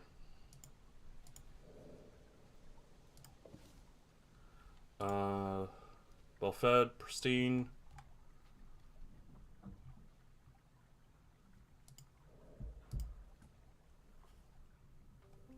So I guess I should speak a moment.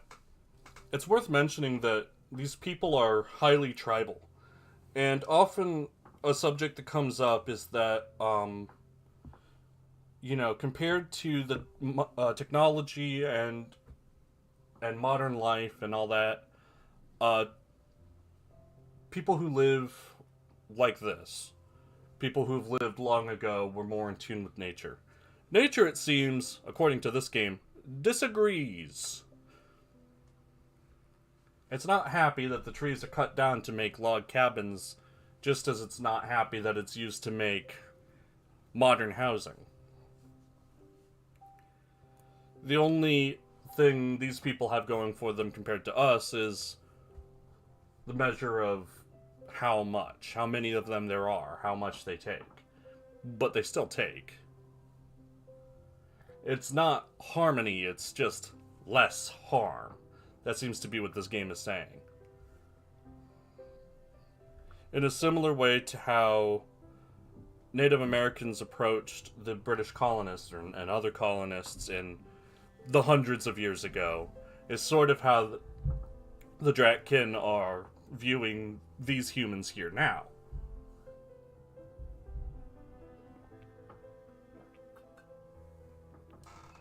But they've got art, and art's real nifty, huh?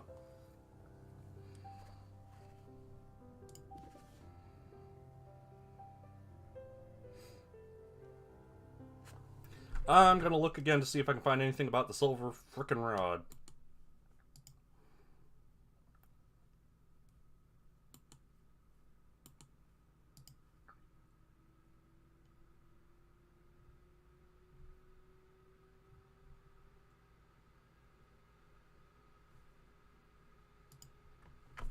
Part 3.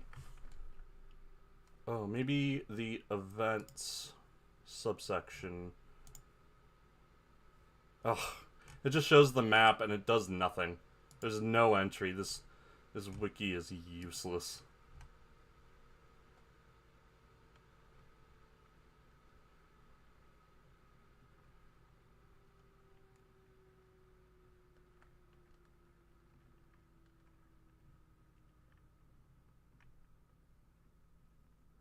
Strange structure in the hill.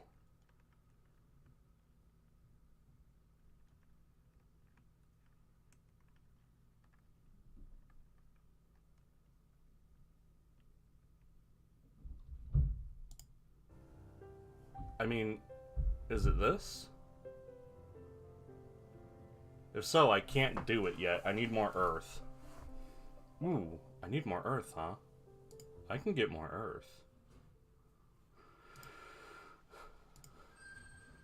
Enter the dream of earth.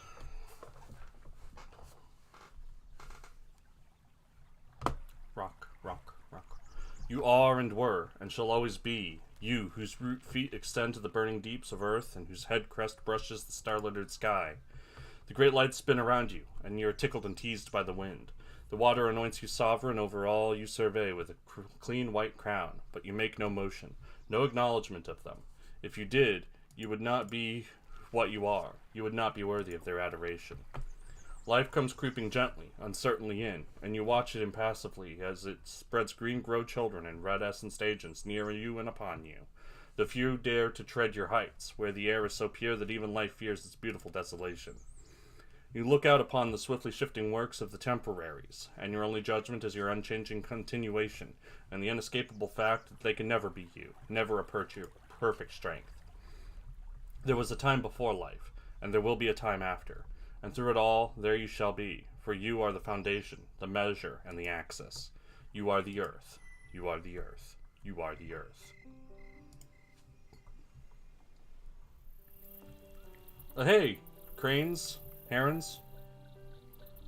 A turn of a foot, a twist of a long, graceful neck. A brush, light of feather on feather. A leap away, but then a turn in midair as they are brought back together by power sacred and mysterious. The great spear striders are dancing, splendid among the brave first flowers and the last shimmering frosts. Their dance heralds the beginning. The time of creation is nigh. They're gonna fuck! Sweetly, sweetly it burns within you. It is the future. It is a possibility. It is life itself, and it demands to be made manifest. The call is spreading, slowly, like tree roots through your core. You can resist it if you choose, but the spark of infinity is your essence, wishes to take on a new form, and only through you may it do so.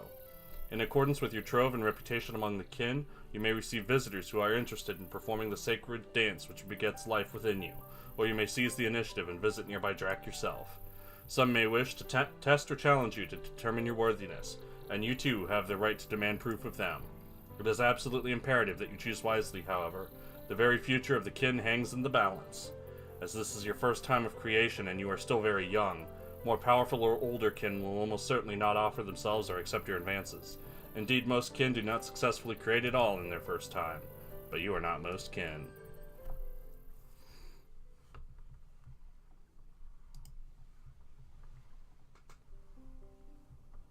Oh, we got bachelor/bachelorettes, baby, but first, I need to go to the Screaming Mountain.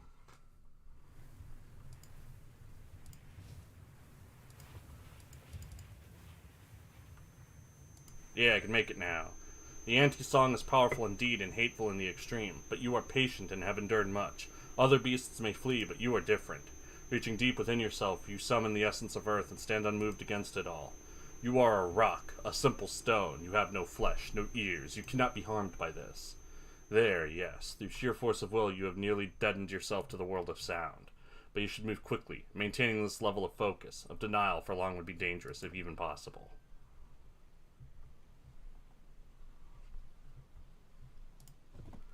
This is what is killing the air with that noise. It seems to be made out of shinestone, though of no familiar kind. Most of it is buried under the hillside, but just how large it really is cannot be discerned. There is a triangular hole large enough for tailless or kin hatchling to fit through, and a few points of blinking color on the sheer silver flank. No obvious way for a being as great as yourself to enter it seemed to exist.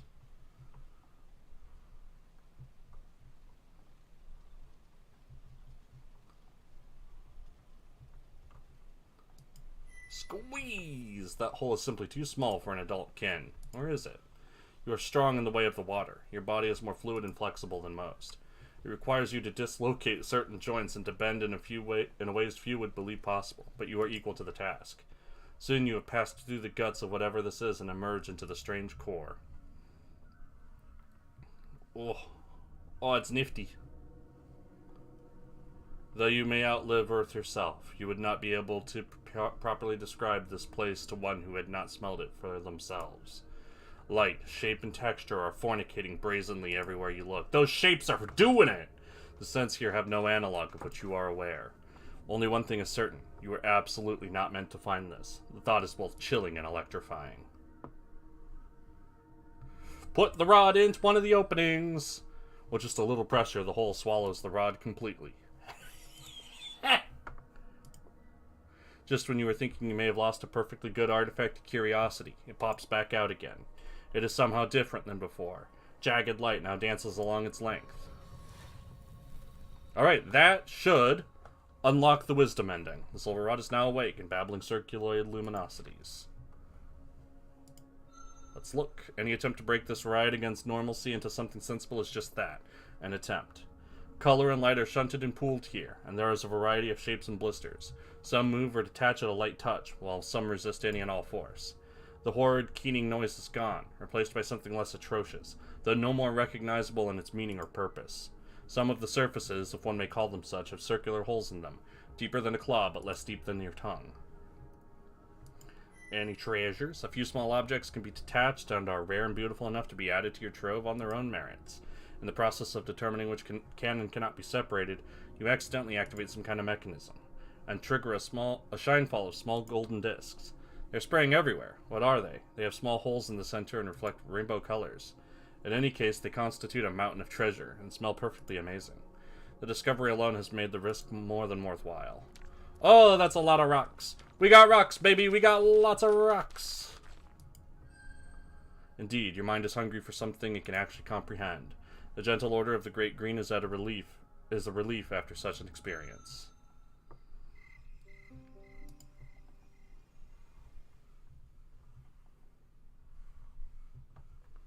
Oh, they taken more trees. The ignoble tree slayers have returned. This time 2 warriors of their kind are sporting Shinestone second skins, and long sharp false fangs are keeping a close watch over the proceedings. It would seem that the tailists are rather bent on continuing this behavior. You could, of course, simply allow them their desire, but this is happening increasingly often, and with each fallen tree, your territory shrinks. The good beasts which you hunt, having less space, may also grow fewer in time.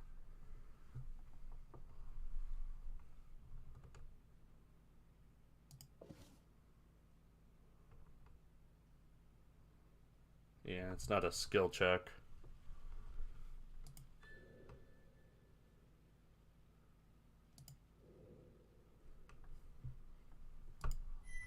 Despite your putting on a brave display of your destructive capability, the tailless warriors are unfazed. Indeed, they seem to have been expecting it. Cautiously yet steadily, they move toward you. 2 long false fangs poking at your armor. Fight or flight are your only options.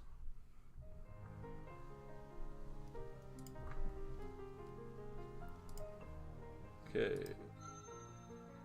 Intuition. Oh yeah, this lets you see what move they're going to use. We'll use an air ability. So that means I should use a fire.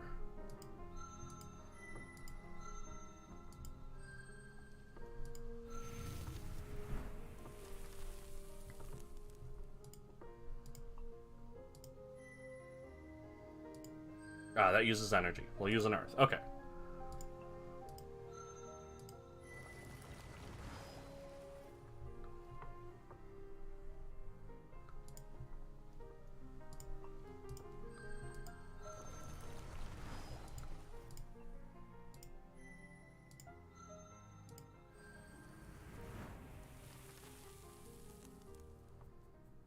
Got him. Don't take my trees! Hiding behind stone skins was not enough to save these interlopers from the flames of your wrath. The others flee and do not return. Your territory is safe once again, though surely the No-Tails will remember this defeat. For now, though, you may feel proud in having fulfilled your duty as the living Fang of the Green. Now I need to hunt. For sure.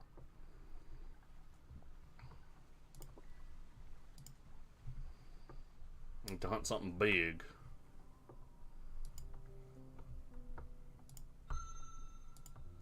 Let's take some deer.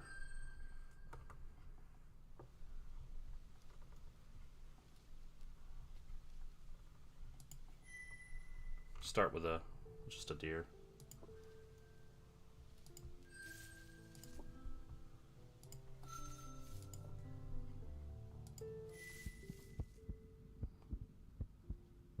Ah.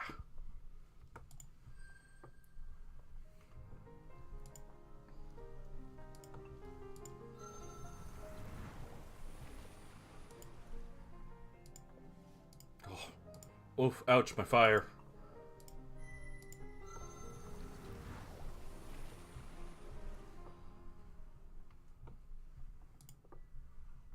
Deeply satisfying.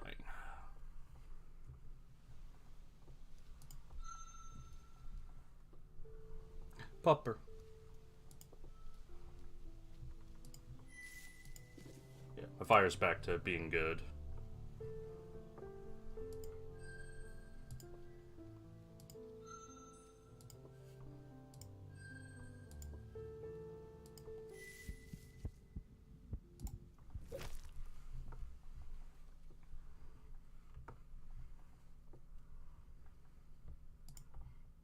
There you go. Yeah. And I haven't really been hurt, so let's go after the massive fur beast. That'd be one another line. Lion time.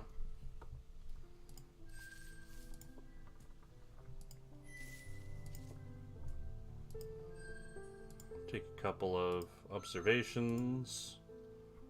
Strike. Nope, not quite.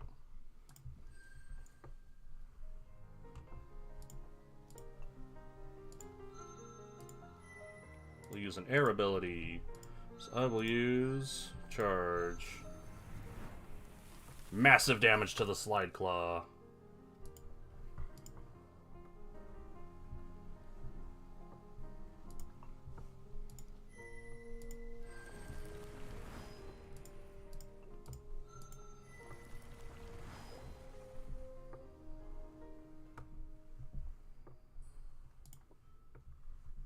But that maxed out my energy, and that gave me a lot more treasure.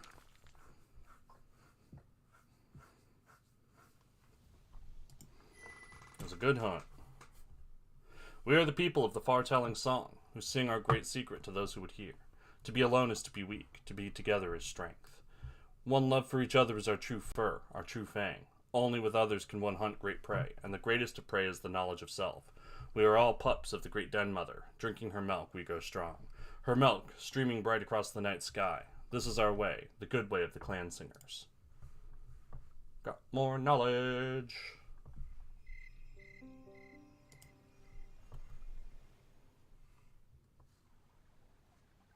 Finally, another fire level. 7th grade of mastery in the fire element. Fall into a holy rage for the remainder of the fight. While enraged, you feel no pain, becoming immune to mind tricks such as hypnosis and temporary bonus to fire. Nifty.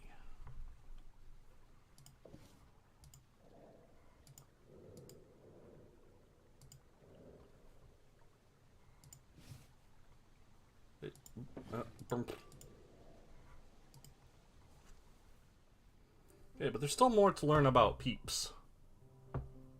Oh, but I need to get that. I need to get some tail.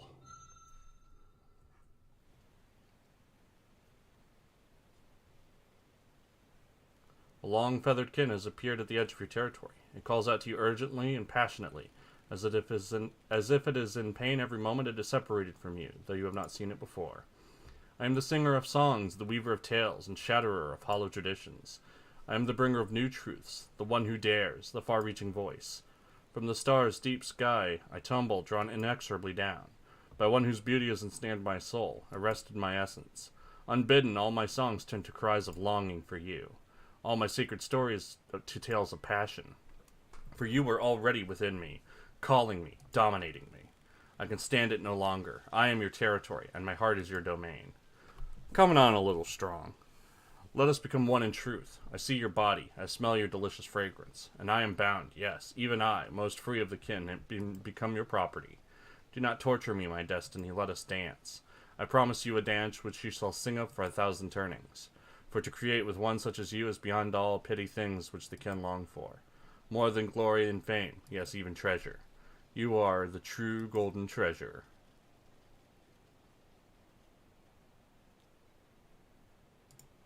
What have you done? All corners of Earth's broad body have I beheld. From her red-robed depths to her Iceland heights. I have declared monarch by the butterflies, emperor by the flightless feather beasts who march the frozen plains.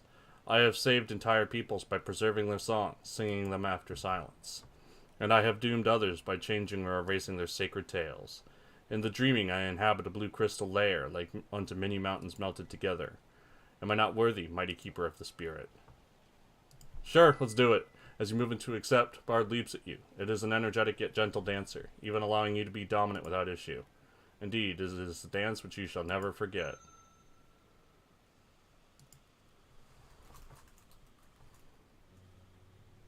I ain't picky. I'm first generation, first year of adulthood dragon. A light and airy generation, flowing smooth like water, yet fading like a cloud when comes the burning sun. Sounds alright.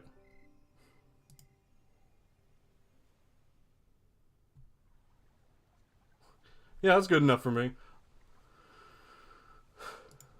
Oh man, that, that gave me another level of water.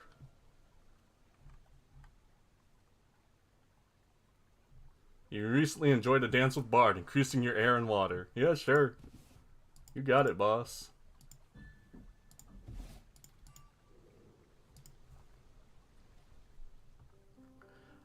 That was just a thing I had to do, a formality. You know how it is.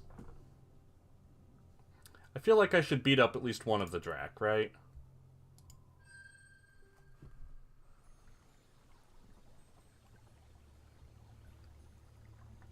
Is it dreaming? Is it waking? Is it even possible to tell the difference? Does it know why it has come? Is it ready? Here at the edge of a scent-heavy, misty grove, you have met a strange beast. It seems to be a blaze-tail, but unlike any of you have ever seen. It is crowded within, as though more than one voice speaks through its mouth, as though more than one will sees through its eyes. It is confused. Does it need reassurance? Does it not know that this is the One Wood, the unified forest of the Elder which extends beyond the one to whom all are beloved, the All-Mother? Ah, that's what this is. The last of the Crystal Clan, sundered and yet bound to all things. Should we hint at the fact that, with the last of its relations destroyed, it chose to adopt all beings, from the tiny to the great, as its own hatchlings, to see their fortunes as its own? And more importantly, dare we reveal the existence of the grand design, by which all shall be healed, and the orphans at last shall have their deepest desire fulfilled? Indeed, impossible as it may seem, everything in the forest shares a certain scent. It is as though everything here has merged. Is this place of harmony and unity the most perfect forest which has ever existed, or is it living blasphemy against individuality? A few among the kin regard the Elder known as All-Mother as an enlightened, transcendent being. Others see it as a dangerous heretic, a spreader of untruths which would degrade and weaken the kin if it were to be embraced. Is it ready? Shall we summon the All-Mother to commune with it? No. No, I don't want that.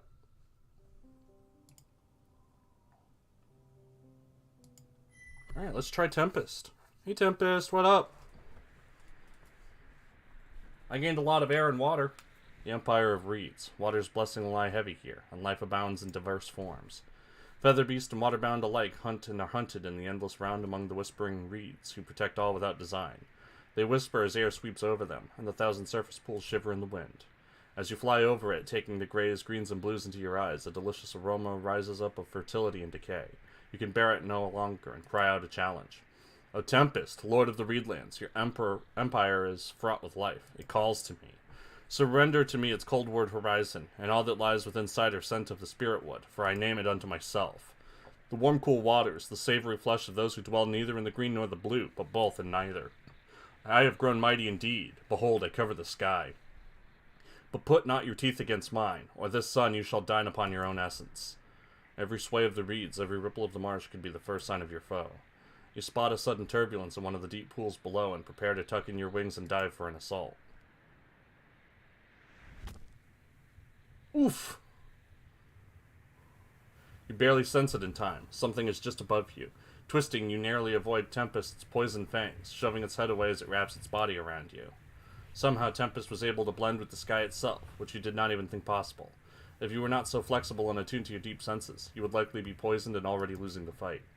Surprisingly, Tempest seems to be concentrating more on controlling your body than damaging it, keeping your head and wings beneath its own. You briefly wonder why. And then it dawns in you. Tempest is going to smash you into the ground. Perhaps it intends to release you at the last moment and avoid the collision itself, or it may simply crash as well and use your body to cushion its own fall. Either way, you have a very short time to damage Tempest enough to force it to let go before you slam into the earth, as from this height you would be lucky just to survive. The dance begins.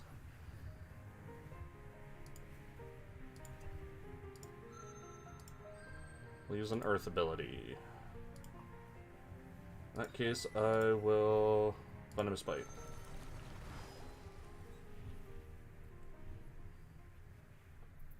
Did I get him?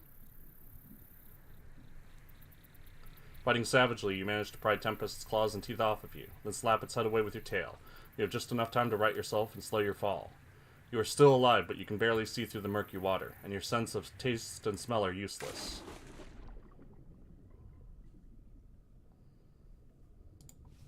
When the muck clears, Tempest is swimming calmly before you. It broke the surface with barely a sound despite its huge size. Flee!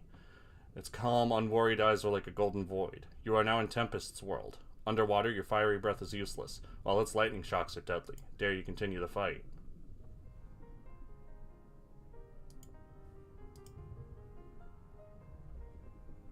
He's basically got the same stats as me. But I can use my energy to intuit. We'll use an air ability, and I will use...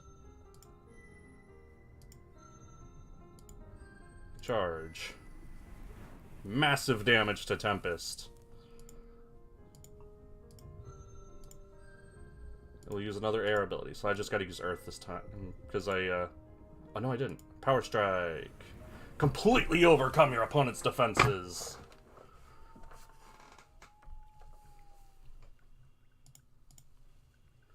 You are not weak. I knew this from the beginning. In honor of this, I have held little back. I have shown you the power of my love for this land through my passionate dance of destruction. Would you still stand against me? What morsel of food, what hidden curiosity could be worth your end? I am loath to resort to it, but I have a final power against which there is no defense. I offer you this one chance to flee and live. Though bruised and bloodied from the combat, you pour your essence into a single, pure song, weaving the sigils into Tempest's open mind. Here I stand where blue meets green, an outsider in a mighty empire.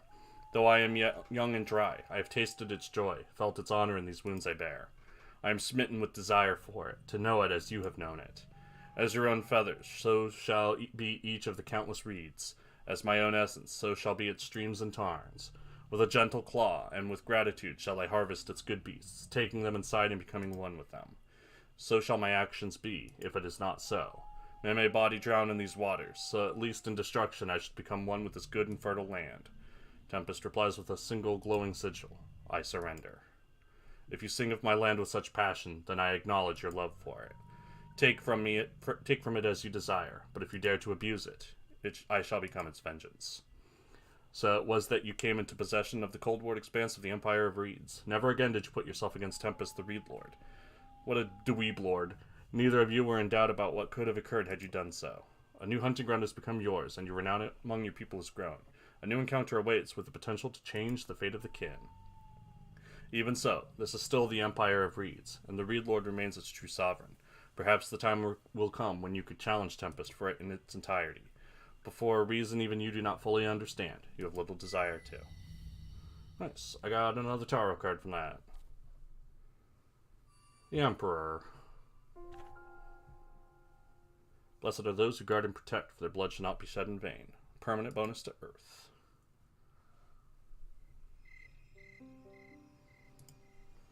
Yeah, I wanted to increase my fire and Earth a whole bunch, but I wound up getting tons of water points. Hey, bug! Your lair is certainly a place of gathering for thousands of tiny beings.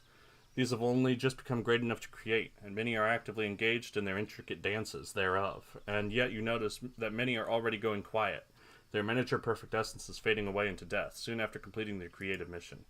You decide to call them sunflies, as their adulthood seems to only last one sun. As their birthers fly off to various places in the Great Green to birth their eggs and then die, one of their givers alights on your tail. It is exhausted, and already having trouble controlling its body. Soon it will lose its rhythm and go quiet forever. It sings to you with a humble, simple song. Great being, how many suns have you seen? When you reply that you have seen suns beyond counting, the ephemerid sings, great being, I wish I could see the moon wax and wane, and taste for myself the winds of autumn, when all is sweet, colorful decay, but it is not to be. I must follow the music of my people, and leave my shell behind, flying beyond the air with my essence into forever. But teach me, before I go silent, is there more to the one song than the circle dance of destruction and creation? Have you tasted, with your tongue of 1,000 days, something beyond, something which is outside the two forces? Yes, I have discovered the power of wisdom. When the sunfly has in its current form only ever known the mad dash of creation, you have learned of the roots which spread, invisible yet essential, down into the void from the tree of life. You have learned to rise above the furor and the din and see slow, deep music which binds all things, both those with the rhythm of life and those without, into finely tuned music. You speak to it the wonders you have seen, the treasure which you have gained, of innocence and lost, and of greater humility bringing wisdom to take its place. You sing of the far corners of the great green and beyond, of lands the sunfly has never and could never have seen. You sing of beings great and small, and of their many functions and dances and songs. You sing of the weird eels that ask you math questions. You sing of the fish who just bury themselves in the sand and go, "What up?" You sing of the frickin' aliens and their CDs that are now in your hoard. You sing of the light, of the brightlings which want to learn from humans by having sex with them. You you sing of this crazy effing world that you're pretty sure is supposed to be like Ohio or something. It's modern day United States. That's all. That's what I know. And you promise the Sunfly that in its single day of life, it has, by what it has done and what it has not done, changed the one song forever, in a tiny yet indispensable way, and that it lives in those it has created, and the silence left behind by what it has destroyed, it will live forever. The Sunfly emits a single, tiny, sparkling note of wonder and yearning. Oh, how wonderful is knowing, how wonderful is being. It never finishes its song, but only leaves behind its fragile, tiny shell as a testament, eloquent in its angular beauty. Yeah, gain some more mastery. Maybe I'll get level 7 Earth and Wind. Hey, there's Earth. Hyperimmune. Poison and disease are completely powerless against your healthy, Earth-blessed body. Would have been useful right before when I fought the guy with the poison fangs. Hypnotize your enemy, forcing them to choose a certain element in battle. If the opponent has no elements, it'll be a basic Earth attack. Yeah. That big fight made me hungry.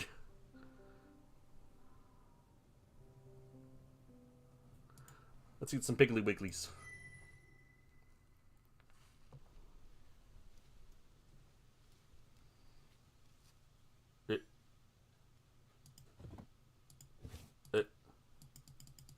Uh-oh. Help. Help me.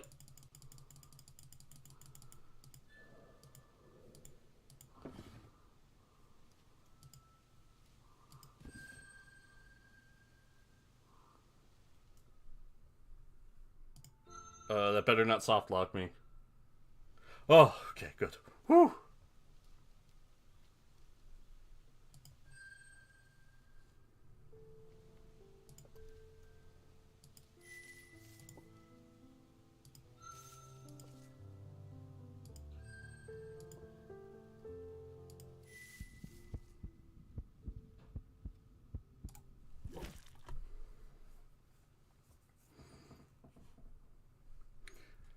Imagine if that was a soft lock, if it would never let me out. I don't think I could handle that.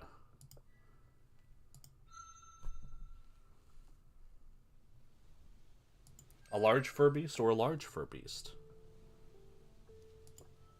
It's the same one. Well, I mean, not the same one. I mean, I ate that one, but I mean, it's the same kind of one, you know? It's like the same species, but not the same individual, if you understand my meaning. Not that they have much individuality because they're pigs. I ate it.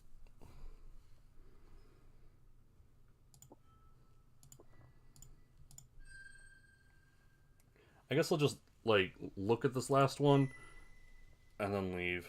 Yeah, I don't need another. I'm good. I'm full on energy. It's not overhunt.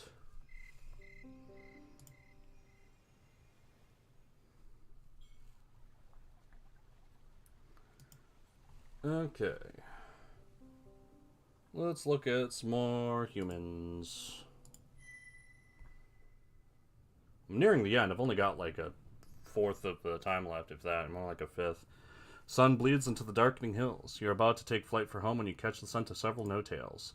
Curious, you follow the trail to discover a modest troop, including a pair of armed warriors carrying long wrapped objects up a hill. I'm not going to bother them when they're burying.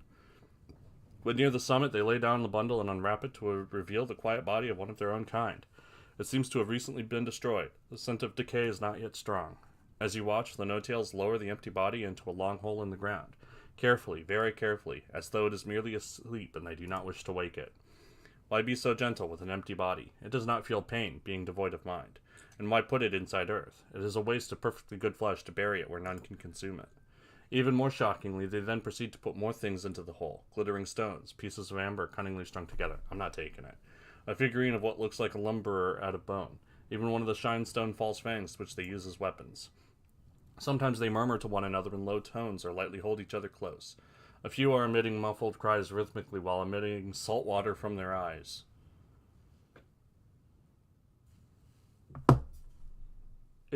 Are tears unique to humans? What are tears unique to humans?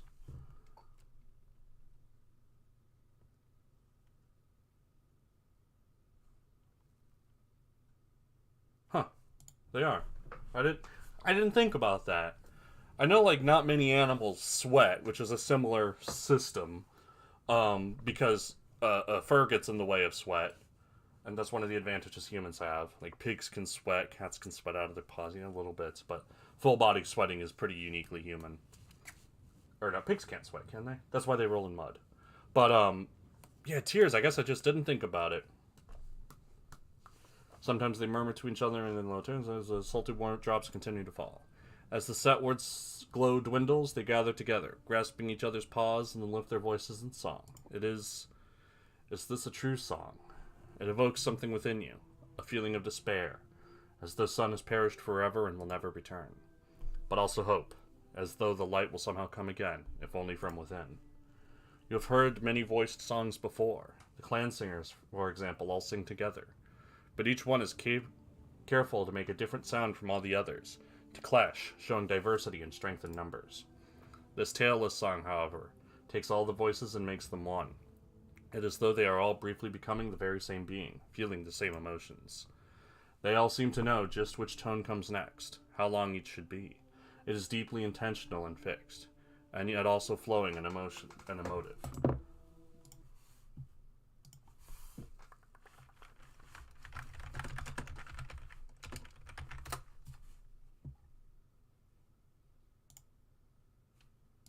Looking for something real quick.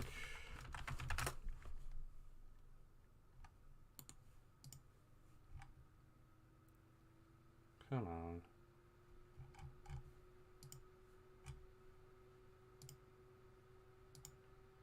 Don't actually play sound, please. No, stop that.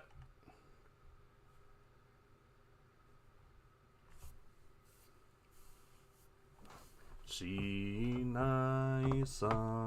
no omamori wa hikagachi fumashirami karasu yokumo yukiri tateba utage no shitaku itsu itsu mujina mo naremate ashiru.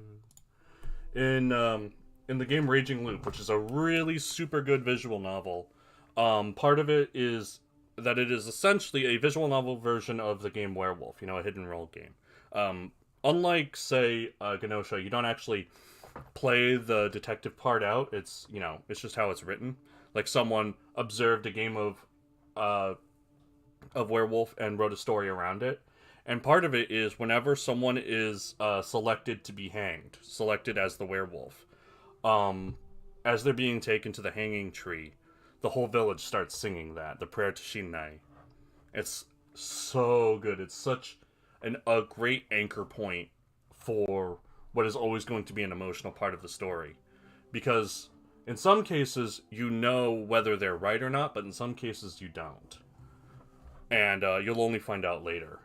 And so what the people say in response to being chosen to be hanged brings on new meaning. This really reminds me of that, even though obviously the context is of mourning someone who died for any old reason rather than singing to assuage the village of guilt for what it's about to do. But it definitely reminds me of that.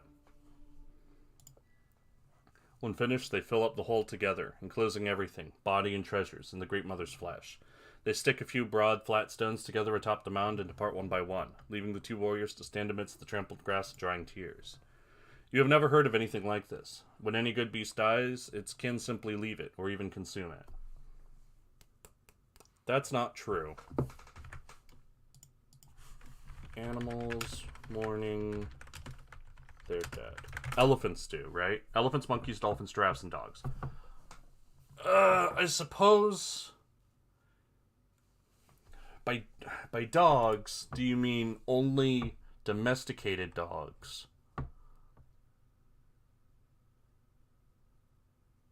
Yeah, it seems like it. So I suppose the Drac haven't encountered any animals that mourn their dead. Elephants and giraffes both being African savanna, and that's not where we are. Monkeys, I haven't seen any monkeys yet. It seems like it should be important too, because monkeys being primates, being so similar to the no-tails, but notably having tails. Although, if this is in North America, like I think it is, New World monkeys are very different from Old World monkeys. If there are any in this region, they would be New World monkeys. New World monkeys.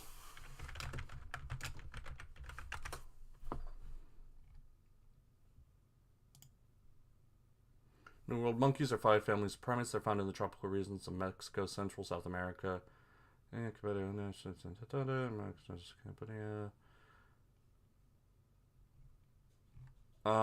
suppose if this is North America, there might not be any. They're more Central and South America. So I suppose the Drac has not seen any animal that mourns their dead.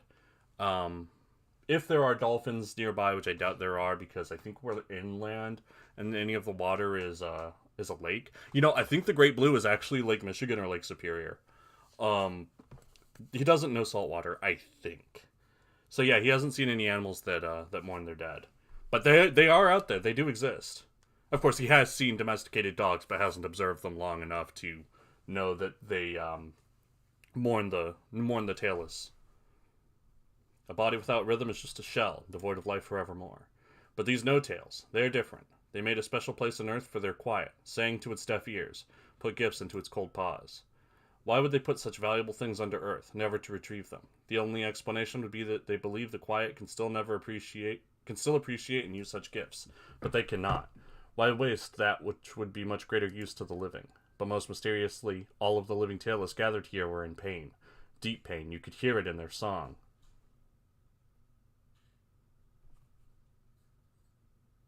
Has it used you like that before?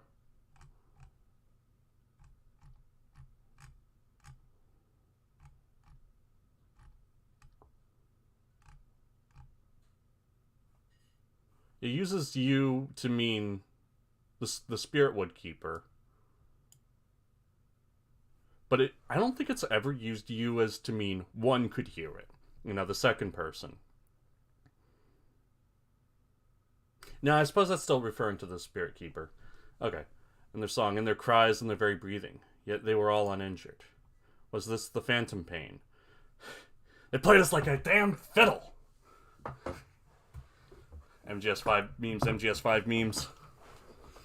Whence this gray-blue burden which seemed to be afflicting all of them. This scene's got me talking about all sorts of things that are not this scene. The demise of a fellow kin leads to nothing but a rush to claim its land and its trove. It is an opportunity for the living.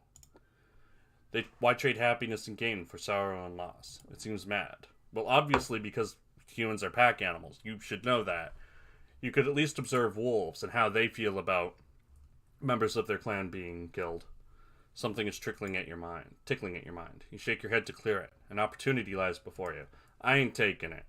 Many valuables are buried under this mound of earth. Also, the body is still fresh enough to eat. If discarded, though, what shall you do? I will leave. You are not hungry for food or shiny things at the moment. You decide to let the earth keep what these tailless have entrusted to her. They seem to be behaving as though they had lost something very precious. As though somehow they had lost the greatest of all treasures. Could it be? Like, in gameplay terms, that would probably make them real Freddy Upsketty. And I don't need another attack from the tailless this late into the game. I was hoping that just being there would let me gain knowledge, but I guess not. But there's one more similar event. So let's do that. Oh, they partying! Look at them! Is that a tire? What the heck? Is that just like a wooden wheel? That looks like a small tire. Goat. Dog? Cat? Dog? Cups? Kiss? Sword fighting? Flowers? Piggy. Flashes of unusual color catch your skyborn eye, and soon you are witnessing a remarkable event. No tails have gathered here, many of them. Some are from the nearby hive, but some are not, and yet no one seems to be alarmed at the presence of strangers in their midst. In fact, the entire affair smells like joy. The air is filled with many voices, many songs. If even half this many kin came to your land for any reason, you would be out of your mind. Why do they delight in being surrounded by so many competitors? So many possible threats? This bears investigation.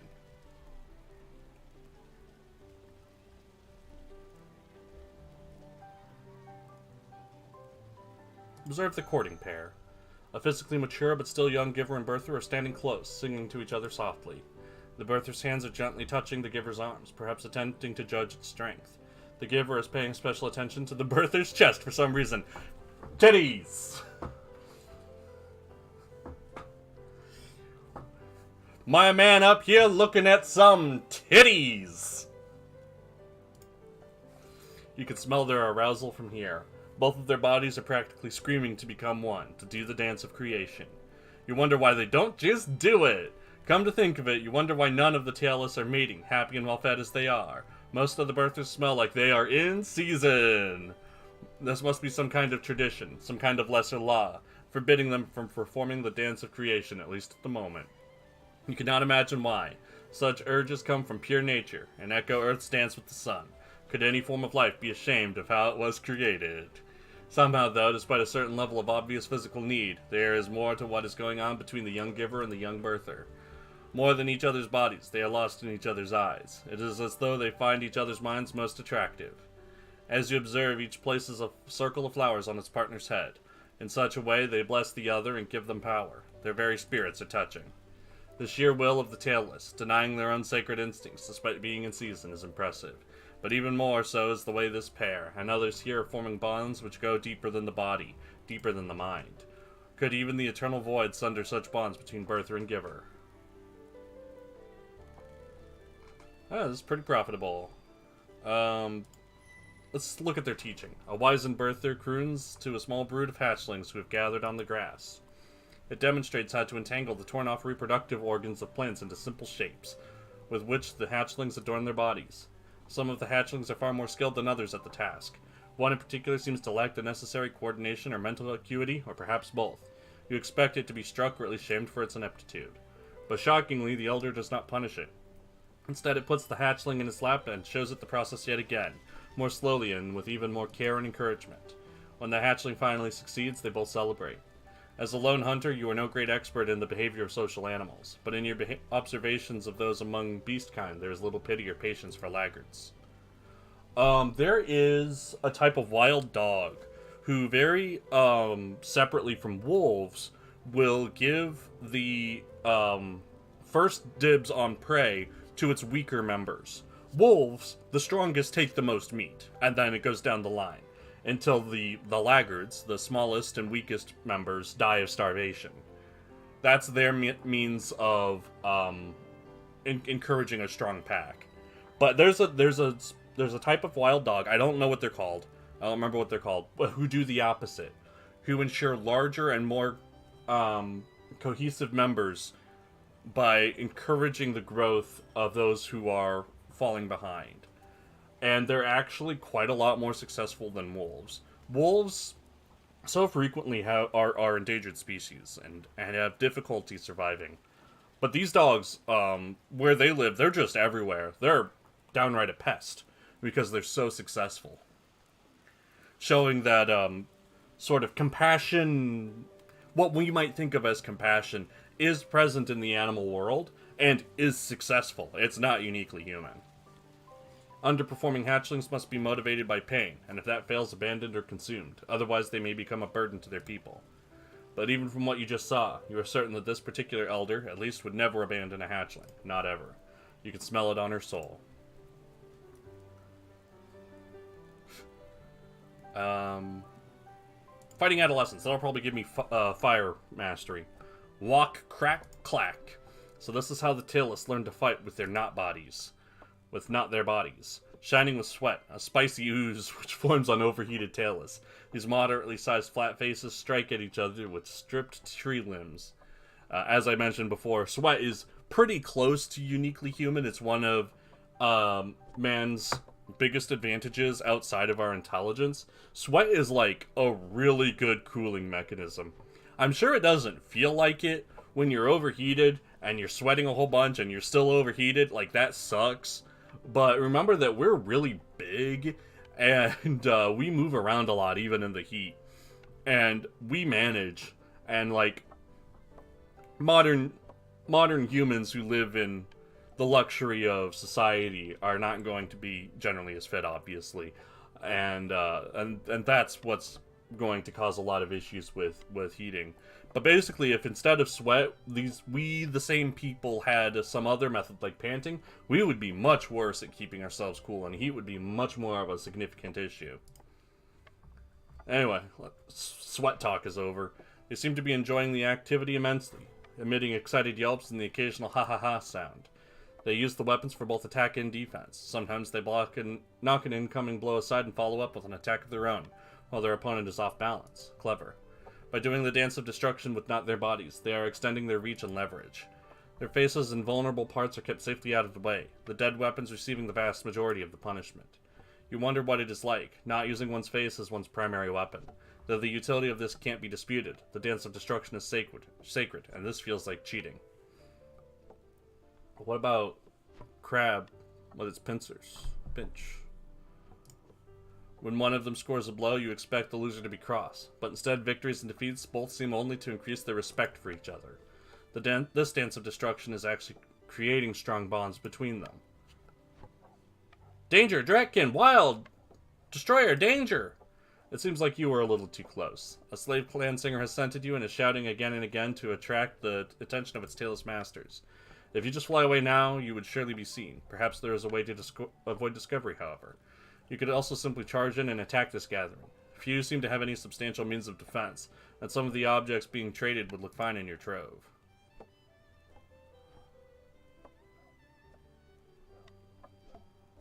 Let's use our hypnosis. You fix your golden eyes on those of the clan singer and begin to sing directly into its mind, swaying your body back and forth.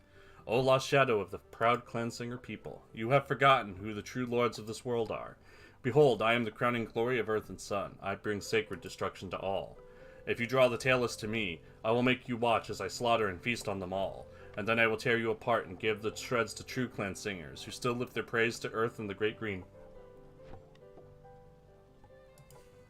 You therefore wish to be silent, and to depart in peace. It is the only path to life for you, and those you believe you protect. Silence, fear, retreat. Silence, fear, retreat. The power of your song and the swaying motion of your body render the clan singer helpless. At the last, it believes your song, and withdraws, tail tucked low under its body. You make your exit with the no tails none the wiser, having spent the sun drawing closer to the truth about these bizarre invaders. And some air mastery. That was a lot of mastery. That was really profitable.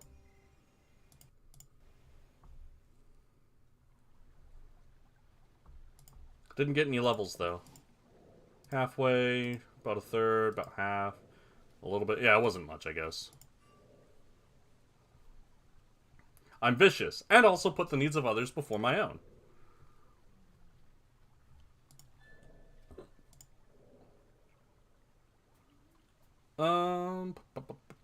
Yeah, let's enter the dream of fire, and let's go back to the volcano.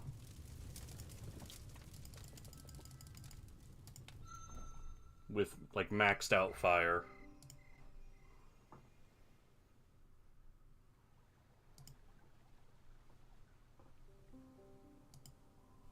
I don't have much longer. Not really enough time to do anything substantial. Birds! I am You forgot your end. I am Balloon. Together we are violent. Like a holy flame, the Dark Master burned away my insides. Like a great wave, the Everlasting One washed away my desires. We have been blessed. Oh, how have we been blessed. When one carries too much within, one becomes heavy and slow, weak. Hesitation, misjudgment, arrogance, kindness. You must empty yourself of them, until only what is needed remains. You look heavy, so complicated, inside and out. We will fix you. We will tear away your excess. We will make you light.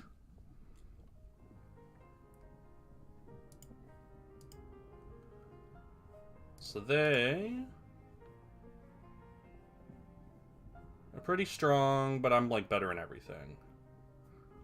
So let's use intuition. They'll use air. Great. I'll use charge and one-shot them.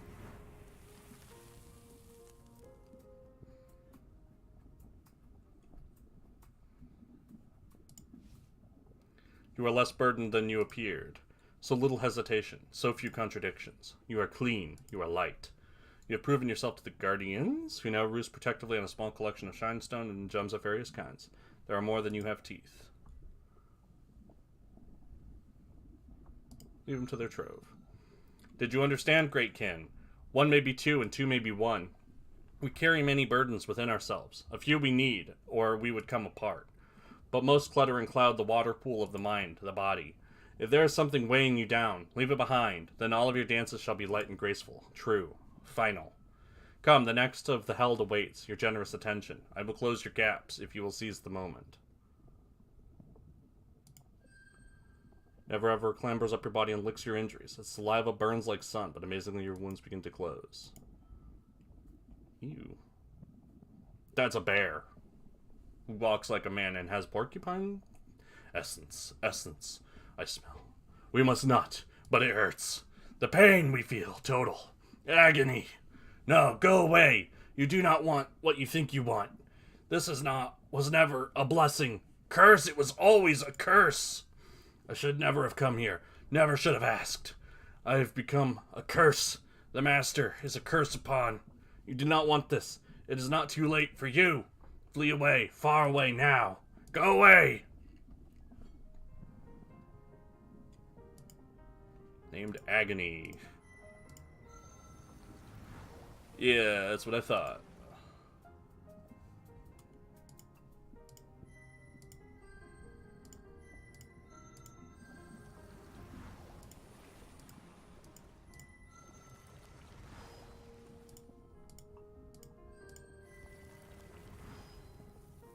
Yeah.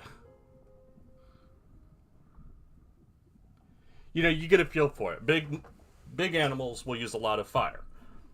Flightly animals will use a lot of air.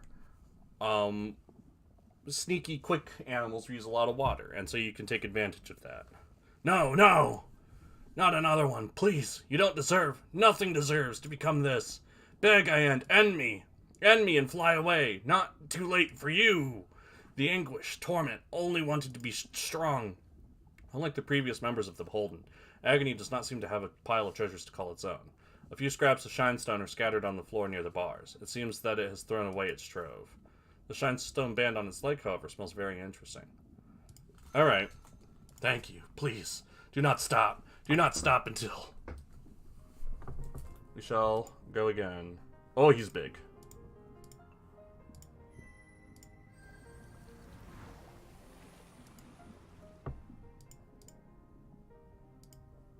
Yeah, no, he's still big.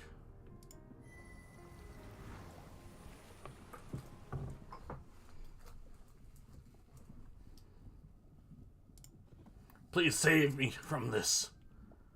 End me. Finish me, please. As the tortured essence flees the broken body, the pain drains from Agony's eyes. The chamber is quiet at last. The flesh of your opponent is sour, but bracing. The lingering smells fascinating. Has it too been enkindled? Ooh.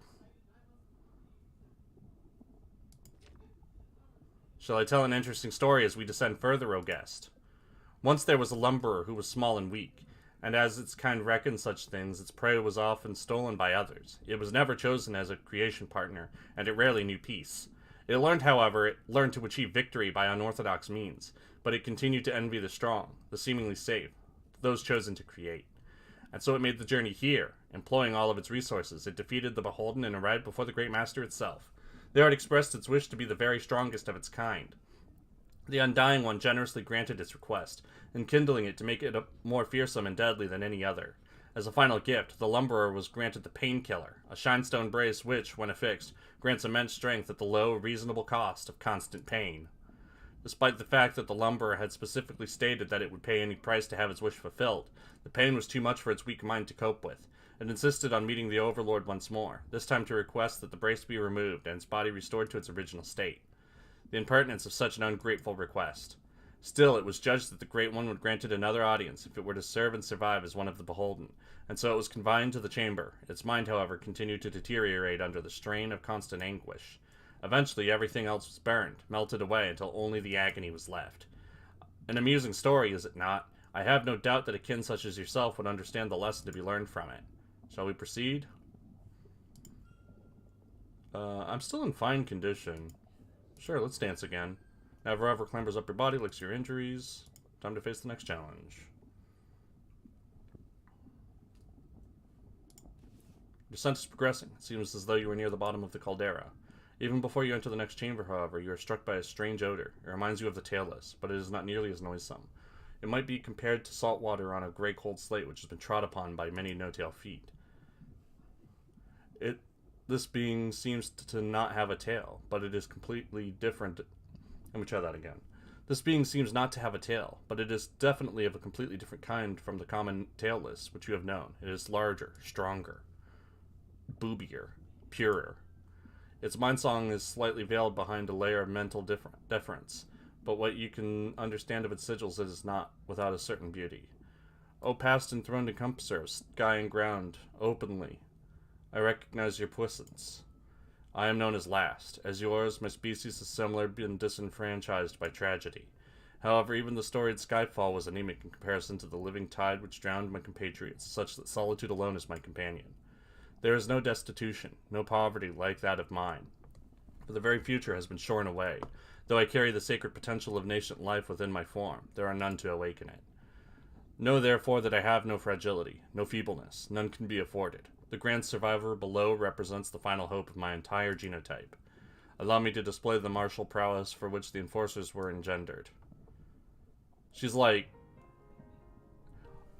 she's supposed to be the elves, I guess, or maybe the dwarves that were mentioned earlier. But essentially, she's a Neanderthal, who were bigger and stronger and about as smart as Homo sapiens, but who got eradicated due to, among other things, not developing the same tools that Homo sapiens did, which they needed, but the more powerful Neanderthals didn't. Essentially, they died off because they didn't innovate, because they thought they didn't need to.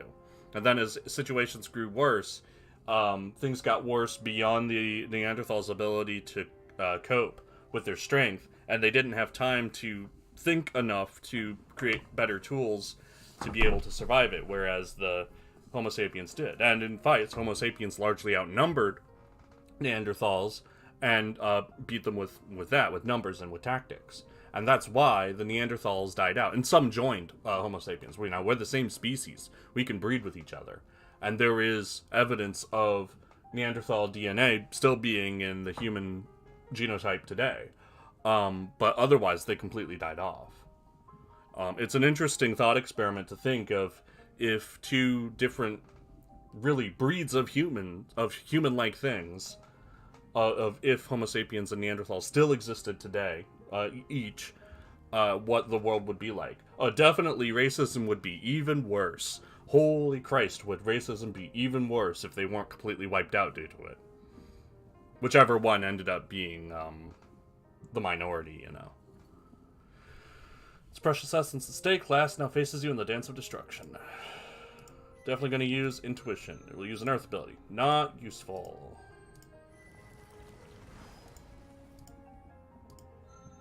Mind Scream.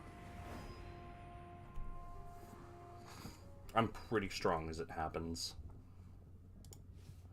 Indeed, your potence is undeniable. Even among the multitudinous aspirants encountered in the singular location, you may candidly be described as remarkable. I respectfully request that you progress without further conflict. My need for continued survival is not personal, but rather the closing desperate wish of departed myriads. For the benefit of both of us, only tragedy could possibly result from the annihilation of either of our existences. This being is exceptionally strong in every way, and the last of its kind. It is, however, in possession of a rather large pile of treasure. It must be near to purchasing the favor of many times burned. I'll move on. The Enforcers, forgotten third spawn of the others. They were created to keep the Delvers and the Surface Tailless balanced. Checked. Even the others must have underestimated the ingenuity and ruthlessness of the No-Tails. After all, if they had not, they would have made the Enforcers stronger, or perhaps they never would have made the No-Tails to begin with.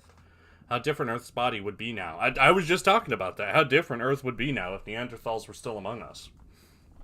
If only such had been. Apologies for boring you with my musings, great warrior, for such you surely are, even among such a strong people as the Dratkin. Your next opponent is the final force standing between you and the Blackened One. It is very, very strong. If you choose to face it now, I shall heal you completely, but be warned, there is no fleeing from it, and it has never known true defeat. Let's go for it. It is time. Another dragon. There it lies, many times burned, the paragon of fire. Its body, it is like its essence is trying to explode out of the blackened, torn, bladed, half-severed flesh, like a hatchling struggling through the wall. Its heat is searing. You can feel the feathers smoldering upon your crown. Yes, it is so. It is not the mountain's essence which warms the master. It is the master which warms the mountain. And even all the world in its way. Its justice, its purity, it purges, cleans. Oh, the last opponent is you, isn't it? To be sworn to the service of such terrible force must be the greatest honor my people has ever known. When I was enkindled, it was like being mated by Sun himself. For hundreds upon hundreds of turnings, I have learned the deepest lessons, braved horrors unsingable, committed crimes against life itself, and in doing so had become a victorious over life's shadow, destruction. The undying beast has made it known that it does not wish to be disturbed lightly. It is therefore my duty to be the final gate. All shall know the meaning of my name, which I sang into the face of the void when it attempted to claim me, and failing, asked when I would surrender to the dark. Never, ever.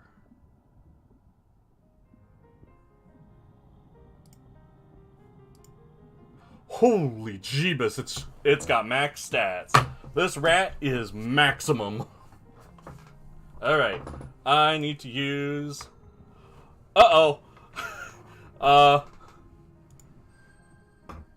Air ability, huh? It's,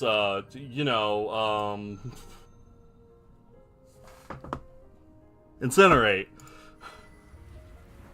Oh, fuck, my fire has no effect.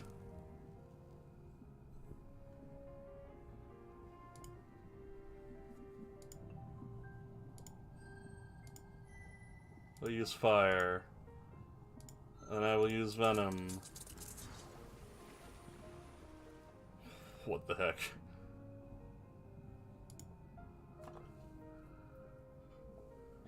No,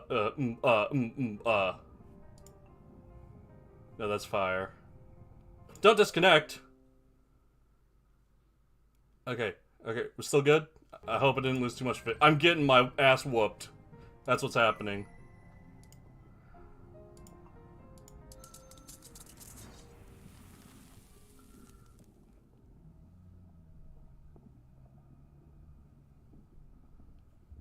Enough.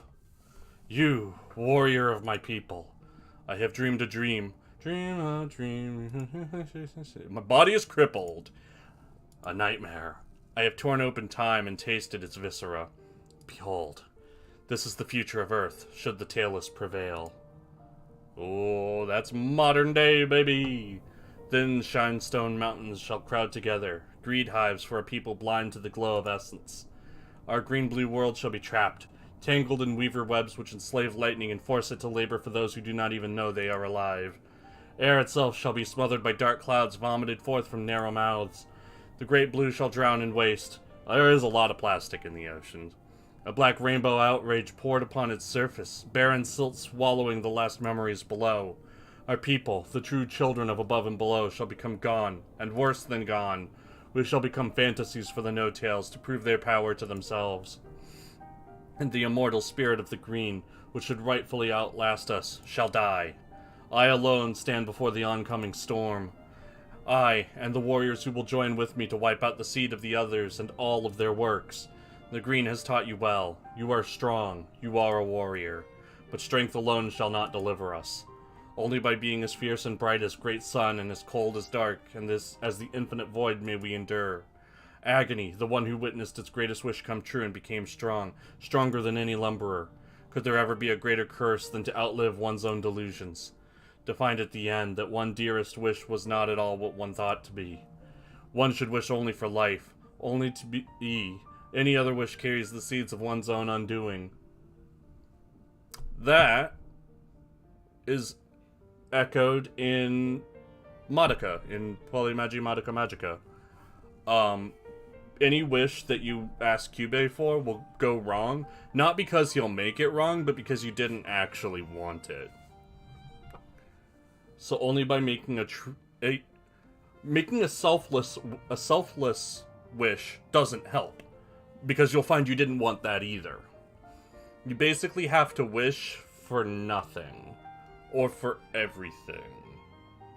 I guess I'm not doing it right. You were most just to bring it to the final end. I praise your correctness of action. My senses are spread upon earth, and I have tasted, smelled the essence of my fellow kin. I have judged them. Some are true warriors, emblems of truth and justice. Some are degenerates, enamored of themselves and unable to do what must be done. And some have not yet chosen which to be. You are among the just. You have shown that you will not be deceived. You have turned away degrading weakness and pointless sympathy, and have done what must be done to survive, grow mighty, and ensure your prosperity. We are of one essence, you and I. Take this as the sign of my favor. This is one single spine from the great many times burned back. It's best not to imagine what this has survived. Know that the spirit of fire is with you, even to the end. Massive amount of fire mastery. Behold my truth. I am free from hatred and partiality. I fear nothing and love nothing but life itself. I have been blackened by the heart of great sun, and have delved down to the very core of earth herself. Though torn and defiled, my true name is Hope. Leave me. I must rest and prepare. I gotta rest too. Your rat buddy beat me up real good. Never ever leads you by strange ways back to the crisp of the surface. Few indeed can claim to have been worthy of the attention, however brief, of one such as many times burned, the paragon of fire. Your name shall be spoken of with awe by many. But even such strength as you have shown here is nothing at all to many times burned. In a sense, all the world exists at its discretion. There is no being bound by flesh which is more powerful upon all of blessed earth. But worlds can change and become new worlds. Does even the one song itself, to which even sun and earth are but tiny beings, know what it should be? And that gave me another tower card, which is neat. Judgment? Justice. Right, Judgment's 20.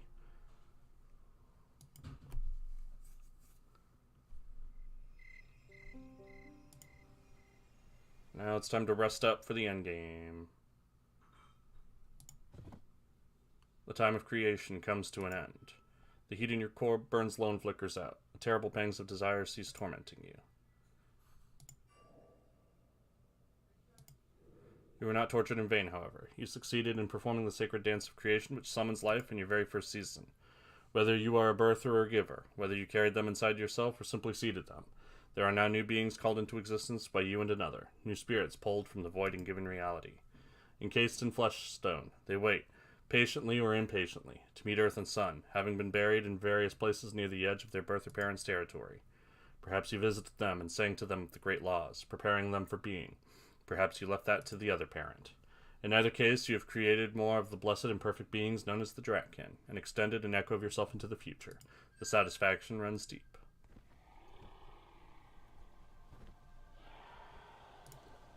The highway above the spirit wood is being taken by more and more kin. It is time, they sing, as they pass overhead. The grand mood, it is time. Whoops. Your own thoughts are being drawn more and more to the gathering isle, the place appointed for this meeting of all Dratkin. I thought I had another day. The wind ruffles your feathers. You feel fate scraping against you. What transpires at the great moot will surely change your life and bring an end to the final phase of your youth. Well, let's try. Hopefully I won't need to fight for the wisdom ending. Follow the gathering flight of kin coldwards and setwards to a large island emerging from the great blue. Here at the summit of the gathering hill, the future of the true children above and below will be decided. Not since the skyfall have all Dratkin been gathered together. To be so close to so many other Dratkin is slightly terrifying. Your people are not accustomed to... Yeah, my stats are still okay. Your people are not accustomed to such things, being proud sovereigns of each of their own realm, and rivals to one another. But you must face the terror of togetherness and be present. Too much is at stake to give in to fear. Because I don't think I have enough, like, juice left in the tank to be able to do the destruction ending, which requires a lot of fighting. Your essence burns within you as you behold the kin amassed. The beautiful halos crowning each from young to old speak of their many hard-earned epiphanies and triumphs. Some are particularly beloved by a single element, while others have achieved a balance between two, three, or even four. At the highest crown of the ice-capped slumbering fire mountain, the elders reign transcendent. There you see Blade Tail of the many minds, ancient guardian of the far islands, the spiritual heads which surrounded its physical one constantly murmur deadly truth. There is also Fathom, keeper of the depths, who makes its home lower even than the great below, mightiest of the Sapphire clan. Even Jade Club, the soft-sung yet undisputed master of the Risewood lands, has come. It is said to have once won an argument with the moon, and even invented mist. These three elders, however, have folded their wings, signaling their intent to not sing to the many. Instead, many times burned, the broken and unbroken, mightiest of all kin, stands ascendant, preparing to sing. And beside it, Darktooth the Wise, the far-traveling gatherer of knowledge, and All-Mother, last of the Crystal Clan and beloved to all, stand ready. It seems they also wish to be heard. Suddenly, the gathered kin find themselves falling quiet and turning all of their senses to great many times burned. It need not even call for silence, such is the power of a true elder of the kin.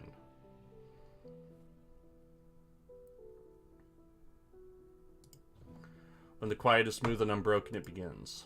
The end. It comes. I have smelled it. Our mother, Great Earth, is changing as she has not changed since the skyfall when the others violated her and usurped our dominion. Now the seed left behind by the defilers festers and grows into a living disease. The tailless ones, the flat faces, the broken custodians, they shall be the end. I have torn away the veil of time and have seen the world which the no-tails shall create. Gone shall be the great green and the great blue both. Instead they shall birth a great gray, which shall cover the land, the waters, even the skies above. Countless good beasts shall perish in confusion, not hunted fairly, but trapped, deceived, even enslaved. Many songs, even the songs of the whole people and tribes of good beasts, shall be stilled, never to rise again. Hear me, our music, the music of the Dratkin, is among those which shall be lost. Time is spoken, the tailless shall be our doom. The future I have beheld is empty of our kind. We shall be reduced to worse than nothing. A myth, a never was, which the flat faces will tell stories of to aggrandize themselves. So it shall be with the Dratkin, greatest of the true children of above and below. As more and more of sun and earth's true children perish or are enslaved, there will be none to stand against the violators. The babbling of the no-tails shall sound from every corner of earth, filling the air. In the absence of their other creators, they shall lose themselves. Descending into madness and profligacy, they shall choke our mother with heat and waste. As more and more of her true children vanish, there will be none to stand against them. This is the great future. Indeed, so it shall be. Although all of the elders have traveled into the future, some through dreaming, some through secret musics, some through logic and reason, and all Ben Shapiro, all have arrived at the same result. Earth, creator of us all, shall be reduced to the domain of but one people, the seed of the others, who will have forgotten their own purpose. Alone, sundered, self-bound. Indeed, the tailless shall devour themselves with their own minds. In the end, theirs shall be the greatest suffering, for they shall perish understanding that they have been the ruin of all. Their expansive minds shall not spare them the deep knowledge of their responsibility. The horror, my poor children of all. But so shall it be. But now hear my voice. Hear my song to all kin born and who shall be born. Final war is now declared upon the no-tails and all of their works. Only by uniting and dedicating ourselves to this blessed act can we save Earth, who gave us life and who made us great among her children.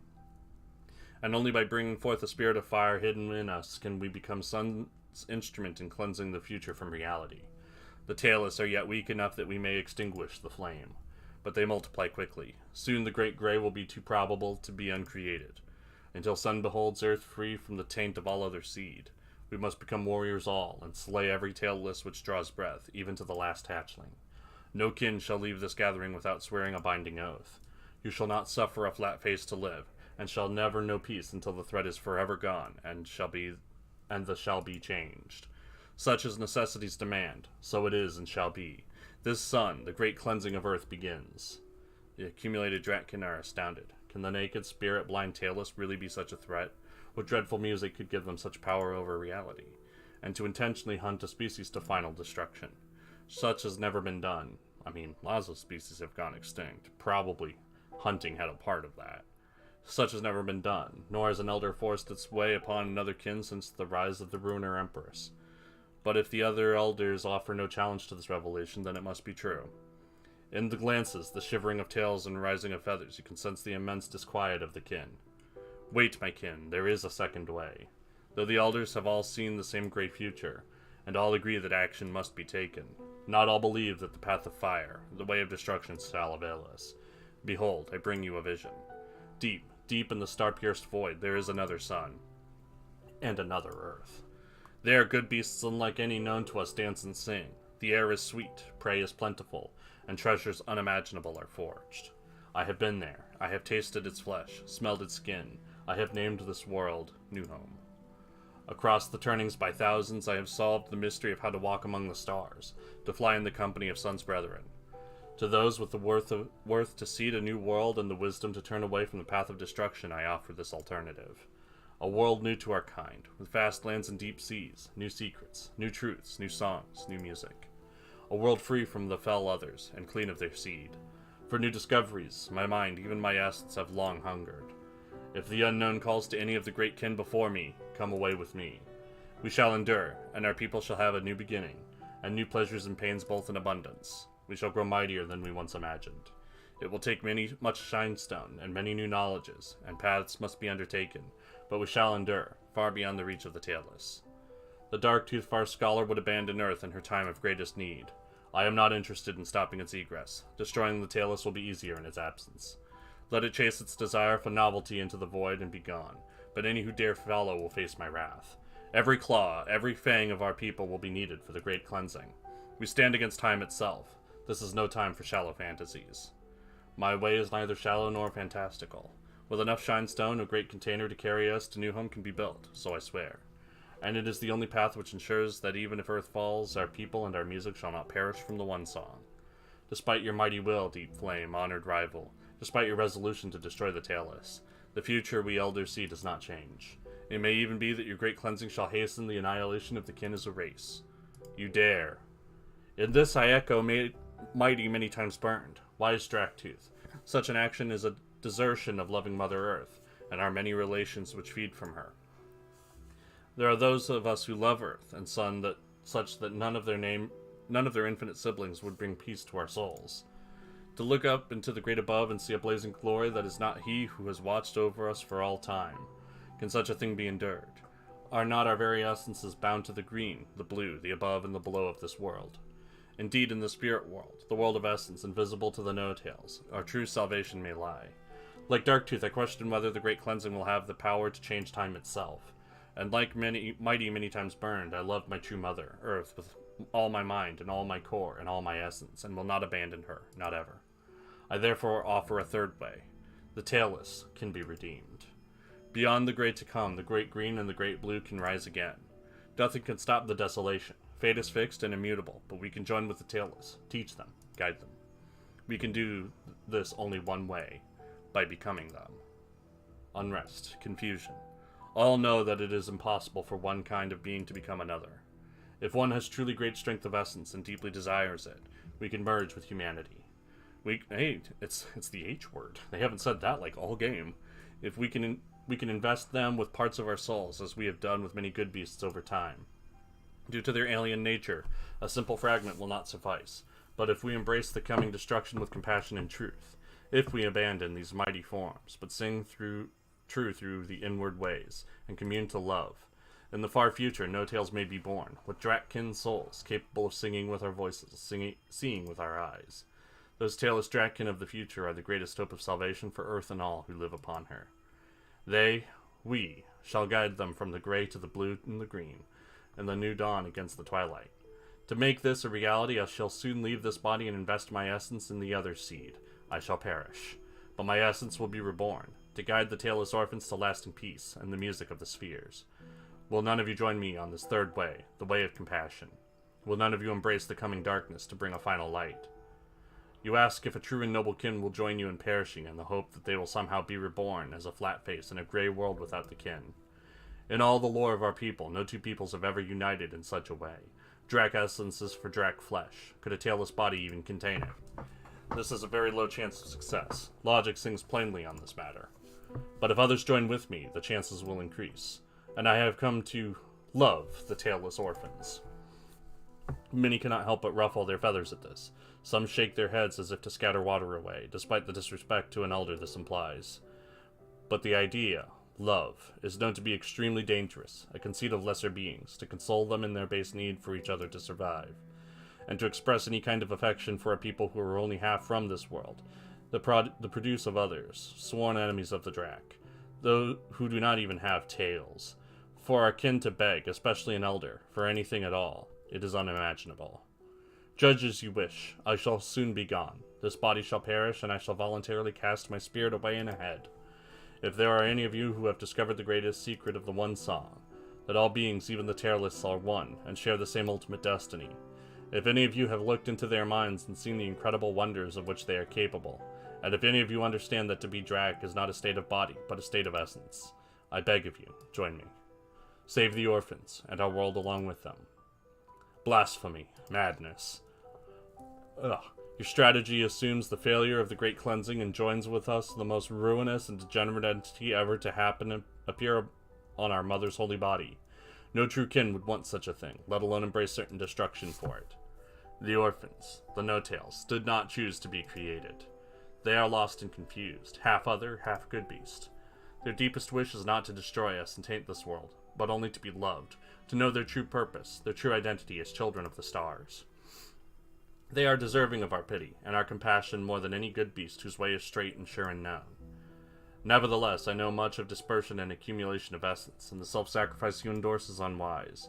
There is no guarantee that your essence will not be absorbed by a greater force, or dissipated, or enter the wrong kind of body. It would take an act of will on par with the greatest actions ever taken by the most strong-souled of the Drac to fulfill your desire.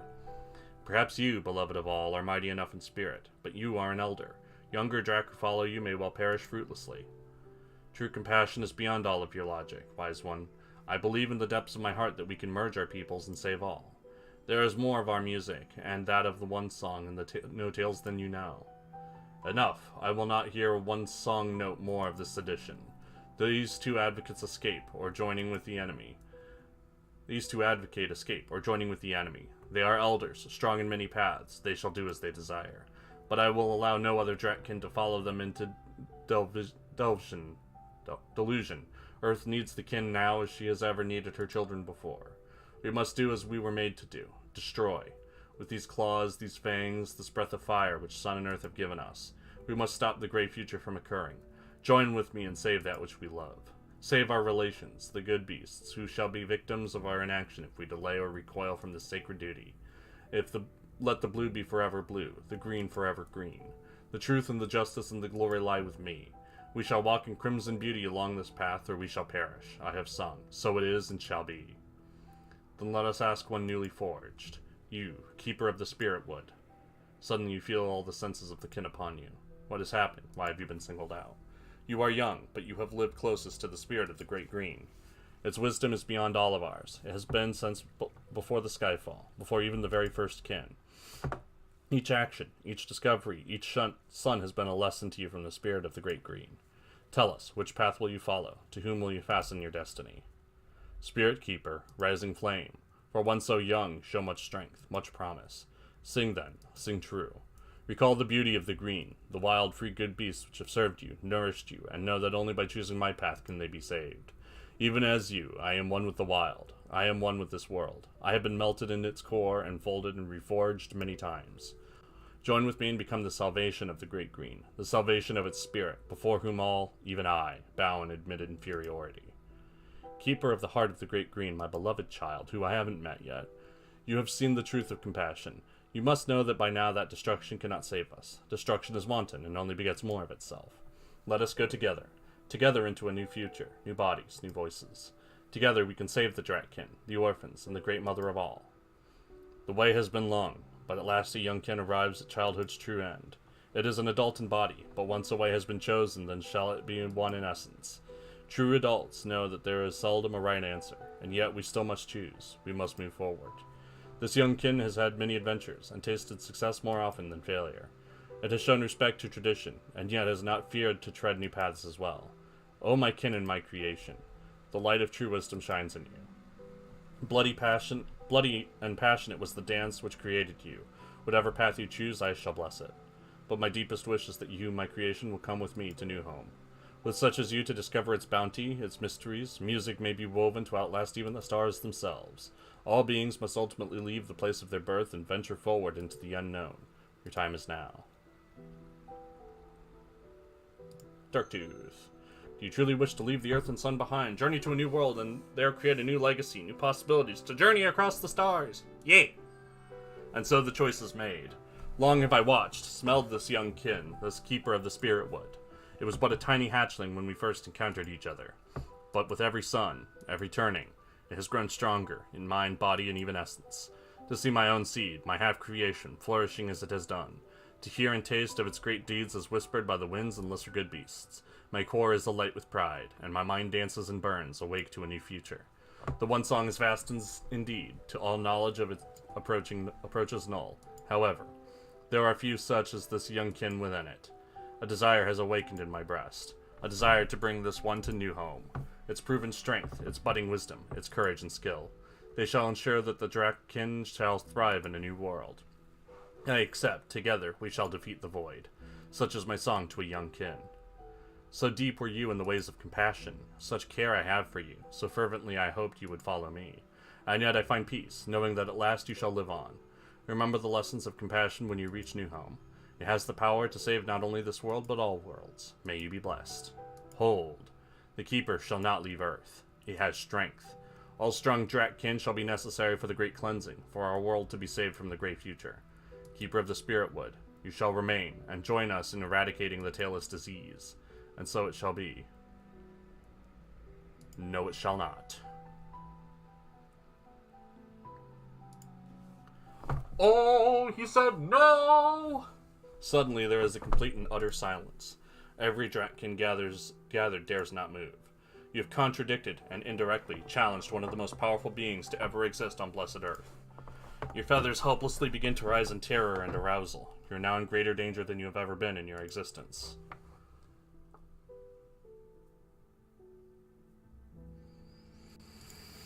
Even Darktooth and all others seem completely stunned. It is not easy to cause a being of thousands of turnings to be surprised, but you have managed it. Many times Burn shifts its weight forward very slightly. The crunching of ice and rock under its claws is soft, but seems deafening amidst the silence. Your strength is needed. I will therefore extend one chance for you to submit and survive. One chance alone. Do not cause me to remind those gathered of a certain truth.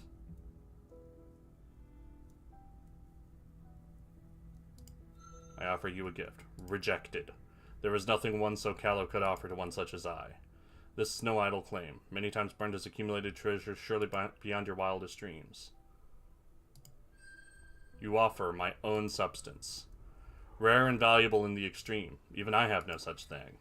Even so, I have hundreds embedded in my very flesh. Your gesture is meaningless. Is it? It must have been freely given, as a sign of your favor, O Shredded One. I feel the trust within it, the hope. Even you regard the Keeper as a great warrior. You have stated, by that gift, that you respect this young kin. Will you then force your will upon it? Would that not be disrespect unto your own judgment?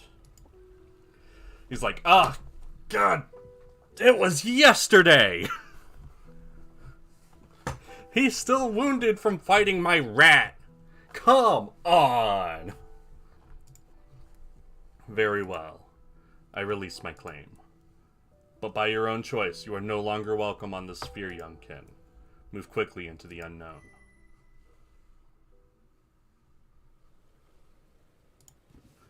So it was that you proved yourself worthy of the greatest journey, the greatest migration ever known or attempted by the kin. While the great cleansing begins above, you join Darktooth and several other wise Drak in the construction of a vessel which could fall upwards through the never-ending void. Many moon times an unthinkable amount of treasure are required. But at the last it is complete, and the journey begun. Inside the vessel is sealed in a new freezing chamber, a second chamber of shinestone, strange fluids, and dead time. You know not the passing of distance or moments.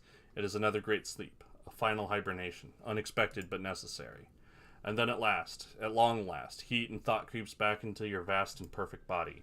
The last wall falls away.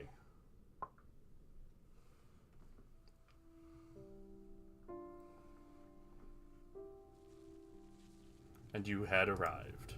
New Home, A new adoptive mother. Are there already buildings here? Are there already human-likes? What a... Alright, try again. A new adoptive mother, fertile and ready beneath your claws. A new great father blazes above, with 2 sisters nearby, reflecting his carnelian light. In this world, you and your descendants shall become mighty. Will you be like the others who tainted earth, and force all to bend to your kind? Will this precious sphere be poorer for your coming? Or will you show greater wisdom, greater compassion, and become part of this place, woven elegantly into its wonders and mysteries, high guardian of a new earth? Many shall be the tales of your adventures, your acquisitions, romances, and discoveries as an adult in this new reality. But those are different tales.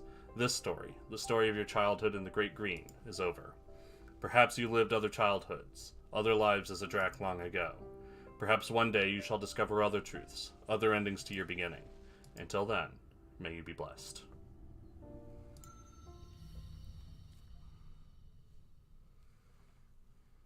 The Wheel of Fortune. All artifacts to be automatically researched when acquired, and may affect something in the future.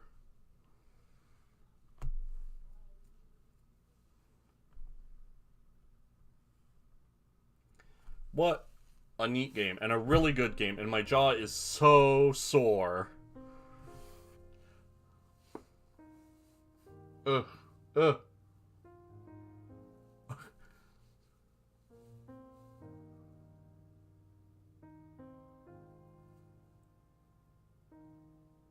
Pop our ants, our alien overlords, animal butts, bumblebee bear, shadow children. Things I never expected to draw.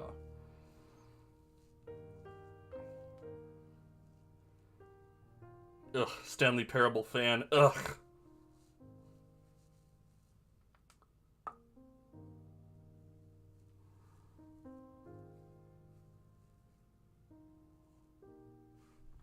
Ugh, Witcher 3 fan. Ugh.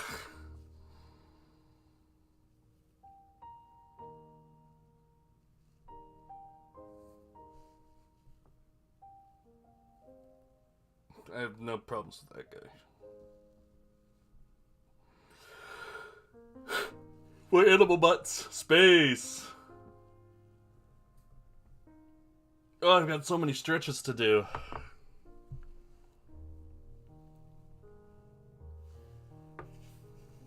Oof. Crunchy, crunchy. Just in case you didn't catch it, All Mother's plan was literally to become the otherkin of today. Get it? Otherkin? Because the tailless are the others, and the Drac are the kin. So the otherkin of today, that was All Mother's plan. That's a dangerous idea to have. Meanwhile, yeah, Darktooth's plan is just leave. But you need one of several things to not be killed by Many Times Burned. If you don't have anything to appease him, yeah, you die. And you have to, like, try again. Or you have to just join him and then do the violence ending. That's sort of the default one. I don't know what you have to do for the All-Mother.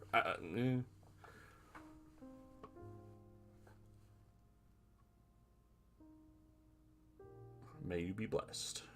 But, like, this game rules. The art is super good. The music's nice. The writing is super flowery, and it's just kind of refreshing. It's rich. It's like a fudge. And there's a lot of fun things to do. Society from an outsider's eyes is always a fun topic to explore in fiction. And of course, it's important to note that, like I mentioned before, that the Drac can view the early tailless as First Nations people viewed the incoming colonists. And, like, I mean, they were right too. But I mean, like, many times Burned is right. We did gray a lot of this green, a whole bunch of it. How much of the gallery do I still not have?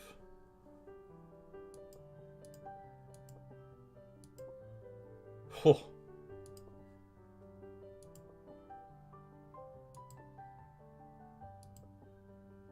Think of painting all of this. How long that would take.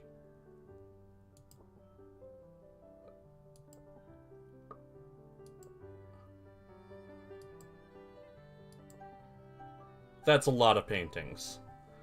Cat Conclave. Let's look for animal butts, since they talk so much about that in the credits.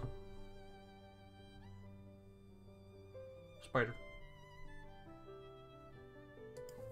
I mean, a number of these are from the front, for sure. Fungus Among Us.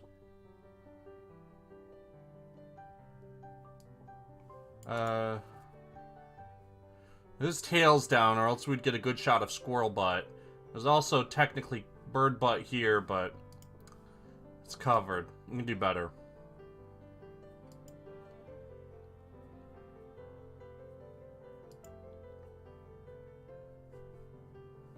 This guy is like the angry spirit of a saber-toothed tiger inhabiting the body of a human. Angry at its extinction.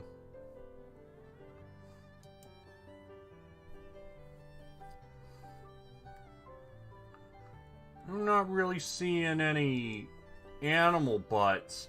Om. Om. The one syllable Om.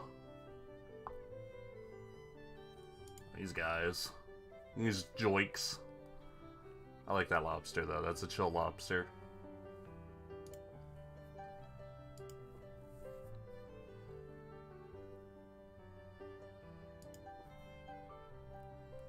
Any number of these would make, like... Oh, is that a butt? That's a butt! Could be better, but that's a quality butt. Any of these would make fine, wallpapers, you know.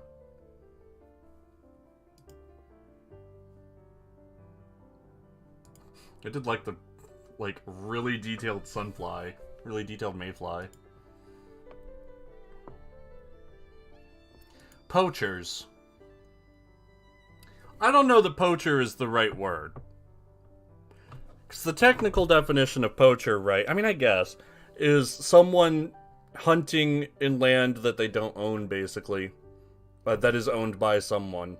The origin of it comes from, you know, lords would own land to hunt in for sport, or they would hire hunters to work there for game. And people, you know, people who are starving would come in and hunt animals so that they didn't starve and their families didn't starve. And those were poachers. But modern poachers are much more reviled for killing for tchotchkes, for killing for elephant ivory, for example, or rhinoceros horn, and then just leaving the rest of the animal to die. And so they're pretty universally reviled, and the people they support are pretty universally reviled. But in this sense, they're not doing anything nearly... That guy is so strong. Deer are really heavy. They're not doing anything quite so debasing as ivory hunting. They're hunting for, like, the whole animal. They'll use the bones. They'll eat the meat. They'll skin them and use the pelts as coverings or furnishings or clothing. Like, that's proper hunting.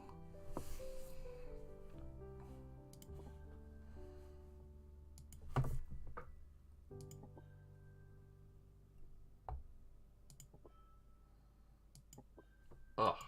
Are they doing it? There's still a lot of scenes I haven't seen. Never mind the 3 other endings, because there is a 4th ending. I don't know exactly what you have to do, but I think you need to get the Wheel of Fortune to be able to get the, maybe there will be a thing ending. There's a lot of special things you have to do. I looked at it briefly. But, that's it. So I'm coming up on my 100th stream, and I'm still not sure what I want to do with it. I do know that I don't want it to be too much talking, because between this and Jimmy, it's just been so much text reading. And man, it hurts after a while. But this is definitely a really good game, and I'm glad I played it. I mean, it just succeeds at everything it wants to do, you know? Like, even the RPG elements were decently fun, not terribly deep. pretty much just stat checks, you know, but still quite good. I need to, like, stop talking because my jaw hurts, so I'll see you all next time.